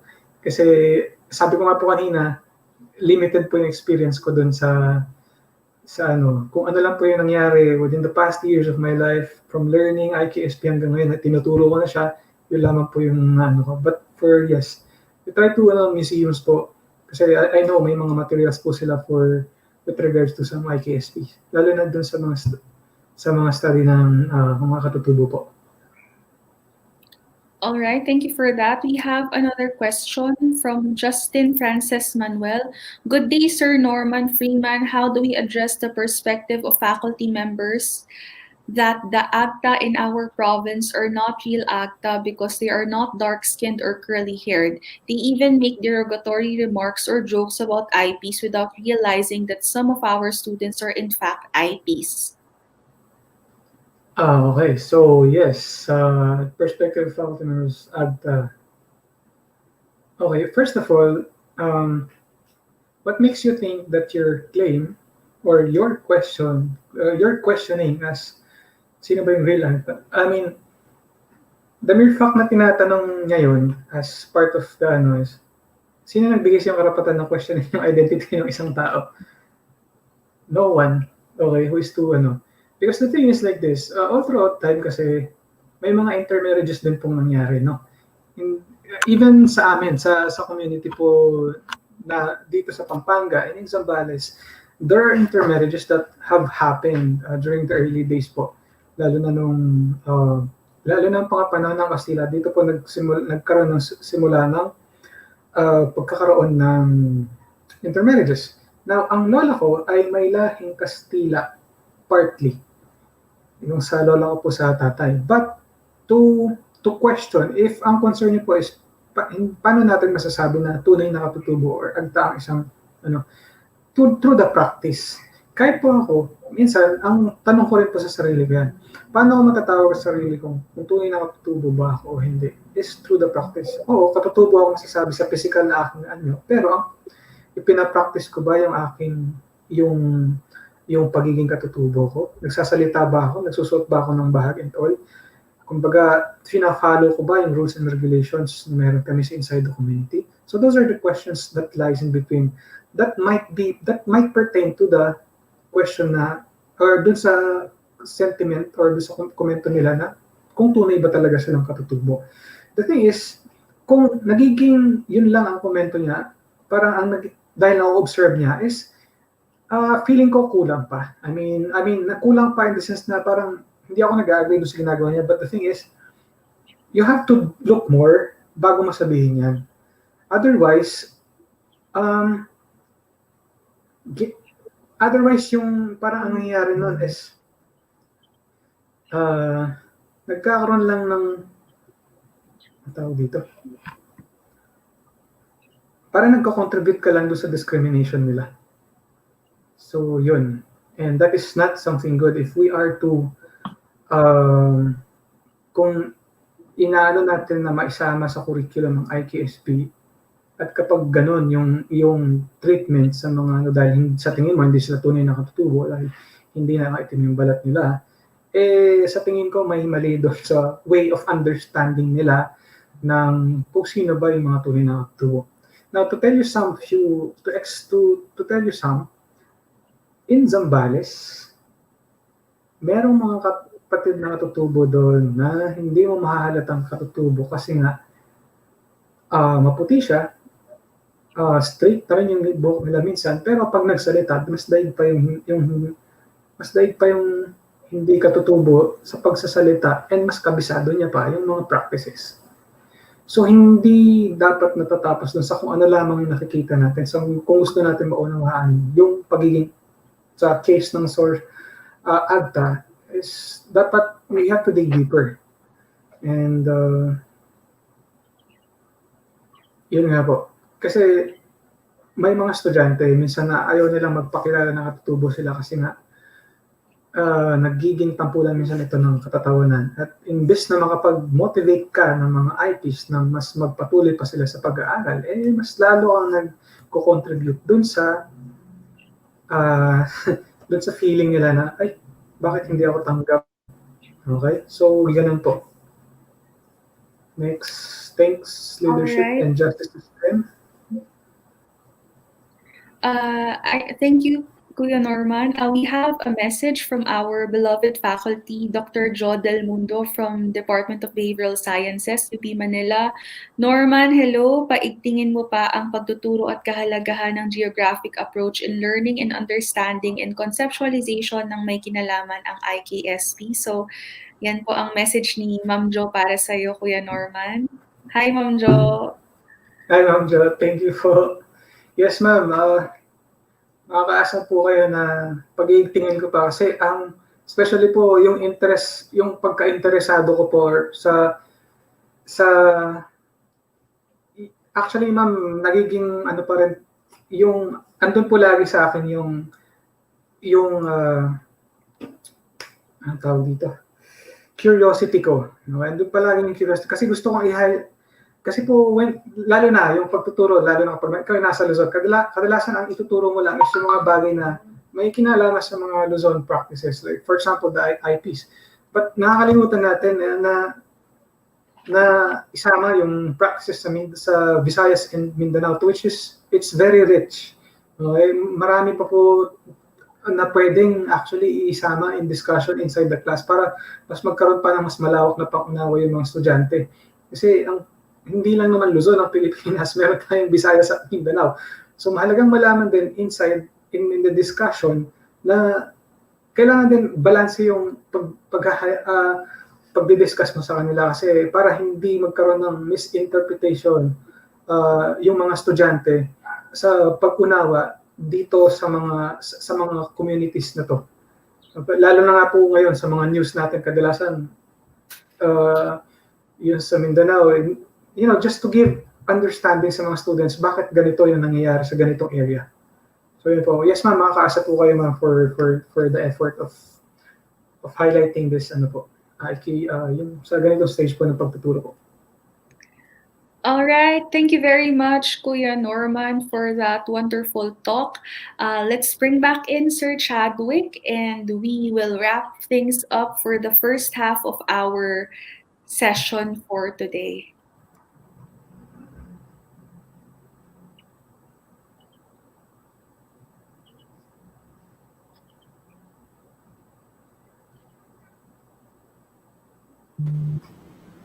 Yeah, thanks, Norman, for that very fascinating presentation and the passion with which you answer the questions. We really appreciate it.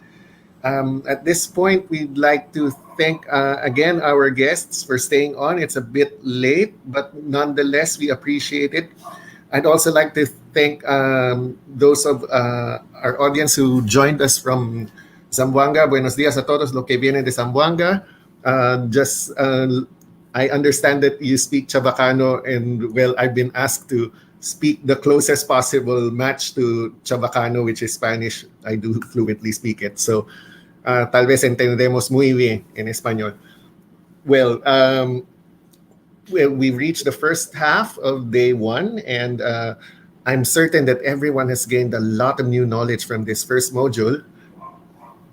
And definitely, it is very relevant for us to strengthen institutional collaboration in order to effectively promote and recognize IKSP as part of the curriculum for higher education. Yeah, and of course, this is just the beginning, and we have an exciting afternoon ahead. We have two more speakers, and I hope a discussion that matches, if not exceeds, the quality of this morning's discussion. Yes, I agree. But for now, we will have a break, a short break actually, and later at 1:30 p.m., we ask the audience that you'll join us again for Module 2, which will be on customary and state laws on IKSP and their implications on the development of an IP curriculum and syllabi. So on that note, thanks everyone for tuning in, and we'll be seeing you again at 1:30. So again, I'm Chadwick, and we'll see you later. Yeah, and I am Gaya, and see you all later at 1:30 p.m. All right.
good afternoon, everyone. Welcome back to our second half of the first day of the webinar.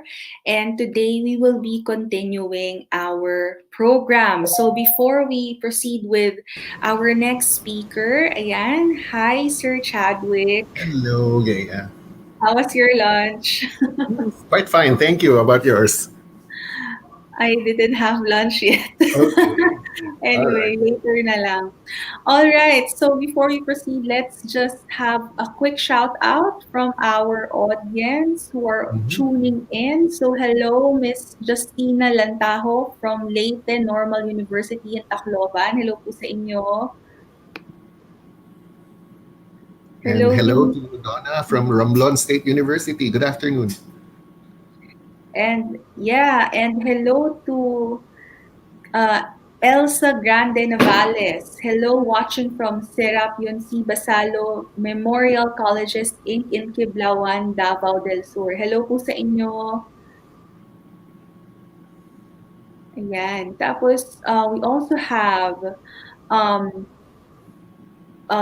BSU Malolos, DSSP Public Ad Department, and from Negros Oriental State University, Gihulngan Campus. All right. Naging maganda po yung first half ng ating webinar for today. We have learned a lot and our speakers were able to highlight, of course, the value and the importance of integrating IKSP in our curriculum. And I hope that you were able to tune in. If not, I believe that this webinar is also recorded and is available din po via Facebook and YouTube. So if you missed the first half, you would be able to watch it doon sa ating Facebook and YouTube platforms. Ayan. And yeah, I think we could proceed, sir. Yeah. So, shall we proceed with our next speaker? Yes, Yeah. and for our audience, please be ready with your questions because later Yes. on we will be able All right. to have our speaker answer those. So, Okay. should So, I introduce our next speaker, sir? let me take care of it. Yeah. You've been doing a lot of work, so let me take care of it. Sige, sir, All go. right. So, it's our pleasure to introduce to you today for our first speaker this afternoon, Miss Maria Teresa Guia Padilla. She's Executive Director of AnthroWatch, a non-profit organization that supports indigenous peoples in the Philippines. So AnthroWatch was founded by a group of anthropology graduate students of UP Diliman in 93 with the purpose of bridging a perceived gap between the academic focus of education and the practice of development anthropology. Truly a noble cause through actual engagement in development work. So, on that note, Ma'am Teresa, please proceed with the presentation. It's an honor to hear from you today. Maraming salamat sa inyo, Gea and Chadwick. Let me share my screen.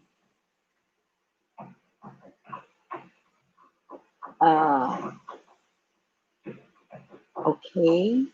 I'm quite new to StreamYard, so please bear with me.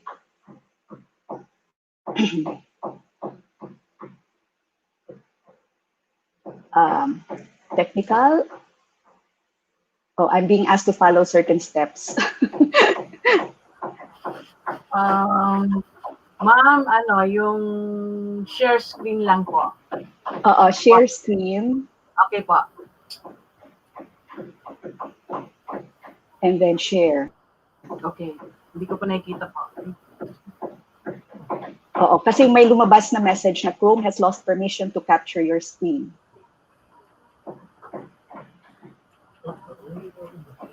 So, and then meron may nakalagay na follow these steps. Click lang. Sorry Sige lang Sige, po. meanwhile, shall you try?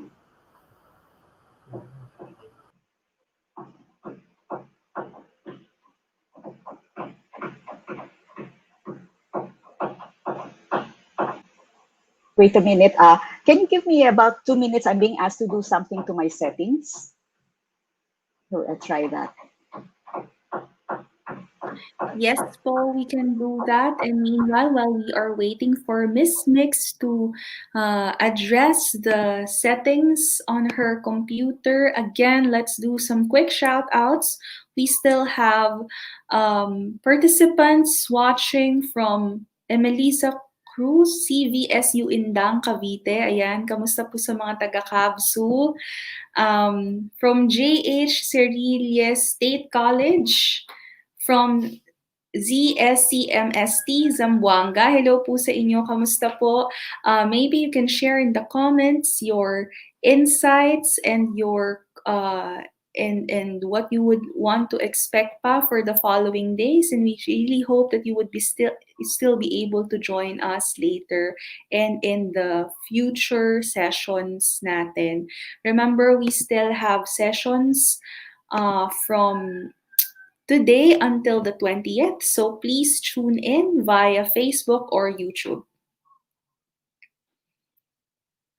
All right. Okay, I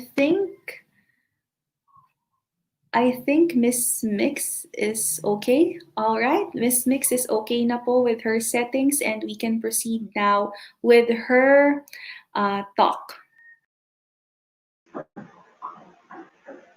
Magandang hapon po muli sa inyong lahat.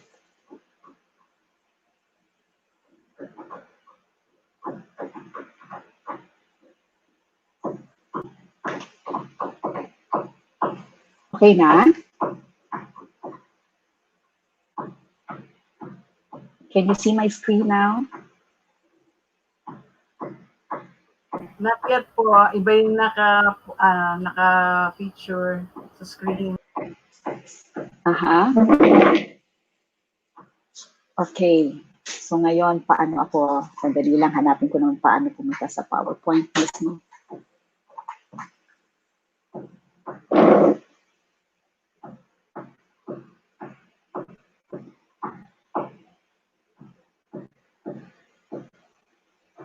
Nakikita na? Paki-enlarge lang po. Nakikita na? Nabuo ang slide? Paki-enlarge lang po. Yan, slide. Okay, thank you. Okay na po. Okay na. Sige po. Ito po yung aking pag-uusapan ngayong hapon. Mga ilang punto, no, pwedeng matingnan kapag pinag-uusapan natin ang integration ng Indigenous Knowledge Systems and Practices sa higher education course syllabi. Kinakilala ako bilang Maria Teresa Guia Padilla, pero mas kilala ako sa mundong ito, no, ng pakikisalamuha sa mga katutubong mamayan ng Pilipinas bilang MIX at bilang bahagi ng Anthro-Watch. So, sino ba ako, no, para magsabi ng mga sasabihin ko? Unang-una, pagkaklaro na hindi ako katutubong mamamayan. Tapos pangalawa, wala rin po ako sa kasalukuyan sa any academic institution.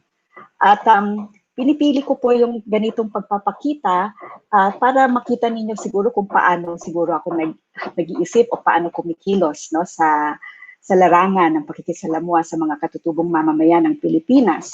Dito, ang suot ko na pang-itaas ay nabiko mula sa isang Tiboli woman leader, no? Gumagawa sila ng mga blusang ito para bilang pagpapahayag ng kanilang pride sa kanilang kultura, pero para rin meron silang makukuhang income sa mga gusto nilang gawin. Nung binili ko to, tinanong ko siya kung meron ba akong dapat isaalang-alang kapag susuotin ko ito dahil ito ay isang halimbawa ng kanilang traditional attire. So makikita niyo dyan sa screen, no, yung mga ilang mga restrictions na sinabi niya sa akin or conditions na sinabi sa akin. So siguro nagsasalarawan ito ng kung paano namin sinisikap, no, na makisalamuha sa mga katutubong mamamayan or indigenous peoples, no. Alamin ang kwento, alamin ang mga kwento at saka respetuhin ang kultura. Tama yung mga unang mga nagsalita, no, mula kaninang umaga na sinasabi na kung tutuusin, ang usapin ng IKSP, hindi naman yan limitado sa indigenous peoples kung buong daigdig no, ang pinag-uusapan, pero sa konteksto ng Pilipinas, pag sabihing IKSPs, nakapatungkol talaga siya sa mga indigenous peoples. Meron nga tayong batas at paulit-ulit na siguro itong nasabi sa inyo. At dito sa batas, merong napakahabang paglalarawan o definisyon ng kung sino ang katutubong mamamayan sa Pilipinas. Mahaba no kasi napaka-complex din no ng sitwasyon ng mga katutubong mamamayan.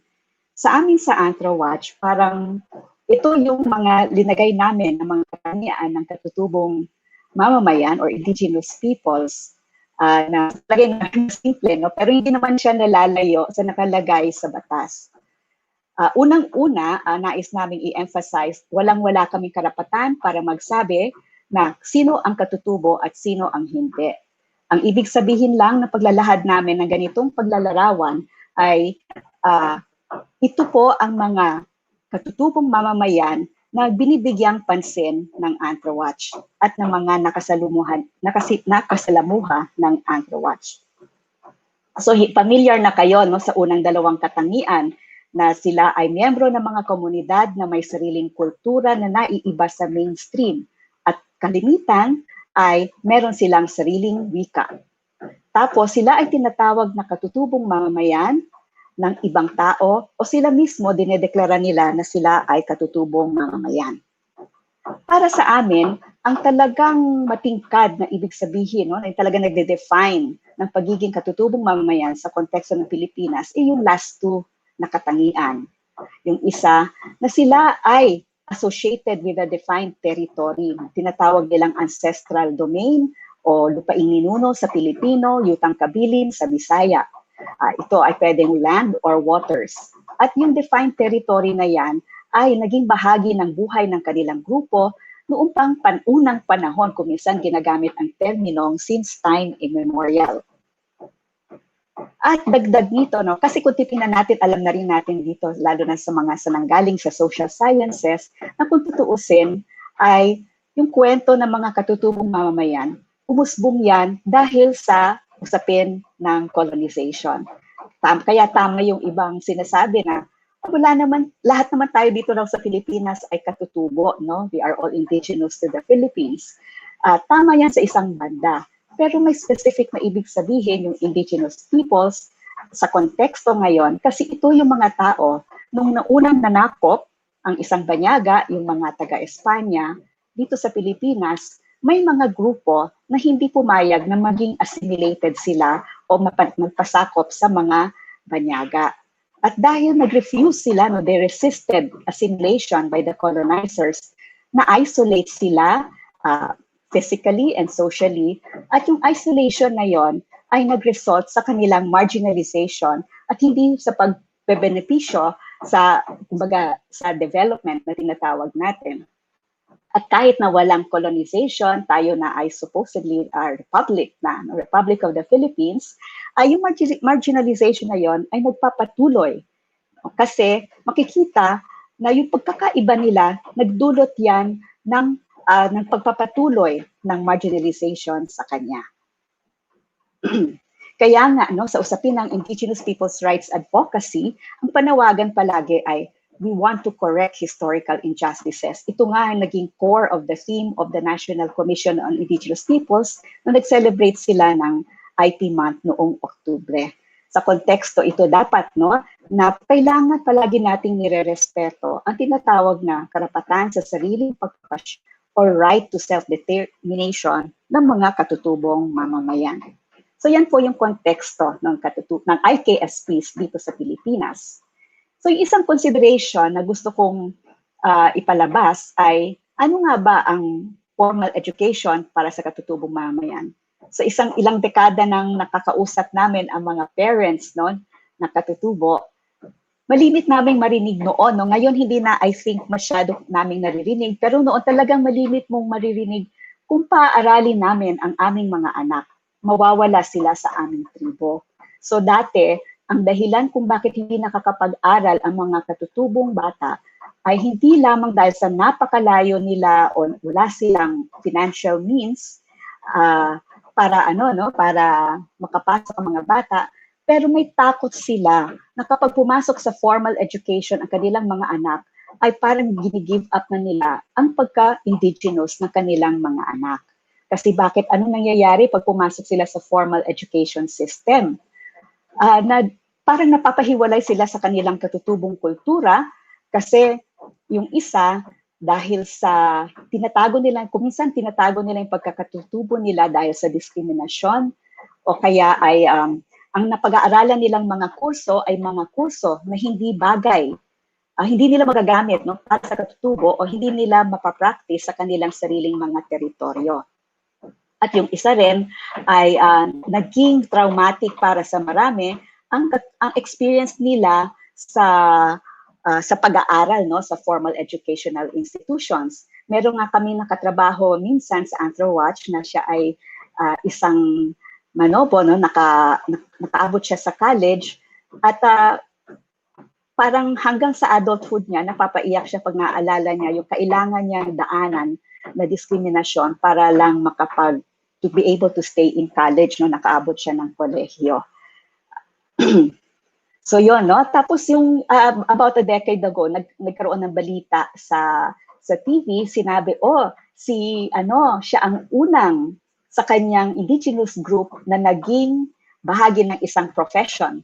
Tapos, so ini-interview siya.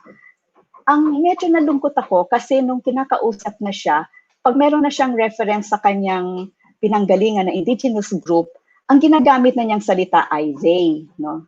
Hindi na me or we or gano'n. No? So parang nalungkot ako doon, no? Na pang manifestation na nawawala sa pagiging katutubo pag pumasok na sa larangan ng formal education. Bagaman, no, napakita na rin ng mga maraming nagsalita kaninang umaga na meron namang off efforts to correct this situation. So hindi ko na po papasukan yon. So kumbaga, yung formal education, it puts indigenous peoples, tinatawag natin between a rock and a hard place. Kasi ang formal mainstream education, parang pinanghihina niya yung pagkabuo ng kanilang katutubong kultura. Pero pag hindi na lang naman sila magkaroon ng formal mainstream education, hindi nila, mas nahirapan silang ma-access ang tinatawag na benefits ng development na mula sa mainstream. So, ano kaya ang ibig sabihin ng integration na pinag-uusapan dito sa ating webinar? Kinuha ko lang muna yung isang simpleng operational definition mula sa internet, no? Yung proseso ng pagsasama-sama ng dalawa hitang bagay sa isang epektibong pamamaraan. Pero, meron akong pero. Ito yung mga tatanungin ko sa ganyang klaseng kahulugan. Ano ba ang ibig sabihin ng combining o pagsasama? Ano ba ang iyong i-combine na IKSPs, no? At isasama sa higher education? Paano mo ito i-combine? Sino ang nagdedesisyon sa mga bagay na ito? Tapos, ano rin ang ibig sabihin ng epektibong pamamaraan? Ano ang mga pamantayan mo sa pagsabi na epektibo ito? Epektibo para kanino? Sino ang nagdedesisyon kung epektibo nga o hindi? So, makikita natin sa dalawang mga group of questions ko, matingkad yung sapin ng sino ang nagdedesisyon. Yung mga magdedesisyon na yon, sino ang nagsabi na, o sige kayo na mag-decide. Tapos yung pagdesisyon, paano na nga ba ang proseso? Sino rin ang nagdesisyon tungkol doon?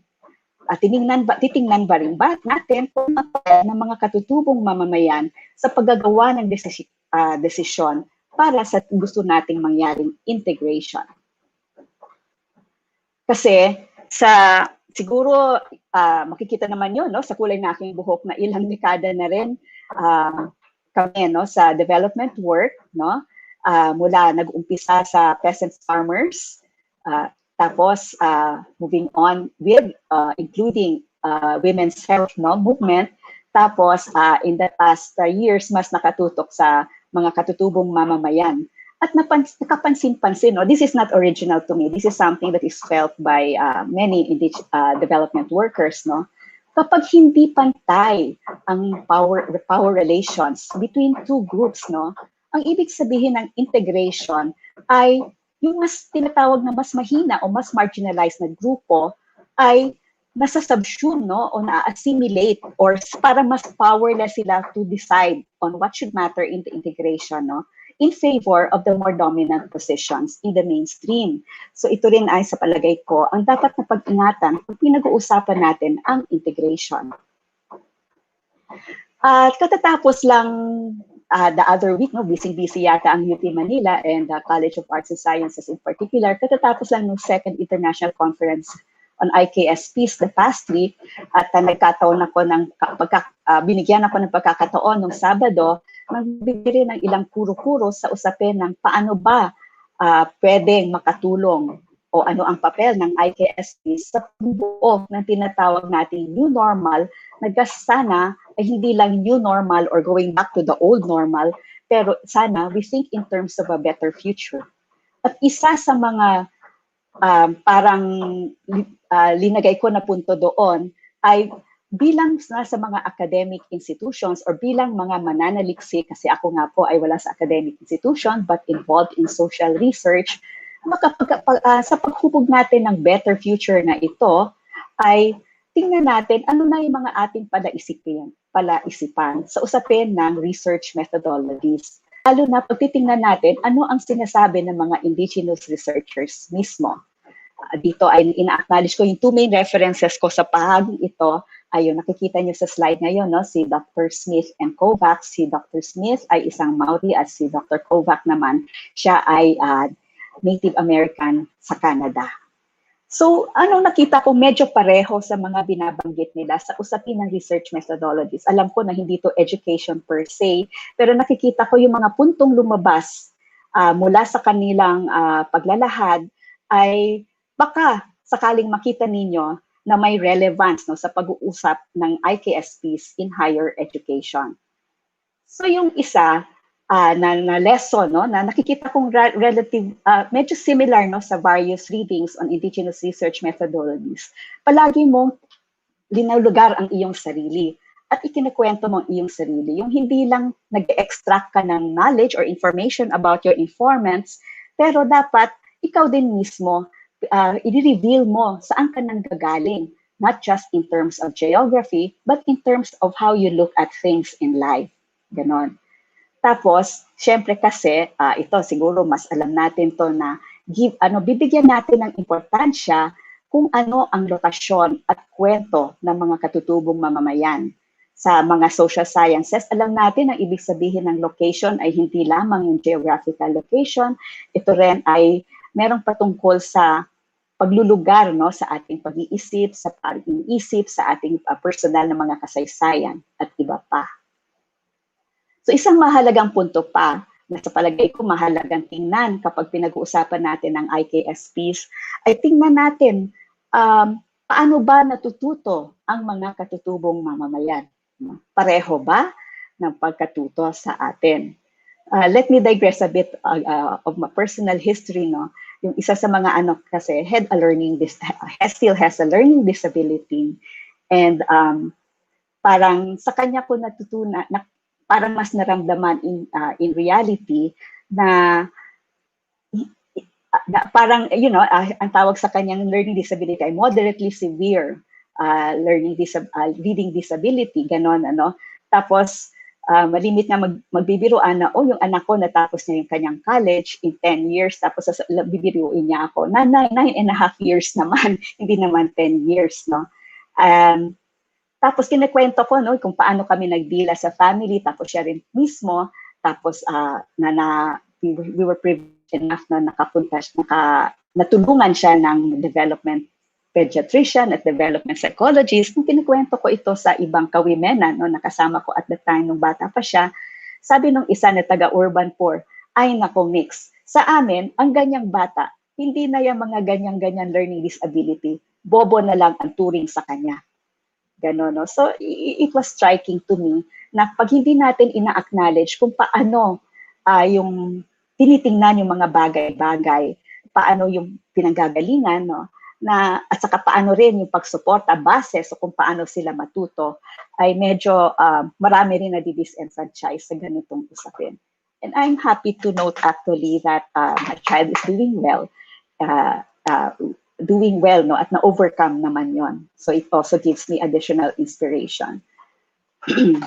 So yung isa pang na pwedeng tingnan, no, mula sa usapin ng indigenous research methodologies, hindi tinitingnan ang pananaliksik bilang data gathering lang sana. Kung hindi ito ay isang nagpapatuloy na pag-uusap or a continuing conversation. Tulad rin ng pagtingin namin na you don't implement projects with indigenous peoples. You establish and maintain a relationship with them, no, through the projects. So hindi yan yung so parang ganun yung tinitingnan, no. Everything is very relational, no, sa mundo ng mga katutubong mamamayan, tulad ng nasabi ng early speakers na parang meron bang katutubo pag hindi ito pinag-uusapan in relation to their territories and to their culture, no. Tapos yung isa siguro sa matingkad talaga na nakita ko mula doon sa mga nagsulat tungkol sa indigenous research methodologies, parang sinasabi nila, ine-emphasize talaga nila, gawin yon in a good way. At parang yun yung mensahe ko rin na sa efforts sana ng pag-i-integrate ng IKSP sa higher education courses and syllabi, do it in a good way. Pero merong specific na ibig sabihin ang in a good way para sa kanila. Dapat siguraduhin mo yung iyong motivation at alam mo kung ano yung nagiging impact or produkto or epekto sa mga katutubo ng iyong pananaliksik or in this case, no, ng iyong pag-integrate ng IKSPs. At mas importante, sinasabi nila, sana makatulong ang inyong ginagawa para sa usapin ng decolonization. Sa totoo lang, nung una kong binasa si Smith, na nagulantang ako no, parang napaisipin ako at nakita ko, akala ko na I've tried to be as participatory as possible through the years, decades, maybe even. Pero nung nabasa ko siya, parang nagulantang, and this was just a few years ago, nagulantang ako at naisip, maybe I've been doing things the wrong way through the years. No?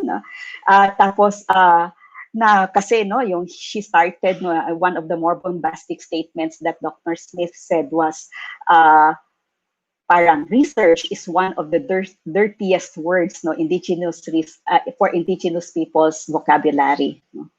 Na yun, no, kasi hindi pala natin napapansin sa kahit na raw yung pinaka-participatory na method ng pananaliksik ay kung sinasabi natin na dapat ganito ang pag-research, dapat ganito ang mga pamantayan natin sa outputs, ay nakaka-contribute tayo sa continuing colonization ng mga katutubong mamamayan. No, so nakakagulantang talaga yon, no? So para sa akin, kaya ko binabahagi ito sa inyo ngayon, ay sana hindi ito mangyari na sa magandang layunin ng pag-quote, no, integrate and quote ng IKSP sa higher education, na ito ang maging resulta. Na yung pala, no, dahil sa mga certain, kuminsan sa unintentional and subliminal impositions of standards and processes, ay nakaka-contribute tayo sa continuing colonization ng mga katutubong mamamayan.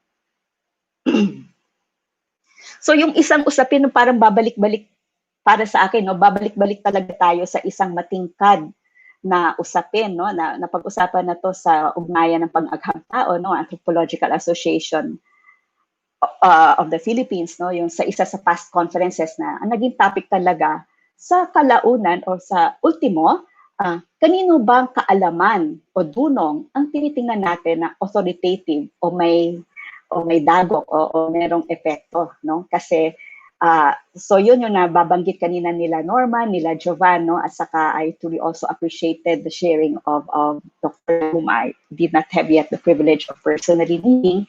Pero yun na nga, no, na sinasabi na there's always this struggle to balance between one set of knowledge and the other, na indigenous, the other set of knowledge na quote scientific, no? So para sa akin kasi, even using the term scientific versus indigenous, parang nagkakaroon na ng emphasis of what is or would be considered authoritative, rather than trying to show that these are two different sets of learning and knowing, at mapantay, sana tinitingnan na pantay, no? Pero tingnan natin sa ating practices sa academic institutions kung ganito ba talaga ang nangyayari. No? So I pose that as a question for reflection for all of us.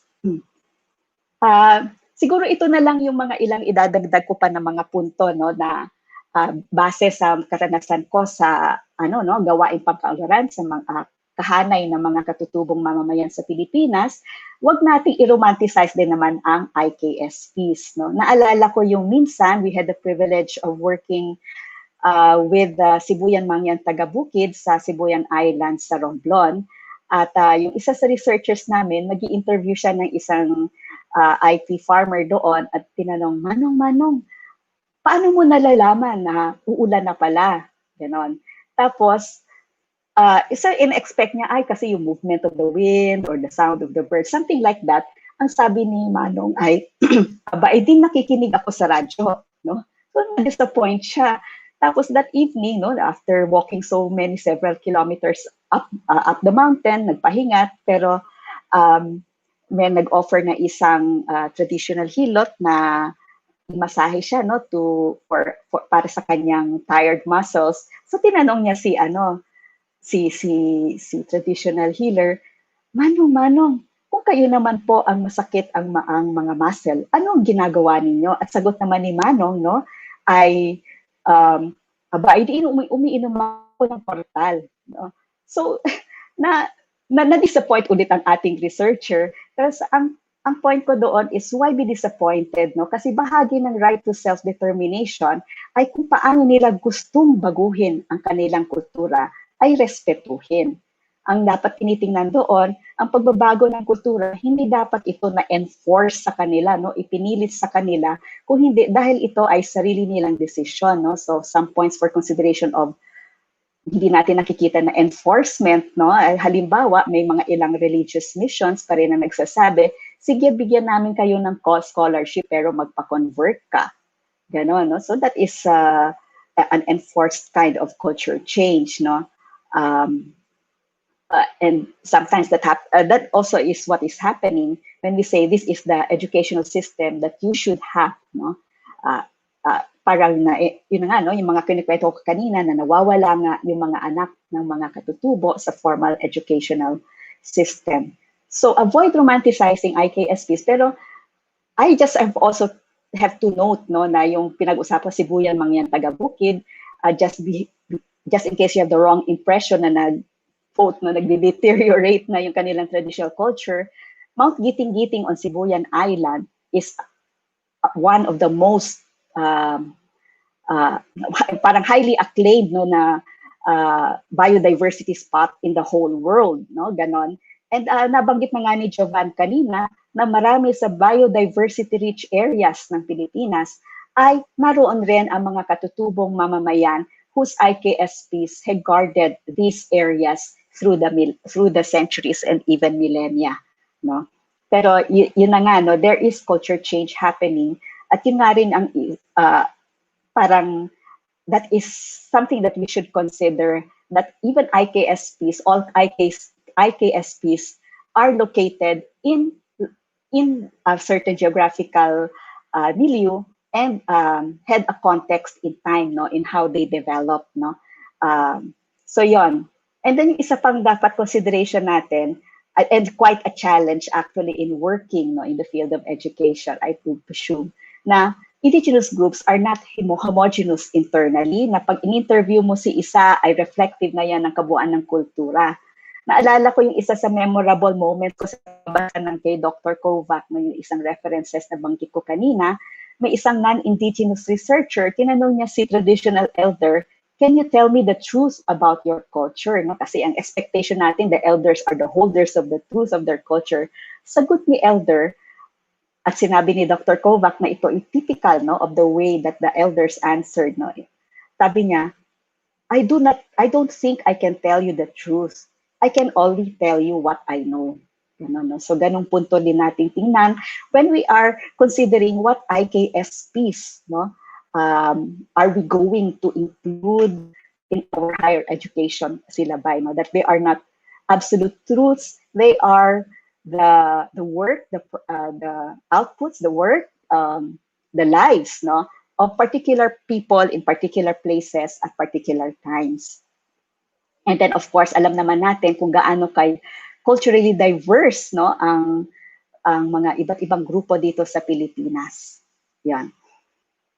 At ang isang huling punto siguro ay buhay lang ang IKSP dahil nga located sila geographically. Buhay lang siya kung yung kapaligiran kung saan sila nanatili ay buhay pa rin, no? Kasi paano na lang yung iyong knowledge about herbal plants pag nasisira na ang kagubatan kung saan sila makikita. Ganon, no?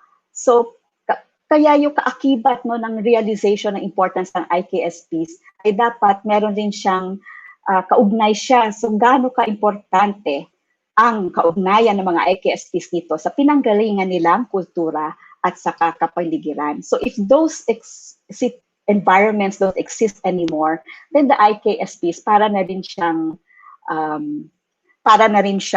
esoteric knowledge, if I may call it that, no?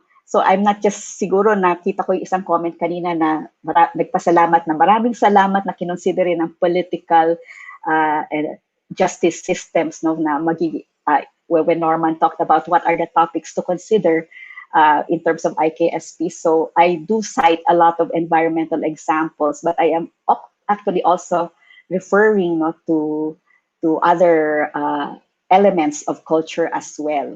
I frequently like to share, for me, that one of the most beautiful ways of expressing justice, is something that I heard from the Ikalahan of Nueva Vizcaya. Giovanni also mentioned them. Sabi nila, ganito yung description sa kanilang traditional justice system. Sabi, the punishment should be enough to satisfy the aggrieved, but not enough to destroy the perpetrator. And I think that's one of the most beautiful and humane ways of considering justice, no? And so yung such IKSPs, but that's possible because there's in that community, they're intact pa rin ang kanilang social cohesion under a tradition, within their culture, intact pa rin yung kanilang claims to their territories, no? So what happens if they're dispersed because of development, development projects, or because of wars, no, or because of being quote assimilated into a different to the mainstream culture, nawawala yung ganong richness of ways of looking at things. Kaya nga siguro sa ultimo, ang aking panawagan ay yung itong usapin ng incorporation, no? Yung sabi nga na integration, medyo nakakatakot na salita siya kung minsan, no? Pag merong ng unequal power relations, in fact, also kasama dyan sa kategorya niyan yung tinatawag na harmonization of policies, no? Pag hindi equal, talagang ang nahaharmonize ay inaabsorb ng more dominant group yung less dominant na group, no? So in fact, even National Commission on Indigenous Peoples itself, nag-iingat siya sa term na harmonization. I think the term that they prefer is interface, no? Na ibig sabihin na, sige, kasama yung indigenous culture sa kung ano man yun, no? Sa mainstream, pero hindi nawawala ang no? Na pagiging katutubo, yung hindi siya i-break apart para i-combine sa kung saan, kung ano-ano. So, yung paradigm shift na to, yung isang example dyan na halimbawa kung usapin ng climate change, hindi lang to a matter of reduce, reuse, recycle, or hindi lang to a matter of planting more trees, pero sinasabi ang paradigm shift doon ay let's look at the way we value life, we value what are the important things in life. It's a lifestyle change, kumbaga sinasabi, no, ganon. So may paradigm shift sa ganon, no. So yun yung konteksto ng ganitong tipong paggamit ng term na paradigm shift yun. So in terms of IKSPs being integrated into a higher education course or syllabus, yes, I believe, no, that we have to engage in that kind of paradigm shift. Kasi kung hindi, ang laki-laki ng danger na magkakaroon ng misinterpretation ng IKSPs. Yun na nga, no? Pag nalilimutan yung location, pag tingnan natin yung isang IKSP as reflective of everything, no, na-generalize, etc. Or even another thing na malungkot para sa maraming katutubo, misappropriation of IKSPs is an example in action, although not really in the educational field directly, ay kung halimbawa, I think I also mentioned this last I also mentioned this last Saturday. For instance, actually she was used to be an NCIP commissioner. Sabi niya, ano kayang pwedeng gawin dito sa mga parents na may parents daw nagrereklamo sa kanya na pinapasayaw daw ng school, no, ng kanilang mga anak, yung parents, no, ng kanilang traditional and indigenous dance. Pero marami sa dances na to, they're not performances per se to entertain people. They are frequently they are important social or religious rituals na, or healing rituals na you don't just do them, no, to satisfy someone's curiosity or to entertain others, but they're done within certain contexts and they have that certain kind of sacredness, no, within the context. Pero sabi ko, di refuse lang ang parents, no? Siyempre, very simplistic, no? Tapos sabi niya, pero kung gawin niya ng parents, paano na lang yung grade ng kanilang mga anak, no? So, yun, no? Yan yung tinatawag nga yung unequal power relations. So, even siguro, no, even siguro yung paano rin na misappropriate ang certain traditional community rituals na nagiging themes, no, ng mga fiesta ng mga raming LGU. So yun ang pwede. Nami-misappropriate ang IKSPs or even, let's say, downright na biopiracy, for instance, no. Tapos yung isang malungkot din, no, in the long run, ay manghihina yung pagkabuo ng kultura ng mga katutubong mamaya, which would be a very big loss, no, for the richness of the cultural diversity and the history of the Philippines. So, yun lang po siguro. I'm open to questions. This is a work in progress. So, I hope that it can be useful for the topic of your conference. At any rate, nagpapasalamat ako, no, in the language of the Buhid Mangya, no, Fadifad, no, one of the few groups in the Philippines na may letter F sa kanilang language. So, maraming salamat po at magandang hapon.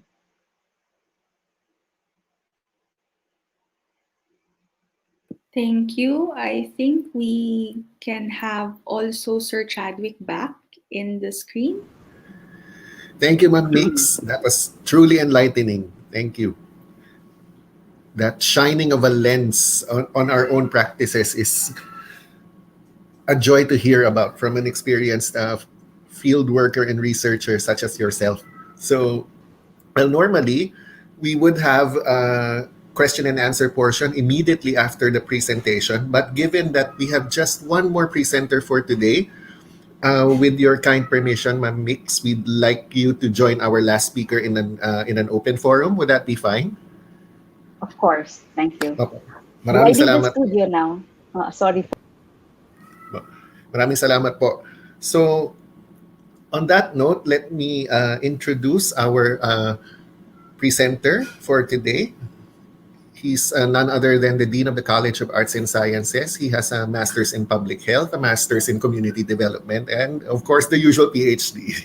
So, he's somebody I consider a mentor and whose ideas are always make me rethink my own. And for today, it is an absolute delight to be able to have the privilege to introduce Professor Dr. Leonardo R. Estacio, the Dean of the College of Arts and Sciences of the University of the Philippines, Manila. So, Dean. Hi, sir. Hello. Paleolithic kasi ako, so magpapatulong muna ako sa aking Opo. anak na postmodern. One. Yan.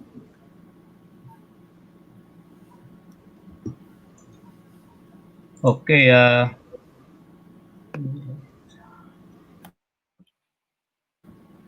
Mayat-mat.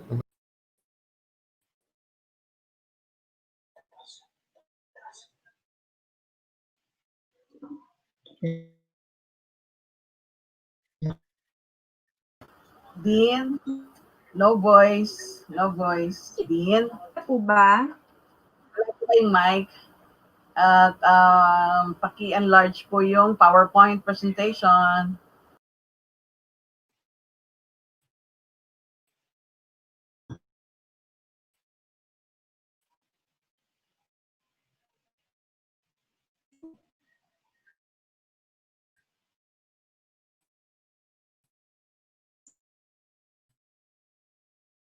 Yeah.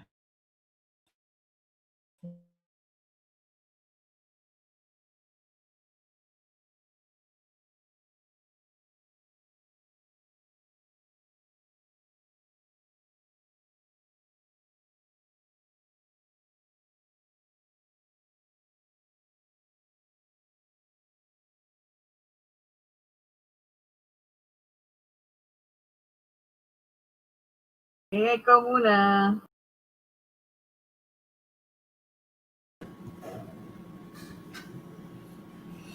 Hello. So while we're waiting for some technical issues to be addressed on Dr. Estacio's end, we look very quickly at the comment box. Ayun. So there you go. We have Ariel San Jose. So we can We can of have course, we're this flashing this, question yes, later in the for the open benefit forum. of fellow attendees as well as our resource speakers, so that they can give us a comprehensive answer later on in the open forum. So, yun po.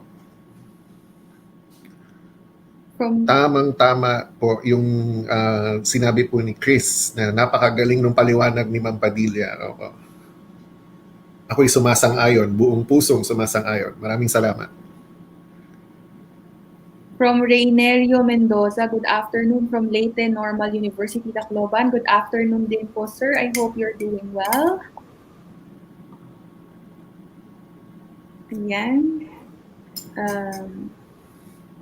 Again, from Bulacan State University, Bustos Campus, we have Miss Edita De Regla. Hello po, good afternoon. I think we also have earlier, I read it, ayan si Miss Chato. I'm not sure if Chato Alip is from Wellington, New Zealand. So hello, thank you for watching. Hello.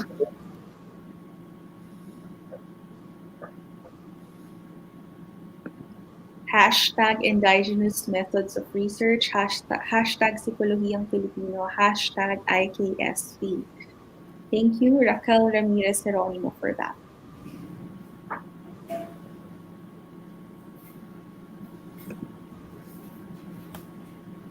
So, Crisel from Palawan State University. Hello, good afternoon.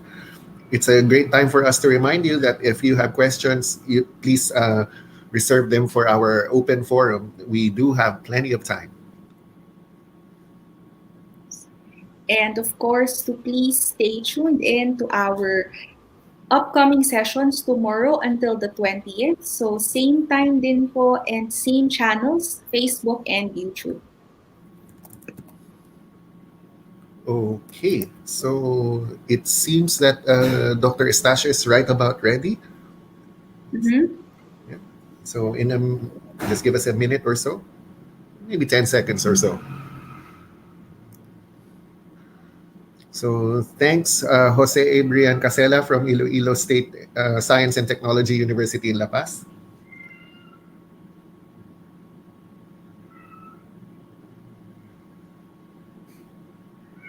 Good afternoon, Luan. Hello.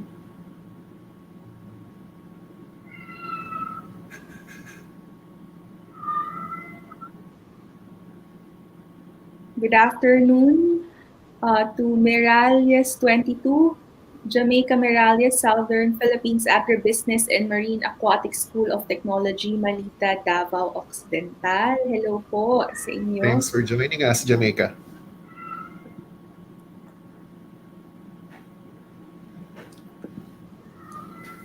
Noel, yes, good afternoon. All right, I think Dean June is ready. All right. Ayan, I think he is ready to present his Okay. talk. All right, good afternoon again, and let us all welcome again Professor Dr. Leonardo R. Estacio, Dean of the College of Arts and Sciences, University of the Philippines, Manila.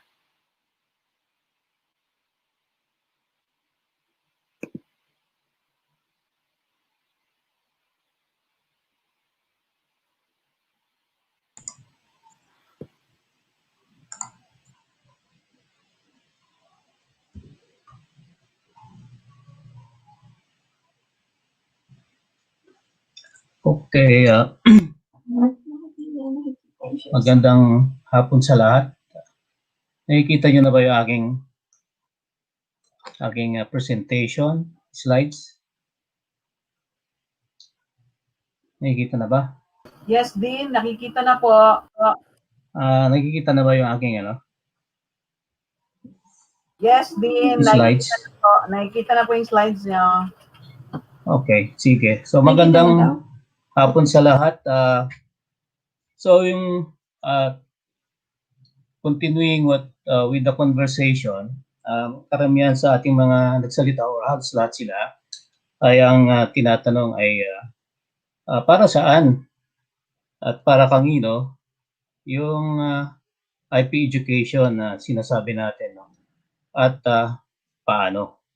So yun yung gusto nating bigyan ng linaw at lalim dito sa ating presentation. Ngayon, dahil na-miss natin pong makasama yung ating mga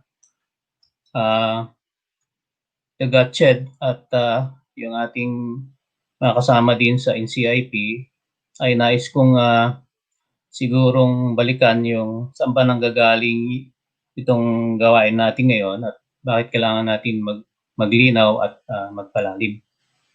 So, yun, yung CHED memo, number 02, series 2019, sinasabi niya na kailangan the call for integration of indigenous people's studies education into the relevant higher education curricula. At ano ang primary purpose?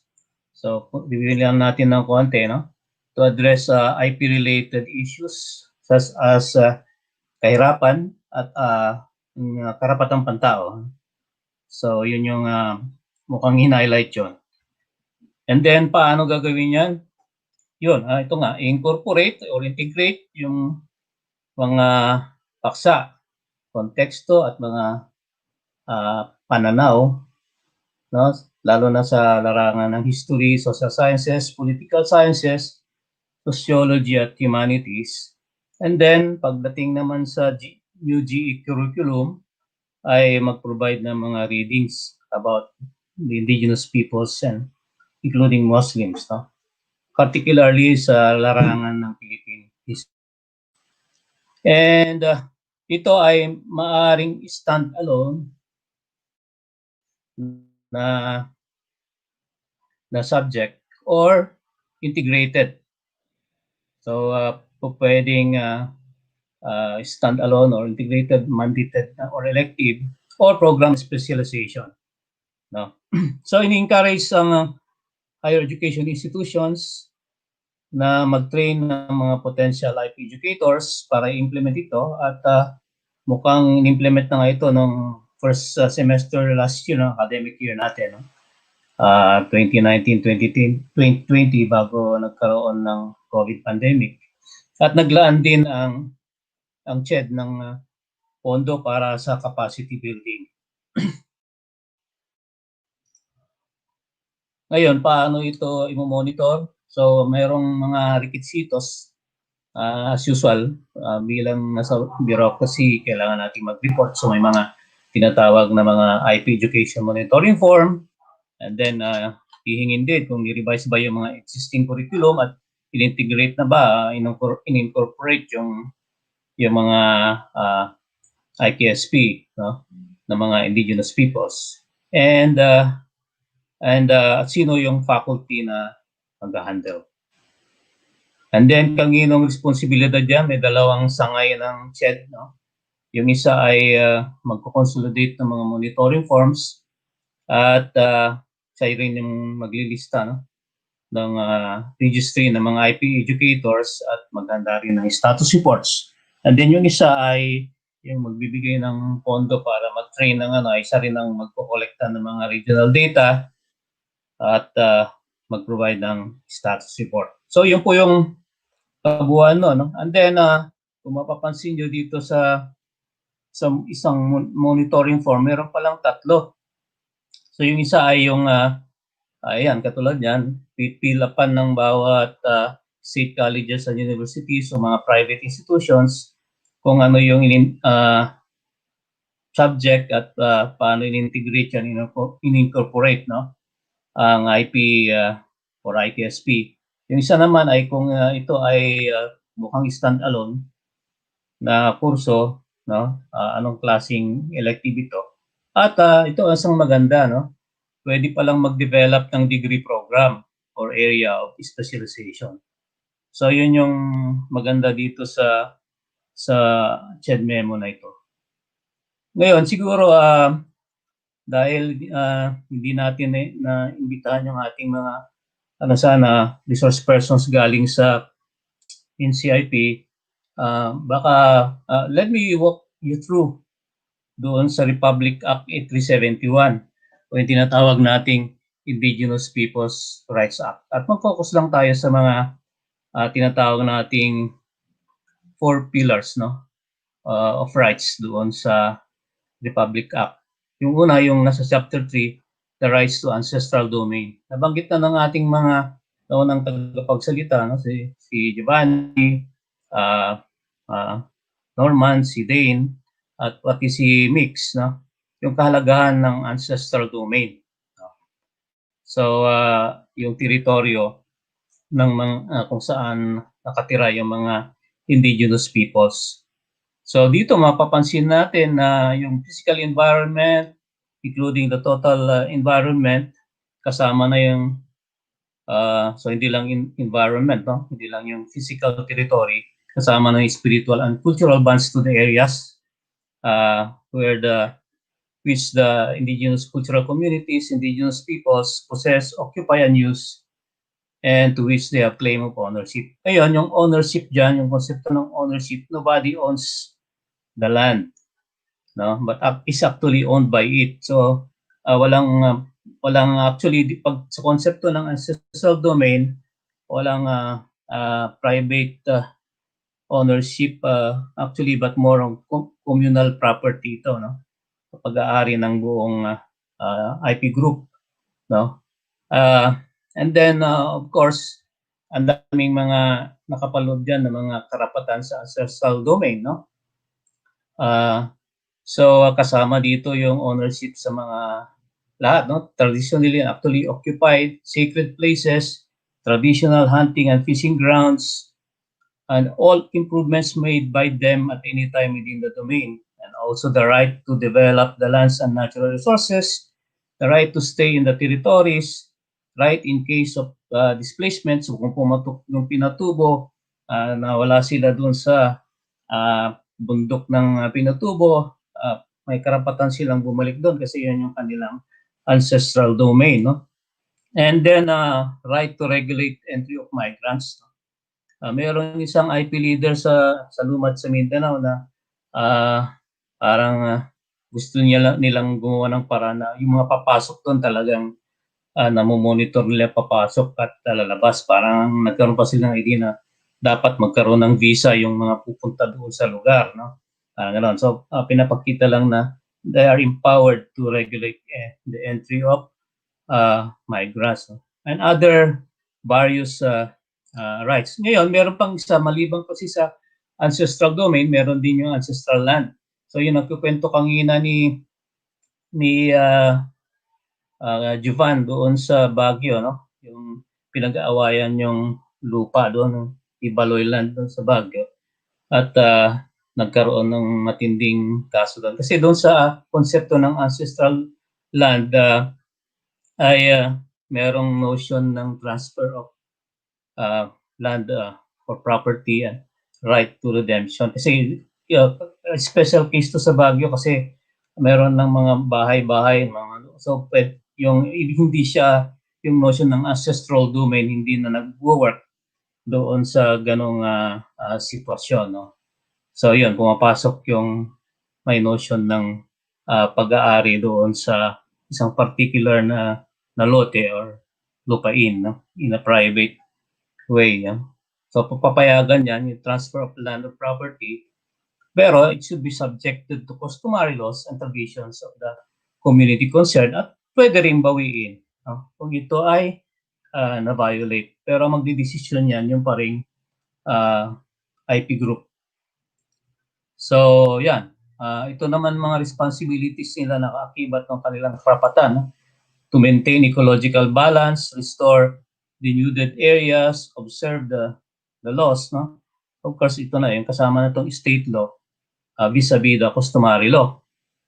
And then, yung pag-recognize sa kanilang ancestral domain rights. Kaya nga, ay na-award sila ng tinatawag na Certificate of Ancestral Domain Title, no? Or Certificate of Land Title. No? So, nadadaan sa proseso kasi pumaloob na rin sa state law. Okay? Pero ito pa ang isang mahalagang karapatan nila maliban sa right to the ancestral domain, meron din tinatawag na right to self-governance and empowerment. Okay, ano ba ang ibig sabihin ng self-governance and self-determination? Ibig sabihin, talagang i-invoke nila yung kanilang karapatan na kung ano yung kanilang kultura, kung ano yung kanilang indigenous knowledge systems and practices, customary law, etc. Ay yun ang irerespeto sana ng Estado. Ito, state law yung RA 8371, pero nire-recognize niya yung customary law, no? Ng mga katutubo at yung karapatan nilang pamahalaan yung kanilang sariling lugar, yung ancestral domain nila sa pamagitan ng sarili nilang pamamaraan. Okay, so yun yung mahalaga doon. And then ito, yung sinasabing justice system, conflict resolution institutions, and peace building processes. O kanina, na-highlight ito dahil nung nagsalita si Dane, kasi membro nga siya ngayon ng OPAP, no? So Office of the President. So yung conflict resolution, justice systems, sinishare niya kanina na paano minsan kung ano yung indigenous justice system yung in-employ at the same time vis-a-vis the state justice system and you enter into a conflict resolution. I think nagawa na rin to in the past, no? Yung nagkaroon ng peace process, halimbawa sa Cordillera, nagkaroon ng Budong, nagkaroon ng Pagta, no? So nagkaroon ng peace process doon, no? Way back in the 80s, I think. So and then of course yung karapatan nilang mag-decide at all levels, no? Within their ancestral domain, no? And so yun yung ano natin, no? Yung right to sabi natin the right to the ancestral domain and right to self-governance and empowerment, including yung right to determine and decide priorities for development, no? So ibig sabihin, meron kasing tinatawag diyan sa nakapaloob bago makuha yung Certificate of Ancestral Domain Title, yung tinatawag na Ancestral Domain HDPP, no? Development Planning document. So sila mismo ay ilalagay nila, magbilagay sila ng plano, both short-term, medium-term, long-term plan on how they will develop their ancestral domain before requirement before they can be given yung kanilang tinatawag na CADT. Well, in the past, I was fortunate enough to work with Mix, no? And then, of course, by the way, yung husband ni Mix is a good friend of ours. He's a member of our faculty sa development of behavioral sciences at pumanaw na siya way back in 2013 and is a very good brother. Sorry, video. Touch lang ako ng konti recalling Doc Abe. Kasi isa siyang bayani, no? Nasa bantayog ng mga bayani siya because ang dami niyang na-contribute sa lalo na rin dito sa IP rights agenda at iba pa, no? Tungkol sa kaunlaran at karapatang pantao. Abe, ayos. Okay, so yun po, no? And then maraming mga dapat nating tinitignan na andyan na pala lahat, no? Sa state law, binibigyan ng karapatan ng ang ating mga katutubo. Pati sa social justice and human rights, yung non-discriminatory practices, equal protection. Kanina sinasabi ni-mix relational, no? Power relation. Sino nagdi-decide? Di ba? Sino magdi-decide dito sa ating IKSP for IP Educational Studies, no? At sino yung mag-implement at paano, no? So, importante yung kasi yung equity and equality, social justice, no? So, malaga ito na matignan, no? And then, of course, pag may mga armed conflicts, alam natin yan, may mga na historically, no? Historically matindi itong usapin, lalo na doon sa mga lumad sa Mindanao kasi may tribe people na tinatawag. Kasi meron tayong mga Islamized IPs doon, no? Yung mga Maranao, at iba pa, no? Na mga kung titignan by definition ng indigenous peoples, they're really IPs, pero na-Islamize nga sila, no? And they are still part of yung indigenous peoples, no? So, yun yung binabanggit din natin. Of course, yung tinatawag nating historically, they are being marginalized, discriminated upon, no? Although they are all warriors, kasi niresist nila yung colonization, no? Yung may anti-colonial yung kanilang positioning. Kaya nga kung makikita natin, maganda nga na lumalabas na hindi naman pala si Magellan. Of course, nalaman natin sa ating formal education that Magellan, Portuguese, discovered the Philippines. Pero kung titignan natin ngayon yung input ni Doc Mandy in terms of the peopling of the Philippines, makikita natin na mayaman na yung kulturang Pilipino, etc. bago pa dumating mga Kastila. In fact, kahit doon sa ginawa ni na pronouncement, statement ng ating Katipunero, no? Ni Bonifacio, doon sa ang dapat mabatid ng mga Tagalog, sinasabi niya na mayabong ng ating kultura noon. Meron pang ang diplomatic and trading relationship with Japan and even China even, no? During that time. So at yan I will recorded even doon sa Balangay halimbawa na study ni Dr. Owis, no? Bulunya, na matindi ang trading. May diplomatic relations tayo doon sa China, even way back na 12th century, 13th century, even before the Spaniards came to colonize us, quote-unquote, for 300 years. So, yan, makikita natin na yan yung historically talagang meron na tayong kultura, may IKSP na tayo, no? So, basic services, malaga ito na karapatan, pero alam nyo, doon sa isang pag-aaral, may pagkakataon din way back in 2013, nagkataon na nag-part na, naimbitahan na naman ako din na mix, no, sa Antrowatch, na tumulong doon sa documentation work doon sa mga mangyan sa Mindoro, at dinala namin yung mga estudyante namin sa UP, mga behavioral science students, para maggawa ng documentation work doon. At ang nakakalungkot doon sa mga kwento na pagdating sa basic services, kasi meron ng batas yata noong 2013 na bawal na yung mga birth attendants, no, mga hilot, na magpaanak. So may mga mangyan hilot, bawal na sila magpaanak, nasa batas kasi. Kaya kailangan kasi yung tiba, yung birthing na ngayon ay nasa health facilities. So mayroong silang move doon na magtayo ng birth facilities doon mismo sa community. I think isang community na punta namin yung document ni anak ni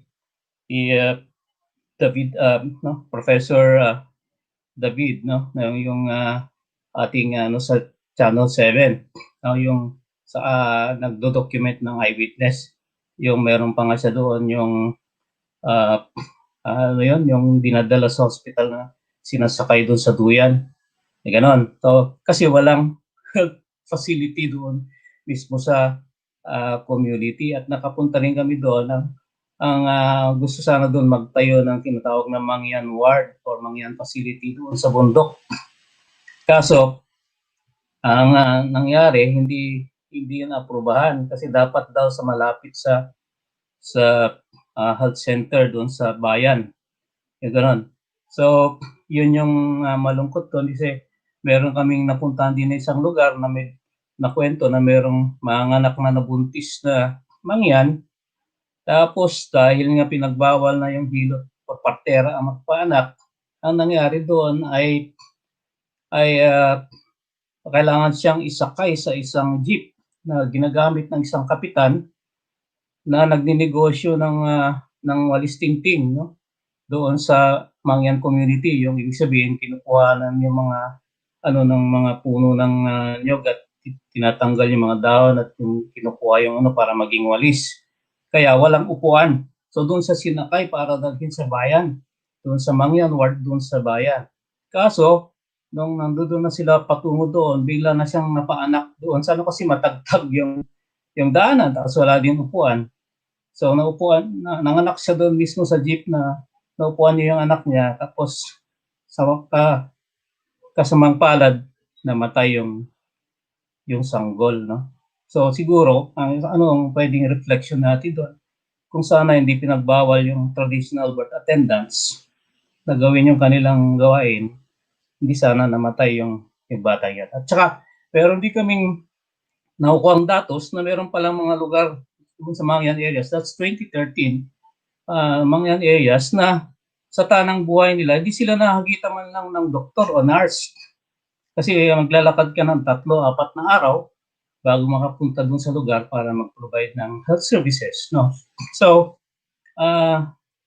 yung mga barangay health workers na nagiging doktor at nurse, no? So, talk about basic services, it's enshrined in IPRA, but then basically the indigenous peoples don't even have an access. Of course, women, we are happy that there are, of course, some women leaders, no, in some IP communities, but of course, paglabas dun sa IP community, minsan nakakaranas din sila ng diskriminasyon, no? So dapat mabigyan din sila ng opportunity. Hindi nakasama dito, walang LGBT, no? Section 27 siguro dapat yan. Children and youth, and then of course alam natin yung mga kabataan ay na mga IP ay ganoon din, no? Nasasama pa nga sila doon sa skirmishes, doon sa lalo na sa militarisasyon, no? Doon sa mga IP communities, karamihan diyan ay merong militarisasyon na nangyayari. So paano sila maprotektahan? Yung iba nga nagiging child soldiers, no? Doon sa Islamized IP communities, na-recruit pa silang maging child soldiers. At may documentation yan isa sa mga professor namin, si Vice Chancellor Nimya Simbula, no, tungkol sa nagagamit yung mga bata, no, even dun sa tinatawag nating labanan, no. Ayan. And then, of course, the need to provide integrated system of education. I think naka-anchor dito yung CHED memo. And yung isang right, yung tinatawag nating cultural integrity, no? So, yung pag-recognize, pag-respect, pag-protect doon sa karapatan ng mga IP and indigenous cultural communities to preserve and protect their cultural traditions and institutions, no? So, nandiyan yung community intellectual rights, no? At nandiyan yung tinatawag nating rights to their religious cultural sites and ceremonies, no? So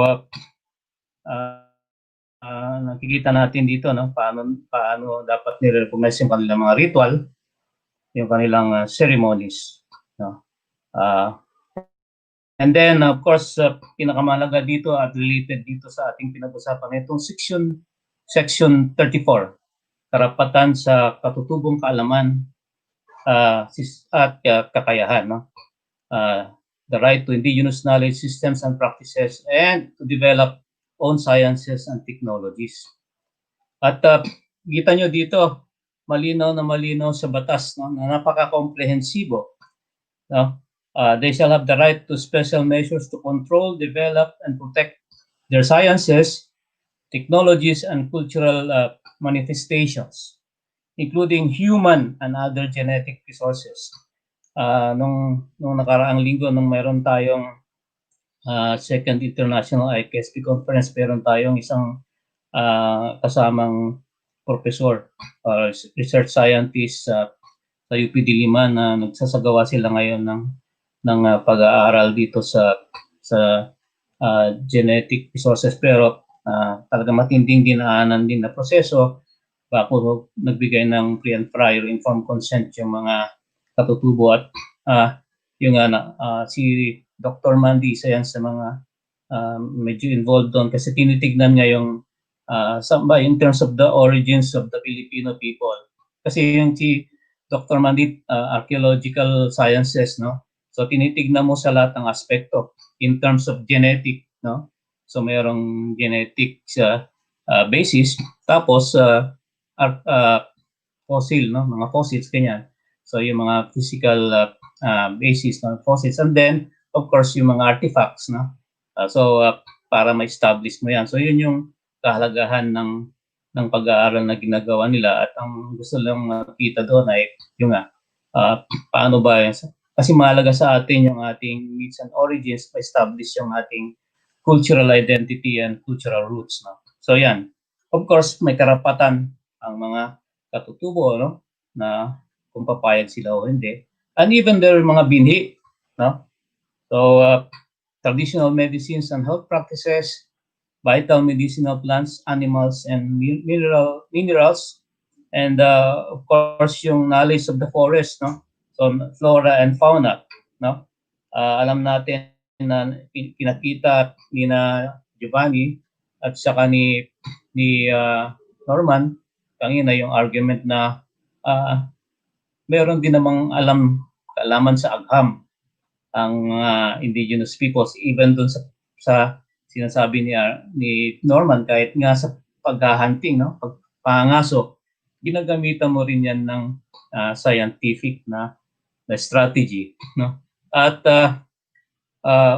pinakita din yan doon sa sharing ni Giovanni, no, na natuto yung mga Penro at Sendro doon sa kakayahan ng mga IP na kahit ginamitan mo ng GPS, GIS yan sa pagmamapa, pero yung knowledge nila on the ground, yung tinatawag na ground truthing, sila yung magbibigay ng validation at reinforcement ng scientific na exercise na yan. So, scientists sila. At saka yung ating mga katutubo sa Ifugao, magagaling silang structural engineer at ecologist. Paano nag-survive ang Banawe rice terraces na na-maintain nila yung tinatawag nating gravitational irrigation nang galing sa taas yung tubig, tapos na-maintain yung irrigation ng kanilang rice terraces. Of course, diyan makikita yung sinasabi na kanina ni Giovanni na strong relationship ng human at mga IP sa nature, no? They consult the spirits, and of course, marami silang environmental spirits, and then they declare one area as a sacred site. Katulad ng kwento niya doon sa mga Tamaraw, declare ng sacred site, hindi mo gagalawin yung kung ano man yung mga nandoon. Kahit sa mga Aita, meron din silang tinatawag na tahen, isang sacred site din yun. So pag so iba yung pagbasa ng mga Aita, for example, sa bundok, kaysa sa non-Aita. Maaring tayo, nasa labas tayo ng bundok, tingin lang natin forest yan, o mayroong lugar na may forested area, mayroon yung lugar na kinakalbo. Pero pag tinanong mo yung Aita, pag binasa niya yung bundok, iba yung kanyang pagbasa doon. Alam niya na yung lugar na yun ay tahen or sacred site na mahitik yan sa mga flora and fauna kasi hindi ginagalaw para ma-sustain yung biodiversity ng forest, at pinoprotektahan nila yan. So ganoon din sa mga Ifugao, yung Muyong, yung communal forest doon, dinideclare nila yan na sagrado, sacred, para walang puputol ng punong kahoy doon at ma-maintain yung biodiversity. Kasi tingin nila, pag pinutol mo isang punong kahoy, marami ding mga buhay ang malalagas doon.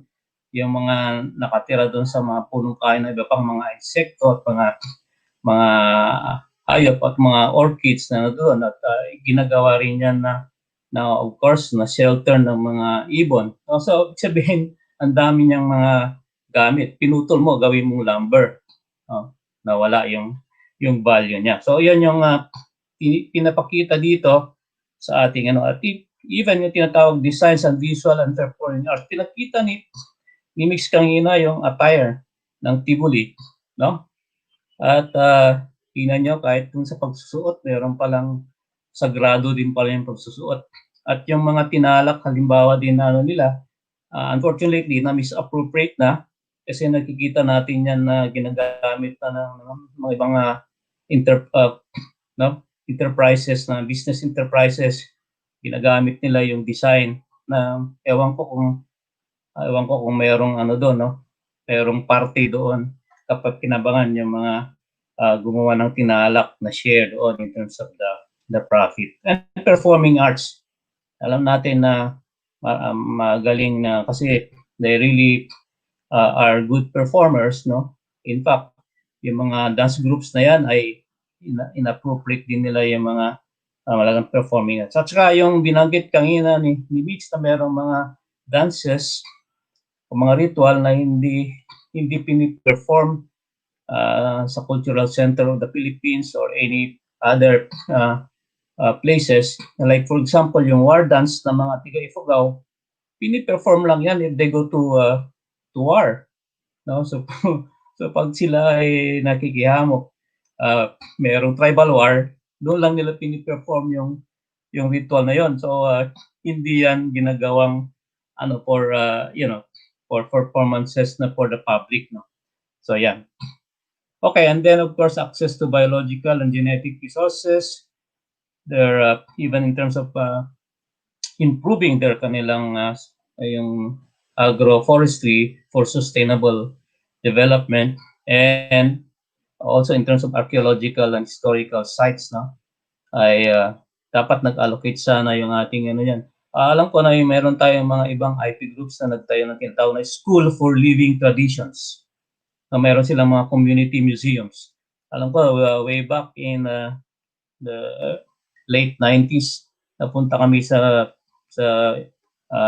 isang lugar doon na merong community museum, pati yung mga iba't ibang uri ng kanilang tinatanim na mga palay ay preserve nila. Nakakatuwa na may initiative na ipakita yon, no? So yun yung tinatawag na. At of course dito siyempre ang papel ng National Commission on Indigenous Peoples. Makita natin dito, nakalagay dito yung mahalaga nilang papel, no? To formulate and implement policies, plans, and programs to promote and protect the rights and well-being of the ICCs. So ibig sabihin, sila ang state agency na mag-implement itong tinatawag na 4 na mahalagang karapatan at nakakulugdan yung IKSP at i-recognize yung kanilang ancestral domain, no? At iba pa. At for those who are not familiar with the composition of NCIP, so merong 7 commissioners dyan, merong chairperson, and then they're distributed in the 7 ethnographic areas. So yung Region 1 at Cordillera, isang commissioner. Sa Region 2, Nueva Ecija, Cagayan, and the rest of Luzon, isang commissioner. And then island groups, Mimaropa, no? Isang commissioner, Northern and Western Mindanao, Southern and Eastern Mindanao, at Central Mindanao. At naka-stipulate din na batas na mayroong dapat 2 na kababaihan, no? Okay, so even in terms of the natural resources, talagang binibigyan sila ng priority rights, harvesting, extracting, developing, or exploiting any natural resource. Although ito medyo hindi ko alam kung paano interpret ito, no? Na a non-member of the ICCIP is concerned may be allowed to take part in the development and utilization.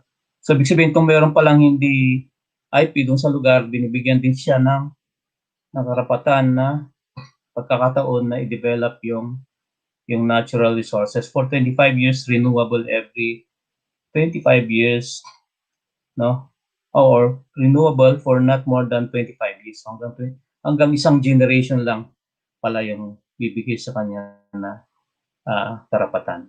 So, in summary, mayroong 4 na pillars of rights, no, na siyang batayan bakit meron tayo yung CHED memo na yan, no? Yung right to ancestral domains, right to self-governance and empowerment, social justice and human rights, and of cultural integrity. So, given that, how IP education for what, for whom, and how? So, merong framework na pinapakita na I borrowed this, I adapted this from NCIP, no? Kung makikita nyo, nandyan, no? So, pag pinag-usapan natin yung IP education, nakabatay sa overlap ng development, empowerment, protection, at yung tinatawag nating rights, no? Ancestral domain rights, rights to self-governance, rights to and self-determination, rights to cultural integrity, and then, of course, yung justice and human rights, no? So, yan po dapat, dito dapat, ano, kaya sinasabi natin dito, dapat naka-anchor sa ancestral domain at saka sa kanilang development, no? So, siguro I will stop from there. So I just highlighted this, ano, so mga later on, if there's a need for me to share yung, ano ba, baka yung other, ano lang, in terms of reiteration, kasi I think it was already well explained by the previous presenters, no? Ako lang, binigyan ko lang ng konting walkthrough sa ating, ano, para ma-familiarize tayong lahat at ma-level off natin yung understanding natin. Ano ba yung IPRA? Bakit nasan yung IKSP dyan at bakit nandyan yung mga katutubo? So I'll stop from there muna po. May questions na lang mamaya, and probably if I need to use some of my remaining slides, I would do it.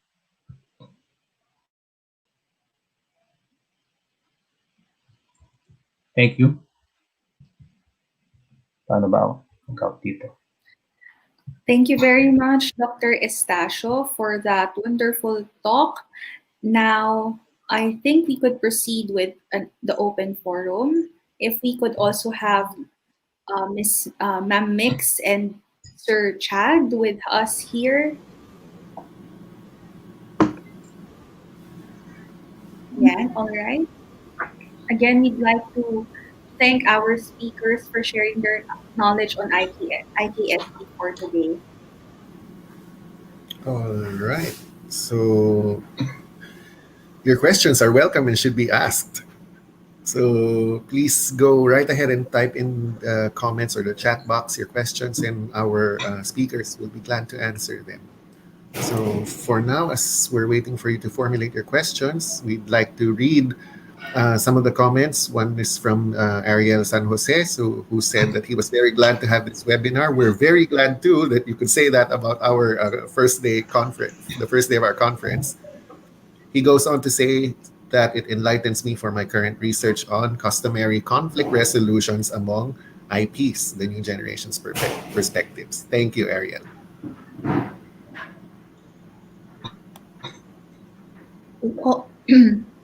Sorry about that. We also have a comment from Maestro Clarence de Guzman Verceles. Good afternoon. Very informative and interesting. Watching from Pangasinan State University, Bayambang Campus, Social Science Department. Thank you po, sir, for that comment. We are very glad that you're enjoying the webinar. I think we had a question previously po. Maybe we could this one from Ariel San Jose Vlog. For both of our speakers, ano po ang opinion nyo dito po sa Davao City? Bawal magsayaw o magsuot ang sino mang hindi IPs. It is instituted by the LGU.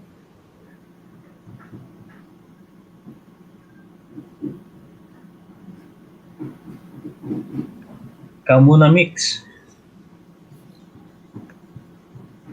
Sino ang nag-institute? I I think, sorry sir, I think Miss Hindi nakamute. Nakamute some, ka yata, Mix. So, sino Ma'am ang Mix is nag-institute? having some, Sino ang nag-institute daw doon? LGU? LGU? ang question po sir was, ano po ang opinion nyo dito po sa Davao City, bawal magsayaw o magsuot ang sino mang hindi IP? It is instituted by the LGU. Well, so ordinansa yan ng LGU, pero ang sabi natin na nandoon sa ating ka-represent lang, ka-walk through lang na IPRA na ang nagde-decide whether or not yung performances ng ay sila, no? So kung within their ancestral domain. So hindi natin alam saan ba nanggagaling yung pagbabawal dahil nami-misappropriate yung IKSP ng mga IP. Kasi kung ang pinanggagalingan nilang batayan ay dahil nagagamit yun at nami-misappropriate, nami-misrepresent, meron silang maganda yon kasi that means that they are supportive of yung protective of IP rights. Pero kung ang pagbabawalan nila ay yung mga IP mismo, baka ibang kwento na yung mangyayari. No? So probably the one that raised the question can elaborate us further bakit saan nagagaling yung pagbabawal. Kasi doon yung kasagutan doon eh. Tingin ko ha. Thank you po for that. I think Ma'am Mix will be back po. She will be logging in again because she's having some audio difficulties at the moment. Meanwhile, a comment, sir, from Christine Baniquez de la Cruz, just a sharing po, one of our topics for Philippine cultural communities, an elective for education and NCHEP students is on IPRA. However, I've seen the need to train the course facilitators related to IPRA and appreciate researches related to IP communities. Do you want to give your comment, sir, on this insight? Yeah, definitely po, no? Kasi kailangan magkaroon tayo ng leveling up at maintindihan natin talaga ano yung Indigenous Peoples' Rights Act. Kaya nga, siyempre, ang mas authoritative na makapagpaliwanag dyan ay yung mga tiga NCIP. So siguro, you can request NCIP to, kasi sangay naman ng gobyerno, nasa Office of the President pa yan, they can be the resource persons, no? And facilitators in providing that yung orientation on IPRA. So that would be part of your, kung nag-develop kayo ng curriculum, part yan siguro doon. Sino yung magtuturo, sino yung lecturer, then nilagay nyo doon, tiga NCIP na doon sa inyong lugar, no? Ang invite nyo na resource person.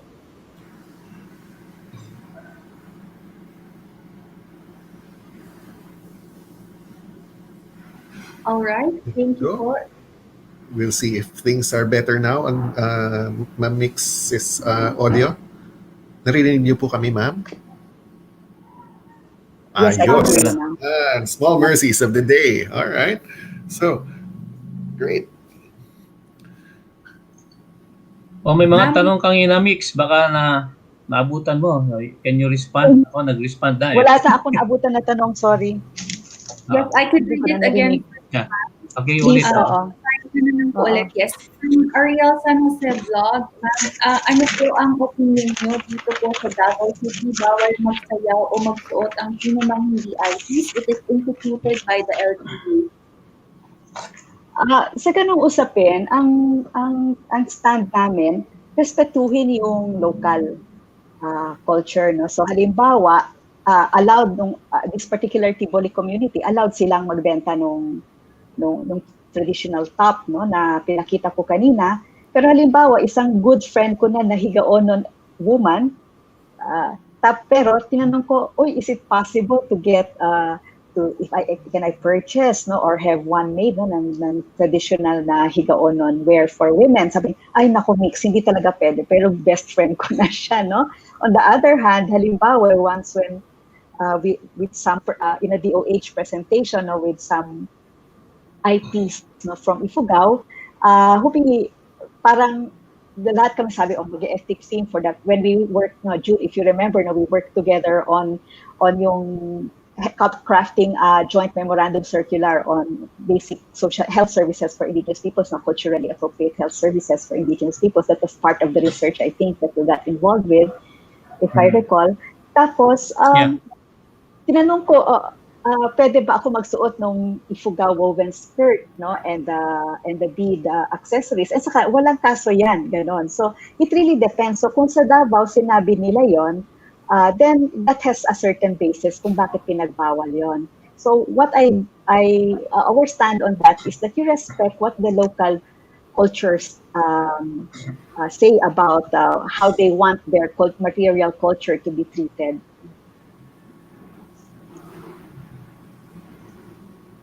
I hope that answered the question. Yes, thank you po, ma'am. We also have, we hope you could also provide your comment into this insight from one of our audience. From Miss Christine De La Cruz, she said that one of our topics for Philippine cultural communities, an elective for education and NTREP students, is on IPRA. However, I've seen the need to train course facilitators related to IPRA and appreciate researches related to IT communities. Could you give your comments on that, ma'am? Mm-mm. That they have this course, right? Well, actually, no, yung IPRA, no, very formal. It's more known as IPRA, no, or more referred to as IPRA. Kung tutuusin, sa totoo lang, as June had rightly pointed out, 23 years old na ang IPRA today, no? It was promulgated in 1997. And yet, no, it was only in the last few years, no? Kailan lumabas yung JMC on IP Health, 2013. Kailan lumabas yung IP Education Framework, 2011. So, the law was there since 1997. It took about 2 decades for IP rights advocates to push for this law in the first place, no? So, very welcome yung ganyan, no, na meron na pala. In fact, even when we negotiate or we work with, no, government line agencies and LGUs in relation to Indigenous people's rights and welfare, until very recently, marami pa rin nagsasabi na hindi sila aware, no, sa IPRA or hindi masyadong kilala ito. So we had always been calling for a broader knowledge, broader awareness about IPRA. So this is, of course, this is also, of course, a very welcome move, I think. So mix, sino magtuturo? Tiga-EPRA ba? Si Dr. Buwasan ba? Or No, pagdating sa ganyan, it's siguro more than using the word turo, we use the word sharing the knowledge, no? So everybody, when it comes to a law, it's good to share the knowledge about it. Kung ang quote ituturo ay about the IPRA, then anyone can share the knowledge about it, no? And saka makikita mo rin maraming ibang perspectives, like maybe the DILG conducts parang tinuturo siya in a different way from the way that NCIP treats it, from the way that civil society organizations also talk about the IPRA, no? So may iba-iba ring perspectives about the same law, which at the end of the day enriches the discourse. So certainly anyone can share their knowledge about the IPRA, who should usually as a sign of respect to being the government mandated agency looking after Indigenous rights and welfare. Usually in certain situations, we try to, our first line of action is we try to invite someone from the NCIP to be the one to share knowledge about the IPRA. But certainly, it doesn't mean na kapag hindi sila available, ay tumahimik na tayo about the law. All right. Thank you po, Sir June and Ma'am Mix. We also have another question from Sir Neil Renasha Isidro.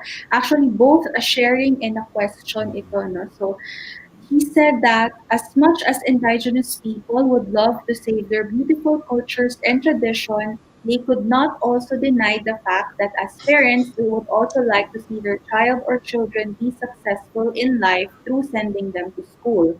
The question is, how could these cultures be saved and continue to live with the new setting? As of the moment, it seems to slowly fade from time to time, but they could not as well stay on what they are now since we move forward into globalization. Mhm. Ikaw muna, Mix. Sige. Um, ah, oo nga, no? Yun na nga, no? Yun yung nga pinag-usapan ko kanina na malimit nga na hinaing ng mga katutubong parents na nawawala ang kanilang mga anak kapag pinapasok na sila sa formal educational system. Ah, meron namang efforts, no? Meron namang efforts in that sense, no? Some good examples in the I like to cite the example of IP College, no, na naka-house siya sa University of Southeastern Philippines sa Davao City. Dito, parang this pamulaan, no, it's called pamulaan, but the IP College is really exclusively for IP students, and they with the help of course with the approval of the Board of Regents of the USEP, ay they approved courses, no, yung degree courses, pero ito ay hindi dapat nawawala sa pwedeng gamitin, no, ng mga katutubo, like their courses. Tapos every year yung each batch merong course, like I think the first year it was IP and Ps, the second batch it was about IP and TEK, no, yung traditional ecological knowledge. I think the third batch, yay, anthropology. And so forth, no? And then fourth, I think, was social entrepreneurship. So topics, and then geared toward, and the courses were designed so that they would be useful to IP communities still after graduation. But at the same time, they also had access, or they, of course, no, kasi may law naman about certain GE courses that you have to take. So it's quite possible. Parang I don't like to see a world where we, and especially indigenous peoples, we're being forced to choose one or the other, no?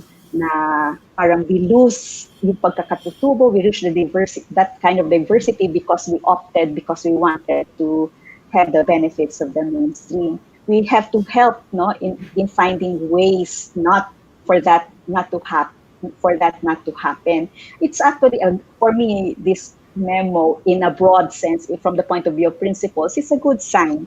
It's a very good sign. It's the how, no? Kasi if somebody can share about what happened with the IP education framework for basic education, sobrang problematic din, no? The same kinds of issues that you have raised, no? That Norman also very programmatically described it, na sino magtuturo? Yung mother tongue, yung mga teachers, hindi naman alam yung mother tongue ng mga IP, gano'n. So such operational questions, which really hampered also the building of the curriculum for the basic education.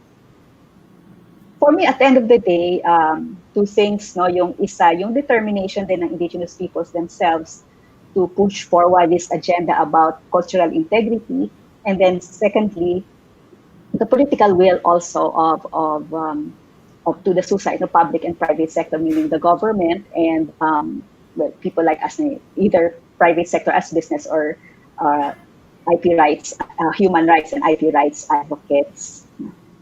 If I may add lang na worry lang kami sa term na ginagamit na preserve culture. We really don't like to see that.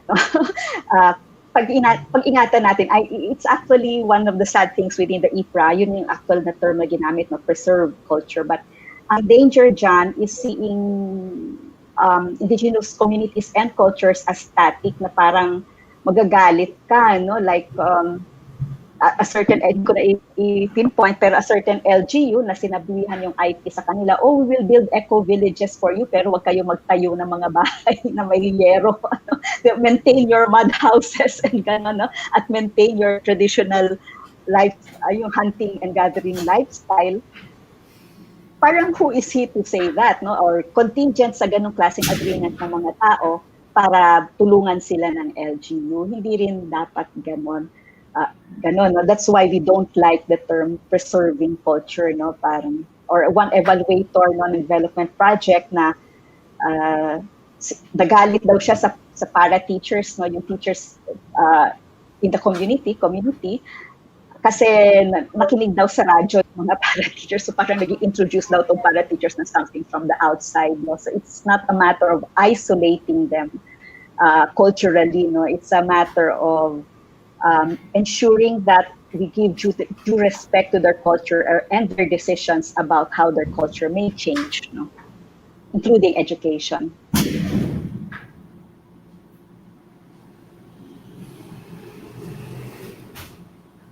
All right. Thank you, Ma'am Mix. We also have here a question from Joshua Atienza. So here, good afternoon. What is your stand on the issues of privatization of land by political families and business giants, which the lands which are considered as ancestral domains? Probably not surprising yung stand, no? Yes. Our stand on that, no?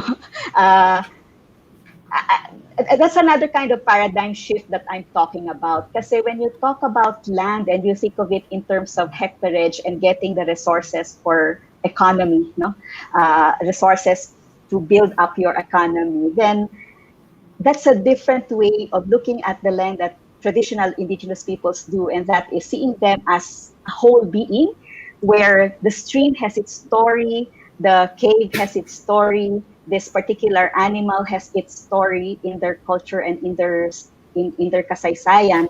So kasi if you look at it that way, and then also, no, traditionally, indigenous peoples don't see themselves as owners of the land. They see themselves as stewards of the land, you know, taking care of the land, including the culture and its people, safeguarding it so that it can still be beneficial to the next generation. No? So for me, we have to have that paradigm shift of thinking of ancestral domain instead of land as hectareage. Then it isn't too surprising that that they see for instance, a watershed area. Bakit mo siya pagpira-pirasuin para or bakit mo papasukan ng mining ang isang watershed area? Samantalang yung watershed area, which has still existed because of the traditional knowledge of IKs, is actually servicing thousands of hectares lowland, no, downstream. Now, that benefits farmers and benefits communities, cities in terms of the water source. No? So they see themselves as stewards that not only benefit their community or their IP group, but the society in general. So pinapa-recognize nila their right to be able to continue living in a culture, practicing a culture that has helped to safeguard that kind of environment. So syempre, sad kami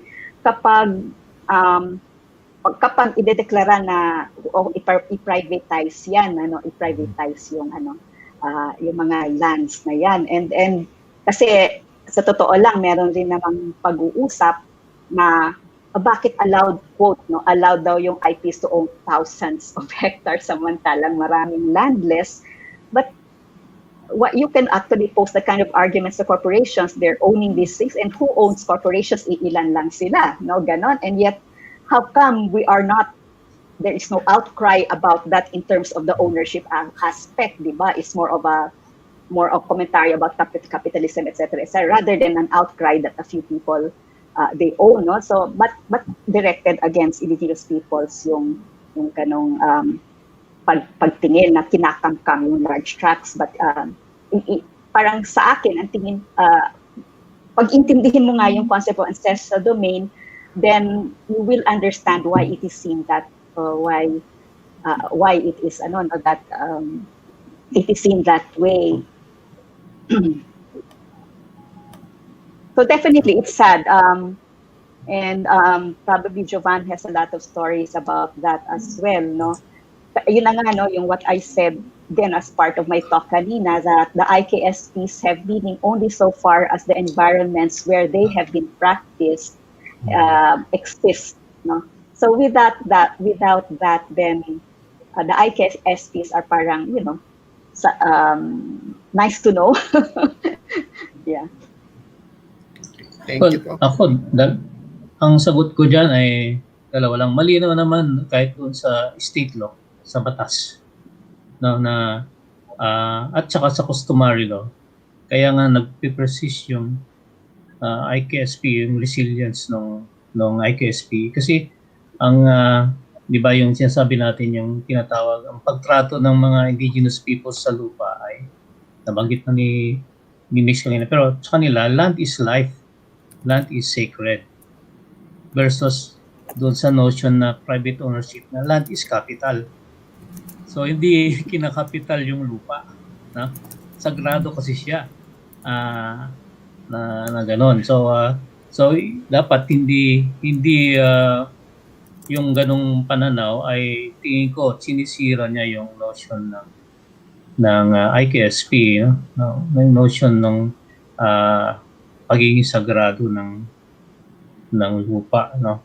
Kasi yun yung talagang buhay, hindi siya kapital. Kasi kung ipra-privatize mo, pwede mong ibenta. Di mo mawala na sa kanila yung pag-exercise ng pag-preserve ng lupa at of course pagpapatuloy ng kanilang IKSP. Ang susuk ko kanina doon sa tinatawag na yung tangina yung pumunta ka sa formal education. Malinaw naman doon sa yung kasing IKSP is a way of life. So if you don't practice it, you lose it. So ibig sabihin, bakit ka magkakaroon ng fear na pumunta sa formal education yung anak, ganyan. Kung intact naman yung katutubong kalaman kakayahan. At saka yung sinasabi ni Sir Pons dun sa kanyang formula, di ba? Na dynamic yung IKSP. Hindi siya static, katulad din susugpo dun sa sinasabi ni Mix, no? Sabi nga ni Pons, KKK, katutubong kalaman at kakayahan, plus dagdag katutubong kalaman at kakayahan ay equals bagong katutubong kalaman at kakayahan. No? Ibig sabihin, evolving, dynamic, hindi static, hindi fixed. Tapos yung sinasabi kanya lang dapat tignan. Kasi yung sinasabi niyang dagdag katutubong kalaman at kakayahan, he is actually referring to Western knowledge systems and practices. So dagdag kaalaman yung Western knowledge systems and practices. Kasi kung ang nangyayari ay hindi dagdag kaalaman yon at lalamunin niya yung katutubong kaalaman at kakayahan, mawawala yung katutubong kaalaman at kakayahan. So ibig sabihin, madidi-indigenize siya. Di ba? Madidi-culturize siya. So parang ganon.